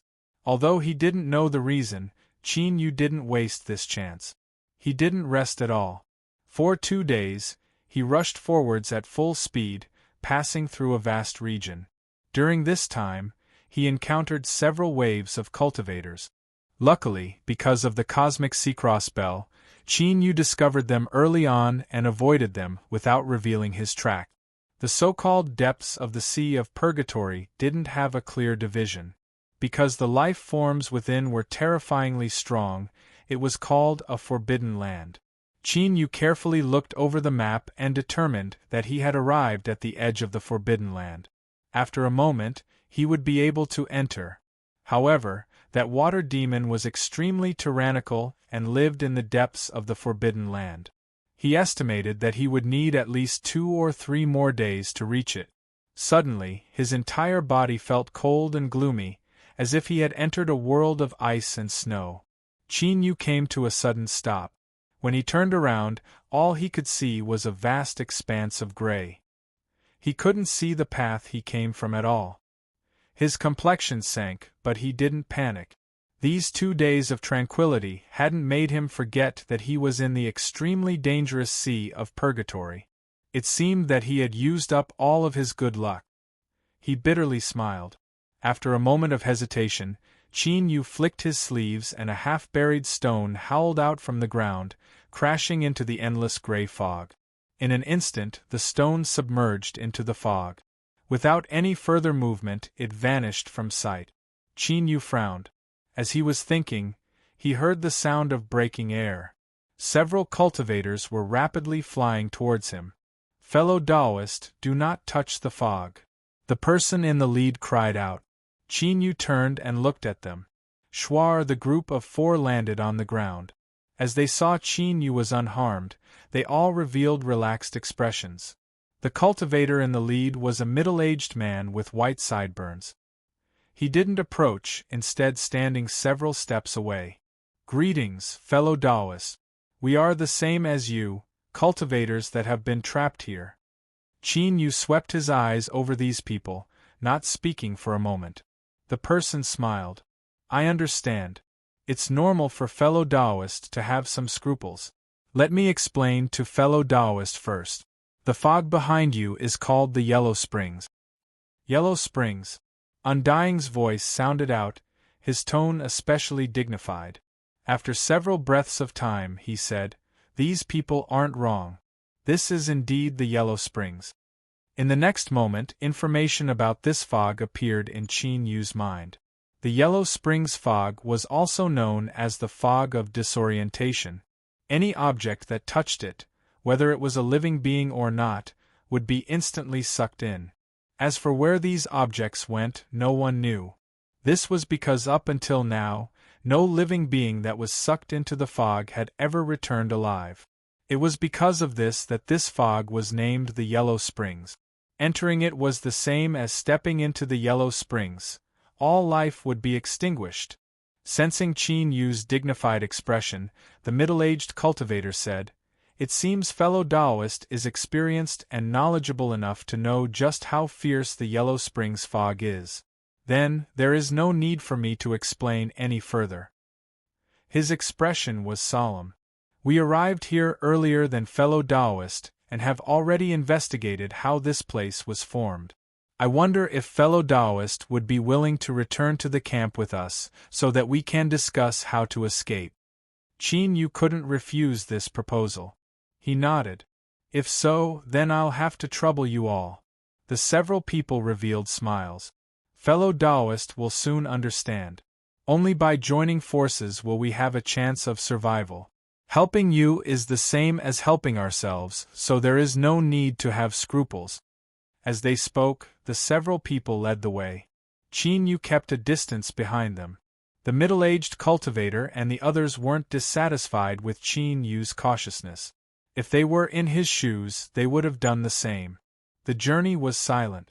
Luckily, the camp wasn't too far away and they soon arrived.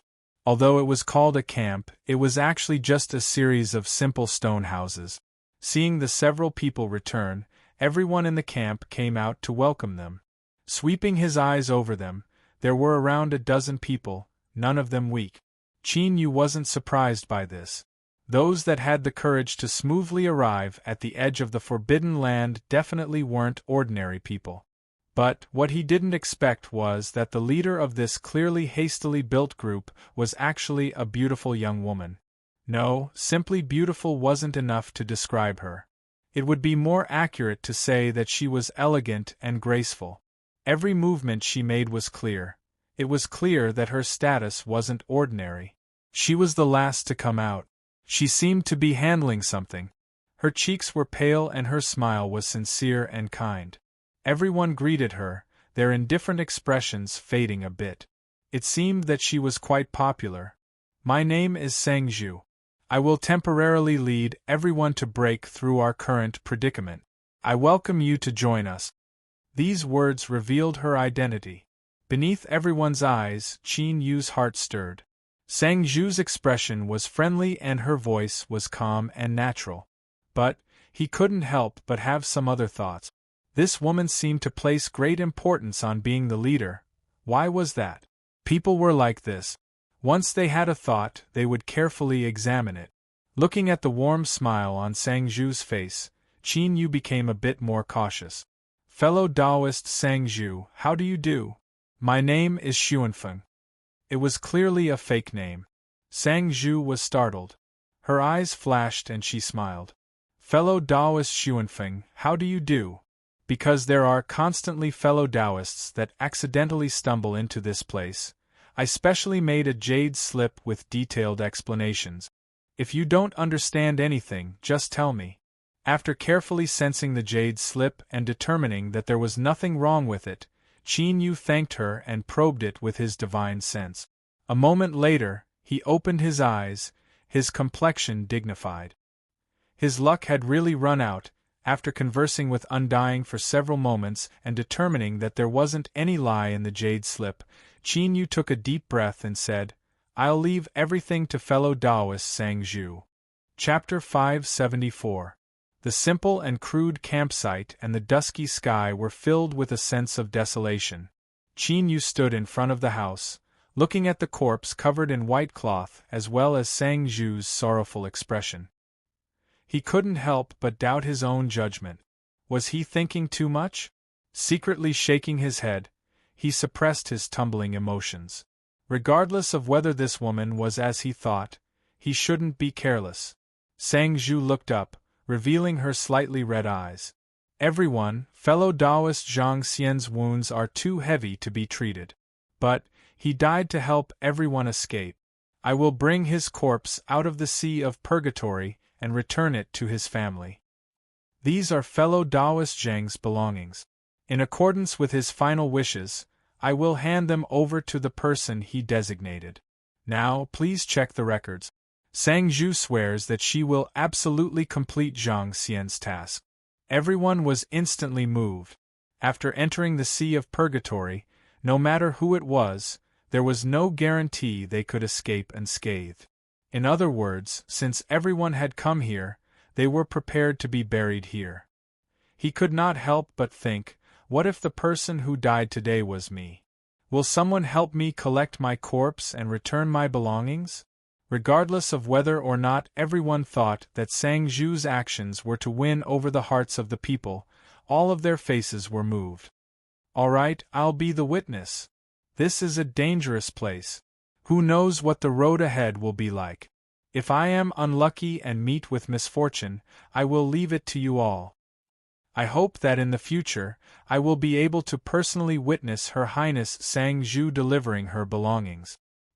He addressed Sang Zhu as Your Highness because Sang Zhu was a princess of the Qi kingdom.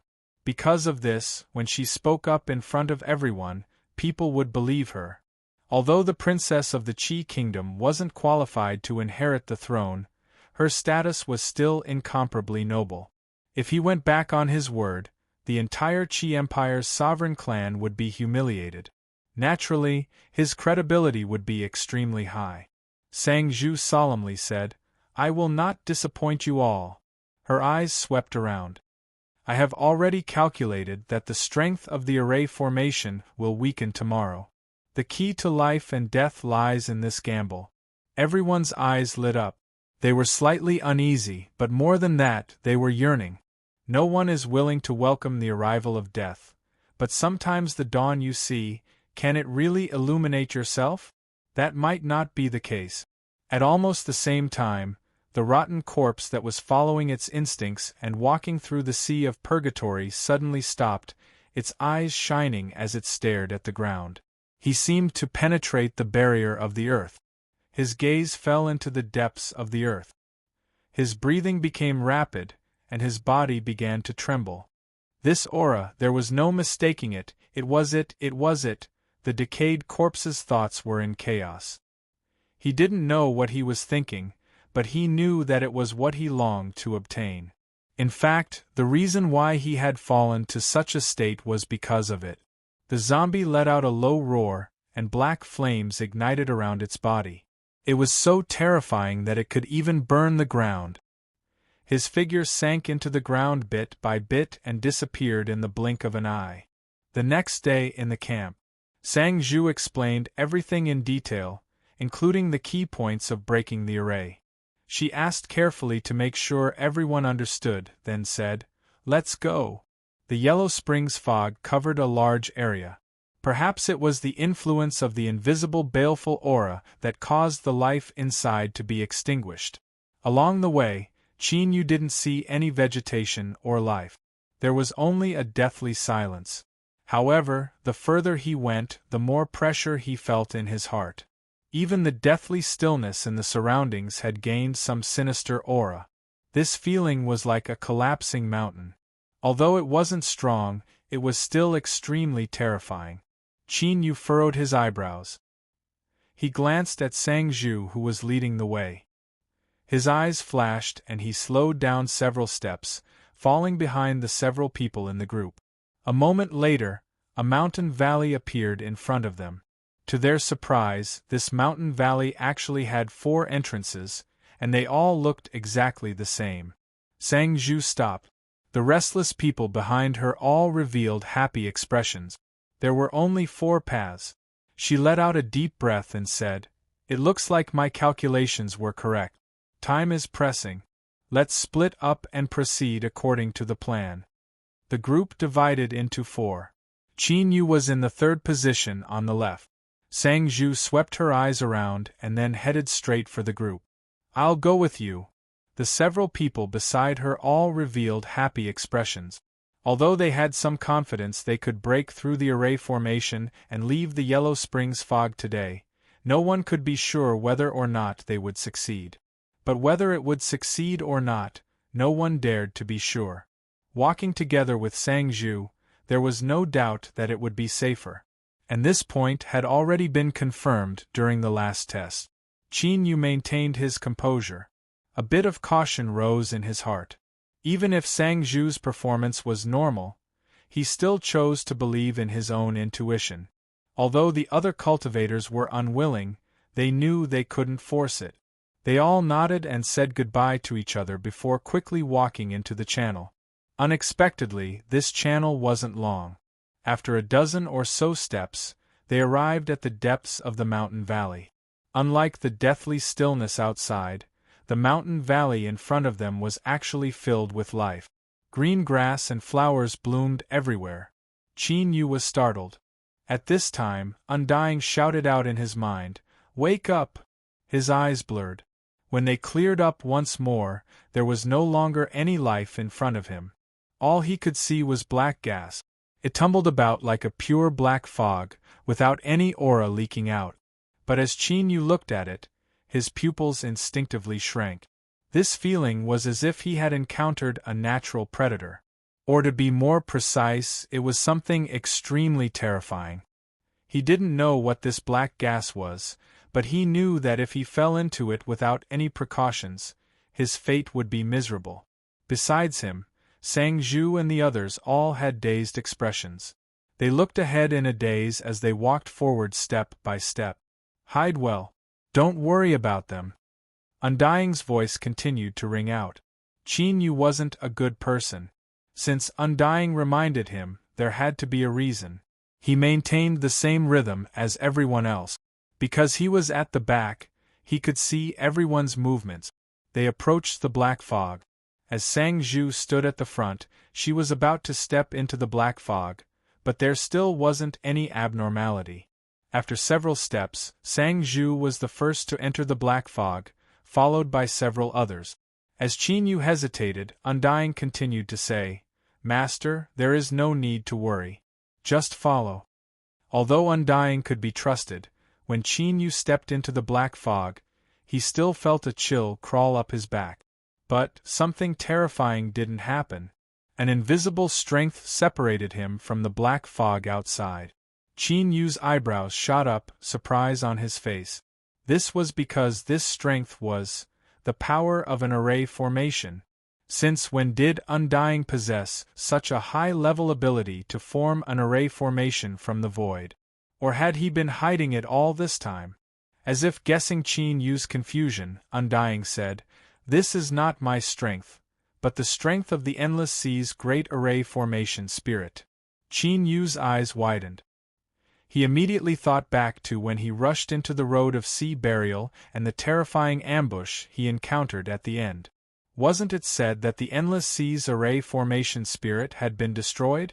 Undying said, "His consciousness has already been annihilated, leaving behind only pure strength. This matter is complex. If Master is interested, I will tell you in the future." Qin Yu nodded. He thought to himself, what do we do now? Undying smiled. If there isn't an accident, all you need to do is wait. Someone will naturally send you away. The taunting tone in his words was undisguised. Mountain Valley, outside the black fog. Sang Zhu's figure appeared out of thin air. She stared at the tumbling black fog, her usually gentle eyes now filled with callousness. It was just that there was now a bit of hesitation in her eyes. That cautious Xuanfeng had been dealt with so easily? She thought there would be some trouble. Chapter 575. Another entrance to the mountain valley. The passage was unexpectedly long. After walking for a long time, several people still couldn't see the end. Luckily, they remembered Sang Zhu's arrangements and were cautious, so no accidents occurred. Brother Su, is there something wrong? A person in the group asked. The others all revealed concerned expressions. They didn't completely trust Sang Zhu, but they were forced by the situation. The cultivator surnamed Su had studied a great deal of array formations. He thought for a moment and said, I won't hide it from you all. This great array formed from the Yellow Springs fog contains the cycle of yin and yang in the world. I can only see a few parts of it, but from what I can see, there shouldn't be any problems. Everyone's expressions relaxed. In truth, they already knew this, but hearing the cultivator surnamed Su say it again gave them some psychological comfort. At this time, there was a loud explosion above their heads, like a thunderclap in broad daylight. The scene in front of them suddenly distorted. The cultivator surnamed Su shouted out, This is bad, this passage is about to close. We must retreat. Everyone turned around and fled for their lives, but it was already too late. The shattered space swallowed them in one gulp. In the third passage, the ground dissolved, turning into tumbling crimson liquid. Faint strands rose up. Although they seemed small and weak, they were actually terrifyingly tenacious. They were like some sort of well-developed root system. No matter how the cultivators desperately resisted, they still stubbornly and tenaciously crawled over their bodies. Then, it forcefully contracted, pulling these cultivators into the crimson liquid. With a burst of bubbles, they completely vanished from sight. The fourth passage. A group of people were trapped in the fog, their faces filled with fear. Luckily, as long as they didn't move, the black fog would remain still. Although there wasn't any immediate danger, the fear of the unknown still left them tormented.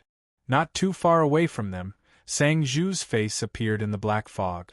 Her icy cold eyes fell on the group of people before fading away. From beginning to end, these people didn't discover Sang Zhu's arrival, nor did they know that they had just brushed shoulders with death. Of course, the reason she let them go wasn't because she was soft-hearted. Sang Zhu wasn't certain that the sacrifices she prepared would be able to achieve her goal without fail. Leaving them behind was just bait. If the sacrifices weren't enough, she could use these people to attract more cultivators. Deep within the mountain valley, shrouded in endless black fog, there was a blood-red cocoon that constantly beat like a heart. Countless blood threads drilled out of its surface, intertwining with each other to form tentacles. At the end of each tentacle was a translucent bubble, within which was a cultivator. If one were to sense carefully, they would discover that the life auras of the cultivators in the bubbles were slowly weakening. That was because all of their life force was being continuously plundered and sent into the blood-colored cocoon.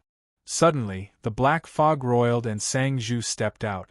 Her eyes indifferently swept over the scene in front of her, and she lightly stepped forward. In the next moment, a vortex appeared on the ground, from which emerged the unconscious cultivators from the 3 tunnels. The blood-colored cocoon's pulsation rate suddenly increased, as though it was extremely excited. In the next moment, even more blood vessels emerged, intertwining with each other as they extended outwards, dragging the cultivators away. Those strands of blood drilled into their scalp. The unconscious cultivators' bodies twitched and then fell silent. Then, the transparent bubble slowly opened and completely enveloped them. Sang Zhu's complexion slightly changed and her eyes turned bone-chilling cold. Because they were missing one person. Sun Feng. She took a deep breath and suppressed her tumbling emotions.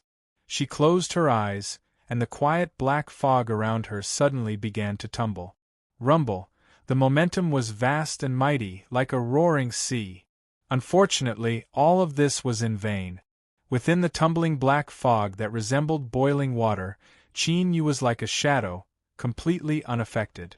Looking up, he could clearly see Sang Zhu's increasingly gloomy complexion. Undying, she's already suspicious. Even if she had a plan, hiding in the dark was the best. Once she was discovered, the effects would be greatly reduced. Undying lightly said, "Master, there is no need to worry. With things having come to this point, she has no other choice. You will understand once you continue watching." Shua. Sang Zhu opened her eyes, anger burning in her heart. Because this matter concerned her future, she had been careful enough, but she never imagined that at this critical moment she would make such a big mistake. A living person had actually disappeared, within her sleeves. Sang Zhu's pale fingers clenched into fists. Her eyes drooped as her thoughts raced. After a long time, she let out a long breath, her eyes cold and sharp. No one could escape here. Even if she couldn't find them now, once she resurrected the evil spirit and refined it into her body, she would be able to see everything. As for whether or not Xuanfeng would cause trouble, Sang Zhu's eyes were icy cold. If he jumped out, that would be for the best.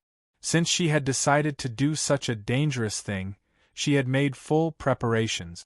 Even if it was a calamity immortal realm existence, she wouldn't fear them. Humph. With a sneer, Sang Zhu said in a soft voice, "You little rat running for your life, just wait for me. I will definitely catch you." She lifted a hand and pointed a finger. The blood-red cocoon trembled. In the next moment, it contracted and expanded, its beating rate rising by several times. Bang, bang in the deathly silence. This sound was particularly clear, as if it came from a real heart. The blood tendrils connected to the air bubble suddenly rose up, pulling the cultivators wrapped in the air bubble into the air. These unconscious cultivators violently trembled within the air bubble. Their complexions rapidly paled, and their life auras wildly flowed out like a broken dam. Sang Zhu's eyes burned with a burning heat. She stared at the scene in front of her, her chest heaving up and down. From the day she was born, she had been unwilling to accept her fate.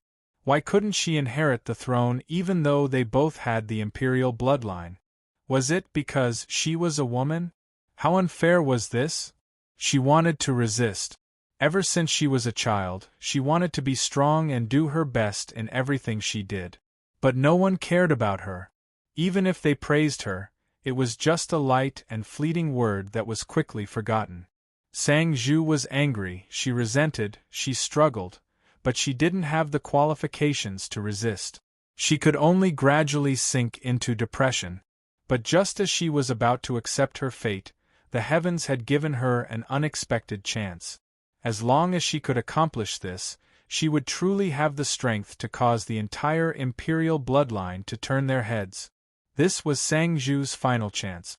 Whether it was for herself or for the woman she intimately called mother when she was a child, the woman who had been beaten to death. She had to succeed. Even if she had to pay a heavy price, even if she had to stain her hands with blood. Sang Zhu stood up straight. Her breathing gradually steadied. She didn't regret it nor did she feel any guilt. In this world, the weak were prey to the strong. These people had died under her hands, so this was their fate. No one could stop her. If there was, she would just kill them. Chapter 576 Undying was silent for a moment. He asked, "Does Master know what this blood cocoon is?" The Yellow Springs fog is not naturally formed by the heavens and earth, but is caused by the dissipation of a vicious being's aura. This vicious being is called a hell evil spirit. Since ancient times, there have been rumors that there is a mysterious domain between the heavens and earth where the souls of living beings return to after they die. This is the Yellow Springs of Hell. The so-called evil spirit is only a title. Master, you can view it as a special life form born from hell. It has the ability to control 100 ghosts and command a ghost army. The yellow springs of hell truly exist. Master, although I don't know why this blood cocoon would appear here, if I'm not wrong, then it is the evil spirit embryo. Undying paused, giving him time to consider. In my plan, Master has a high chance of seizing this evil spirit embryo today. Once you can refine and tame it, you will obtain the power to control 100 ghosts. Master can only resist ordinary tribulation immortals right now, but if you can obtain the help of 100 ghosts, your strength will multiply. Qin Yu's heart shook. He never imagined that this blood cocoon would have such an origin. Since Undying spoke, it wasn't baseless. He must be confident in his plan. With his current cultivation, every step forward had become extraordinarily difficult. Multiply his strength. The opportunity was right in front of him. The temptation was truly astonishing. Moreover, he didn't need to do much. He only needed to quietly watch from the sidelines. If he said his heart wasn't moved, he would be deceiving himself. But his eyes flashed and he slowly shook his head, his expression firm. Undying said, "This is a heaven-sent opportunity. Master needs to carefully consider it. Is it worth it?" With a decision made, his heart calmed down. Qin Yu lightly said, "In this world, there are always many things one cannot do. But one should still hold on to the most basic bottom line. If he were to stand idly by today, he would feel guilty for the rest of his life. Perhaps it really wasn't worth it, but it was precisely because of this that they could be called people. Otherwise, how would they be any different from wild beasts?" Undying sighed. "I hope that Master won't regret this in the future." His tone was a bit helpless, but there was also a bit of gratification hidden within. At this time, within his soul space, the cosmic Seacross bell and the hanging purple moon, as well as the blue sun phantom in his Danteon sea, all of their energies seemed to slow down. It wasn't just Undying alone who was touched by this. Perhaps from this day onwards, the several guests within his body had established true trust with Qin Yu. Between the gains and losses, it was hard to say for some time. It was just that Qin Yu didn't know this yet. Undying's voice returned to tranquility. "If Master wishes to save her, then the plan must change. I must make some preparations. That woman Sang Zhu should be prepared, so Master must be a bit more cautious." Qin Yu nodded. After entering the Sea of Purgatory, he had been a bit distressed. This wasn't because he was weak, but because the Sea of Purgatory was far too terrifying. In terms of cultivation, someone that could fight with an early calamity immortal was absolutely at the peak of all the cultivators that entered the Sea of Purgatory. What's more, he had many trump cards in his hands, so he wasn't afraid of Sang Zhu. This wasn't arrogance, but rather the self-confidence he had gained after going through many trials and tribulations. Feng Yunyun felt as if she had fallen into a swamp. She was surrounded by pitch-black mud, and a terrifying pressure came from all directions. His chest felt heavy and the bones in his body creaked. It felt as if his entire body was about to be crushed. Vaguely, she knew that she was not in the right state. She struggled to wake up, but her eyelids felt as if they weighed 1,000 pounds. No matter how hard she tried, she couldn't open them. Her body grew colder and colder. The consciousness that she was barely able to gather began to show signs of dissipating. She didn't know what was happening to her, but she instinctively felt fear. It was as long as she fell asleep, she would never wake up again. "I can't sleep. Wake up. Hurry and wake up." She screamed in her heart, but it was useless. Her consciousness became increasingly muddled. Suddenly, a loud sound entered her ears. It was like thunder in the skies, rumbling straight into the deepest depths of her heart. The oppressive pressure around her suddenly dissipated. She subconsciously gasped for breath, and it was only then that Feng Yunyun discovered that she had woken up. Her body was sore and weak. Her joints ached, and she couldn't summon the least bit of strength. A layer of sticky film stuck to her body. Feng Yunyun moved her body and discovered that there was a strange object above her head. She reached out with difficulty and grabbed it. As she pulled, she felt an intense pain. This strange object had drilled into her body, and now it was wriggling as if it wanted to drill further into her body. She was horrified. She didn't care about the heart-wrenching pain. Feng Yunyun didn't know where she found the strength to pull that strange object down. As it fell in front of her eyes, she saw that it was a mass of blood vessels that wriggled in her hand, quickly drying up. What was going on in her memories. She had clearly been with Su Wenzi just now. Before she could think further, a shrill scream entered her ears. It was like an arrow piercing through her mind. Feng Yunyun's mind buzzed and she fainted. The black fog rapidly retreated. The Yellow Springs fog that blocked off the surrounding world began to converge like a tide, submerging into the blood cocoon. It howled far away, its speed faster than lightning. In the blink of an eye, it vanished from sight without giving anyone time to react. As he felt the resentment that came from that scream just now, he stiffened. In his heart, Undying was both shocked and angry. That evil spirit woke up long ago. While he was ashamed, he also rejoiced. Luckily, Qin Yu had decided to save her. If he had followed his plan and waited for this evil spirit to finish growing, the consequences would have been inconceivable. Sang Zhu looked in the direction that the blood cocoon vanished, her mind blanking out for a brief moment. She had worked hard for all these years, paid a great price for this day, even sacrificed her innocence and blocked off all paths of retreat. But in the end, this was the result? She had used a wicker basket to draw water for nothing. At this moment, she truly understood the bitterness in those words.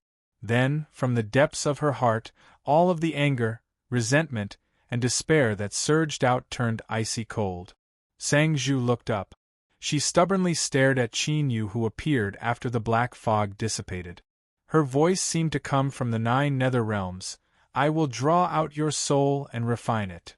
In her opinion, it was Qin Yu's sudden attack that had awakened the evil spirit that hadn't fully grown yet, causing all of her efforts to fail.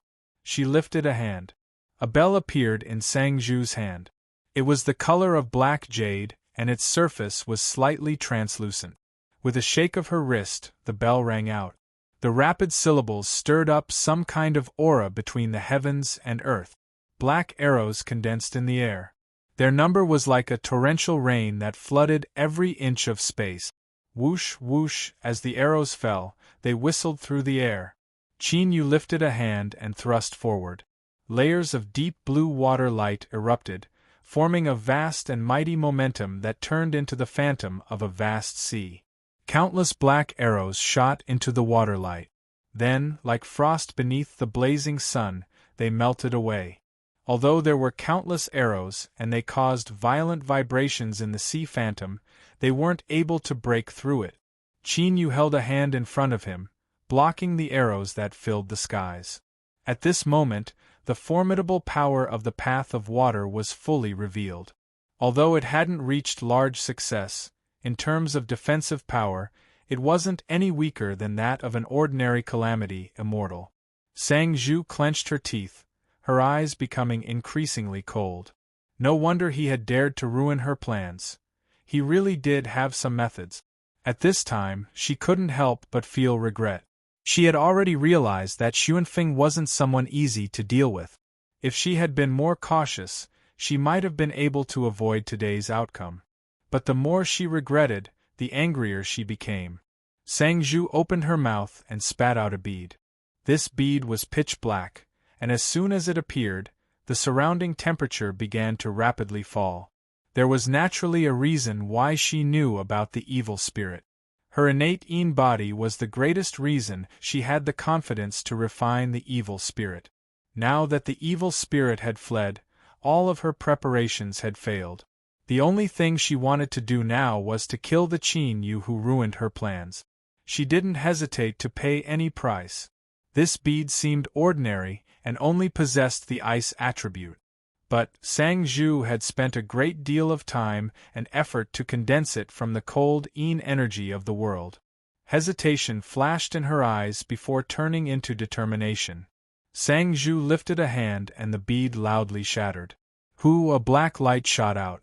It was like an illusory shadow, completely unhindered. In the blink of an eye, it pierced through the deep blue water light and drilled into Qin Yu's body from between his eyebrows. But the cruel and fierce expression on her face only lasted for a breath of time before it turned to panic and fear. Because there wasn't anything wrong with Qin Yu, it was like the black light that drilled into his forehead was really just a shadow, or perhaps he himself was a black hole that could erase any heretic that invaded his body. But no matter what the true reason was, it represented an extremely terrifying strength. Sang Zhu paled and a look of panic appeared in her vicious eyes. She turned and left. Using some unknown method, her figure suddenly split into three, each with a similar aura as they rapidly fled in different directions. The rain of black arrows dissipated. Qin Yu drew back his hand and the water light faded away. As he looked at Sang Zhu's three fleeing figures, his eyes were ice-cold. This woman had an extraordinary status, and her personality was ruthless and cruel. Since the two of them had an irreconcilable enmity, he couldn't let her go. Although the three figures had similar auras, their souls wouldn't lie. Through the cosmic Seacross spell, Qin Yu could directly lock onto her true body. He lifted his right hand and bent his index finger like he was pulling a bowstring. Silver-white light rapidly gathered, releasing a terrifying aura. It was like 1,000 mountains and 10,000 rivers could be cut apart. Qin Yu let go. The silver-white light howled forwards at an unimaginable speed. Sang Zhu could feel a terrifying aura rapidly approaching from behind her. She wanted to dodge, but her heart turned cold. This was because she discovered that this strike had locked onto her aura. She couldn't avoid it. Although she was strong, the disparity between her and Qin Yu's strength was too great. The path of metal that was filled with killing intent was more than enough to kill her. Moreover, this path of metal was stimulated by a portion of the Great Tao. It directly touched upon the rules of the world, so its might was even more terrifying. Ah! Sang Zhu screamed. She crazily stimulated her protective strength and layers of light covered her. But beneath the path of metal, all of this was like a bubble, bursting apart with a single touch. She couldn't block it at all. Just as Sang Zhu was about to die here, the air suddenly condensed and a layer of frost appeared on the surface of the silver-white light. Because the color was similar, it wasn't too conspicuous at first. Then, an icy cold aura erupted, sealing the entire silver-white light in ice. Kacha, the layer of ice shattered. The killing strike of the path of metal dispersed with it. Escaping from death, Sang Zhu paled. She only stared blankly at the figure that appeared in front of her. A thin veil covered her appearance, but even so, one could still taste a certain unrivaled elegance from her body. She was stunned. At this moment, jealousy instinctively rose in Sang Zhu's heart. But she immediately woke up and lowered her head to hide her emotions. Who was this woman? She was even more dignified than the dignified princess of an empire.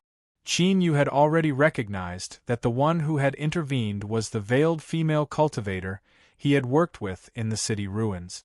As he thought about how just as he felt guilty, she had cleanly left, Qin Yu's complexion darkened. Of course, he would never admit that his current expression was to cover up his embarrassment. Thinking about it, he really didn't know what he was doing back then. Shen Yuanin looked at the man in front of her and frowned. Her icy but pleasant voice echoed out, "It's you." Qin Yu's killing intent was boiling and his aura erupted.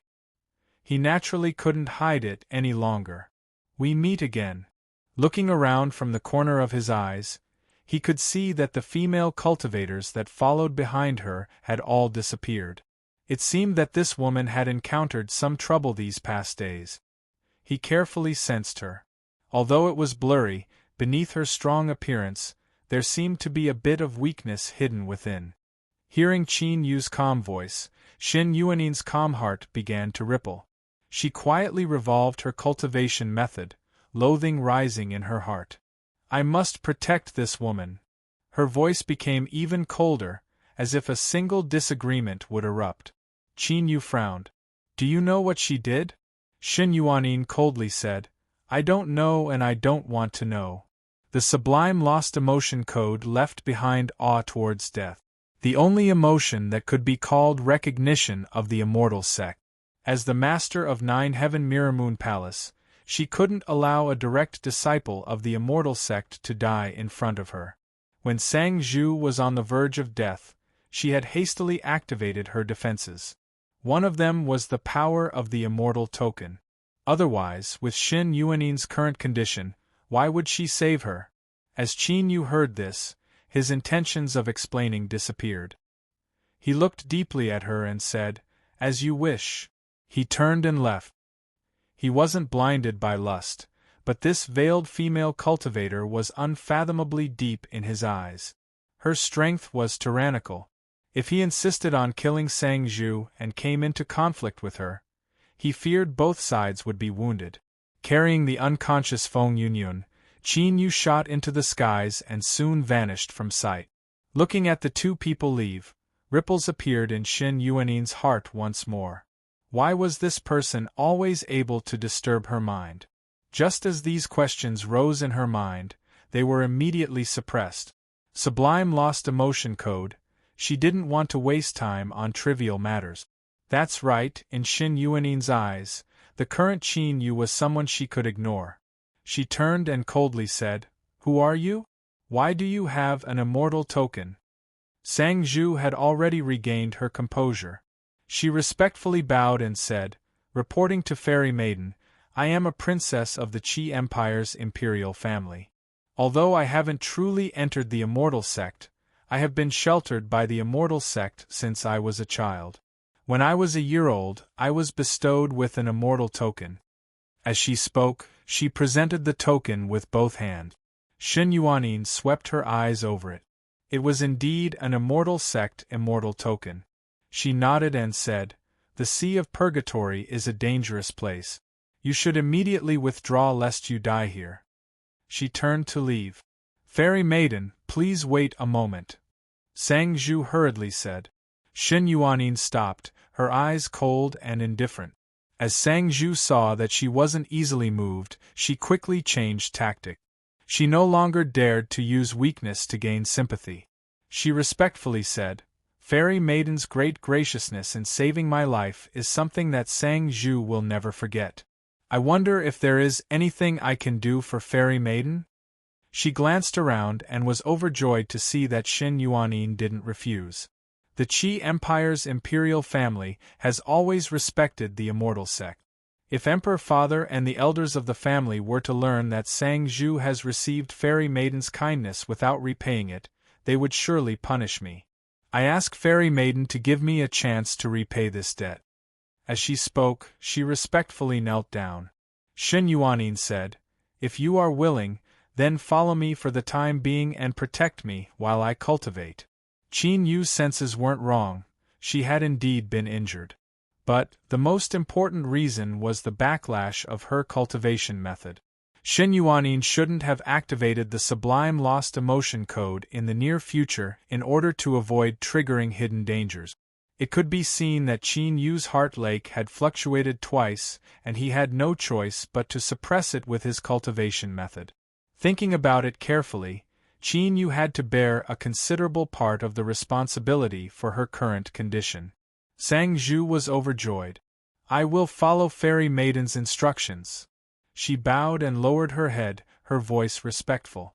The hellish evil spirit fled and the yellow spring's fog scattered. Qin Yu easily left. He flew for 2 hours before stopping. His divine sense erupted and swept out. After determining that he was temporarily safe, he landed and placed Feng Yunyun on the ground. In the infinite realm, Qin Yu had been framed by the immortal sect cultivators, and only this woman had testified against him. If it weren't for this, Qin Yu wouldn't have done anything and Feng Yunyun would have already died. Of course, reality proved that sticking to one's bottom line was always rewarded with good fortune. Qin Yu saving her was the same as indirectly saving himself. Otherwise, that hellish evil spirit that was pretending to be sleeping wouldn't be easy to deal with. As he hurried along, he had already examined her. Now, he placed a hand between her eyebrows and carefully sensed her for several breaths of time. Qin Yu revealed a relaxed expression. Although she was a bit weak, her condition was stable. She would recover after some time. However, this was the Sea of Purgatory. There was no such thing as an absolutely safe environment. With Feng Yunyun's current condition, she would soon die without protection. But Qin Yu wanted to hunt down the water demon, so it was impossible for him to bring her with him. This was a problem. He shook his head. He took out several recovery pills and fed them to Feng Yunyun. Then, he closed his eyes and began to meditate. He would wait until she woke up before discussing this matter. 2 cultivators flew at a low altitude. One of them suddenly stopped and turned to look at the ground, a look of surprise on his face. At this time, the other person also sensed something. He turned and their eyes collided. This fluctuation, there's something wrong. The second person licked his lips. That's right. It gives me the feeling that a treasure is about to appear. The air suddenly fell silent. The 2 people revealed a blazing heat in their eyes. The Sea of Purgatory was indeed dangerous, but there were also many good fortunes within. The 2 of them had already obtained some harvest. Come, let's go take a look. The 2 people landed. A canyon appeared in front of them. As they approached, the fluctuations became increasingly strong. Originally, they only had suspicions, but now they were almost certain that there was a treasure here. Although the 2 were pleasantly surprised, they didn't lose their vigilance. They used various methods to investigate the canyon and determined that there weren't any dangers. Without further words, the 2 cultivators jumped down. Soon, there were 2 excited cries from within the canyon, as if they had obtained a great harvest. But for some unknown reason, their cries were soon filled with panic. At first, there were some sounds of movement, but then everything fell silent. The canyon on the ground began to slowly close up. A moment later, everything was flat, without any trace of its previous appearance. After another period of time, dirt and sand rose up from the ground, condensing into a large bald man. He stretched out his waist and crackling sounds came from his joint. "Who? I woke up and there's dessert. What a comfortable life." He revealed a simple and honest smile. He sniffed his nose and couldn't help but frown. "There's a stench. That damned corpse actually hasn't rotted away yet. How disappointing. But since even he has woken up, there should be some movement. Haha, I'm really looking forward to it." The large bald man smiled and stepped forwards. His figure suddenly dissipated, and in the next moment he appeared far away. With several more steps, he vanished from sight. At this time, the young miss in the assistant governor's residence had a panic-stricken expression. As she looked at the insects crawling towards her from all directions, her eyes turned white from fear. Although she was a daughter that her father didn't care about, she was still the dignified daughter of the Chu Empire's 3rd assistant governor. Who would dare to harm her? She couldn't think of an answer, because at this time, the young miss had already fainted. Before her consciousness fell into darkness, her last thought was this a dream? But in truth, this really wasn't a dream. Amidst the rustling sounds, extremely ugly bugs with legs under her abdomen crawled all over her body. With the sound of chewing to one's heart's content, her body thinned, until all that was left over was a skeleton. With empty eye sockets, she powerlessly looked up at the dim skies. The only thing that comforted her was that all of this happened while she was unconscious, so she didn't feel too much pain. After the insects swallowed the flesh and blood, they all began to twitch. They rolled around on the ground, no longer having the comfortable appearance they had when they were eating. Bang, bang, the insects began to explode, one after another. They were so dense that they looked like firecrackers being lit. In the blink of an eye, the air was flooded with blood. What was even more strange was that this blood fog didn't disperse. Rather, it tumbled in the air, as if it were brewing something. Finally, a blood-red arm stretched out from the blood fog. There was no skin on its surface, so it was dripping with blood. It slowly pressed down between the eyebrows of the skeleton. Strange lines appeared, rapidly extending along the skeleton. When the lines covered every inch of the skeleton, the blood-red arm trembled and collapsed, as if it had exhausted all of its strength. The blood fog scattered with it. All that remained on the ground was a petite skeleton covered with lines. Two black flames suddenly ignited in its empty eye socket. The skeleton stood up from the ground, its head turning as if it were looking around. In the next moment, it lifted a foot and stomped down. As this foot fell, the ground violently shook. There was a deep rumbling sound that came from deep underground. It was like some vicious beast that had been slumbering deep underground had awakened at this moment. Cracks appeared. Then, the earth collapsed and a giant stone tablet broke through the earth. The stone tablet was 1,000 feet high and a boundless aura wrapped around it. With a single glance, one could tell that it was an ancient object that had existed since ancient times. The words carved on the front were different from what they were now. It was unknown what they meant. On the back was a giant beast that was shaped like a snake. Its mouth seemed to swallow the sun and moon as it roared towards the heavens. If someone stood in the skies and looked down at the sea of purgatory, they would discover that at this moment there were 12 stone tablets that drilled out from the ground.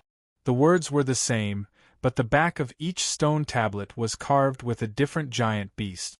When the 12 stone tablets appeared, a heart-pounding aura suddenly descended, covering the entire sea of purgatory. As Qin Yu closed his eyes, he suddenly awoke. A sharp light burst out from his eyes. That aura just now, although he didn't know what had happened, it was like an invisible mountain had fallen on his heart. Even breathing became difficult.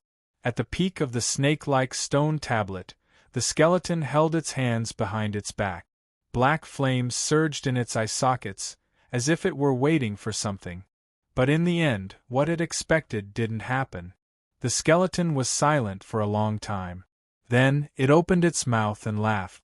So it wasn't the only one who had placed a stone today.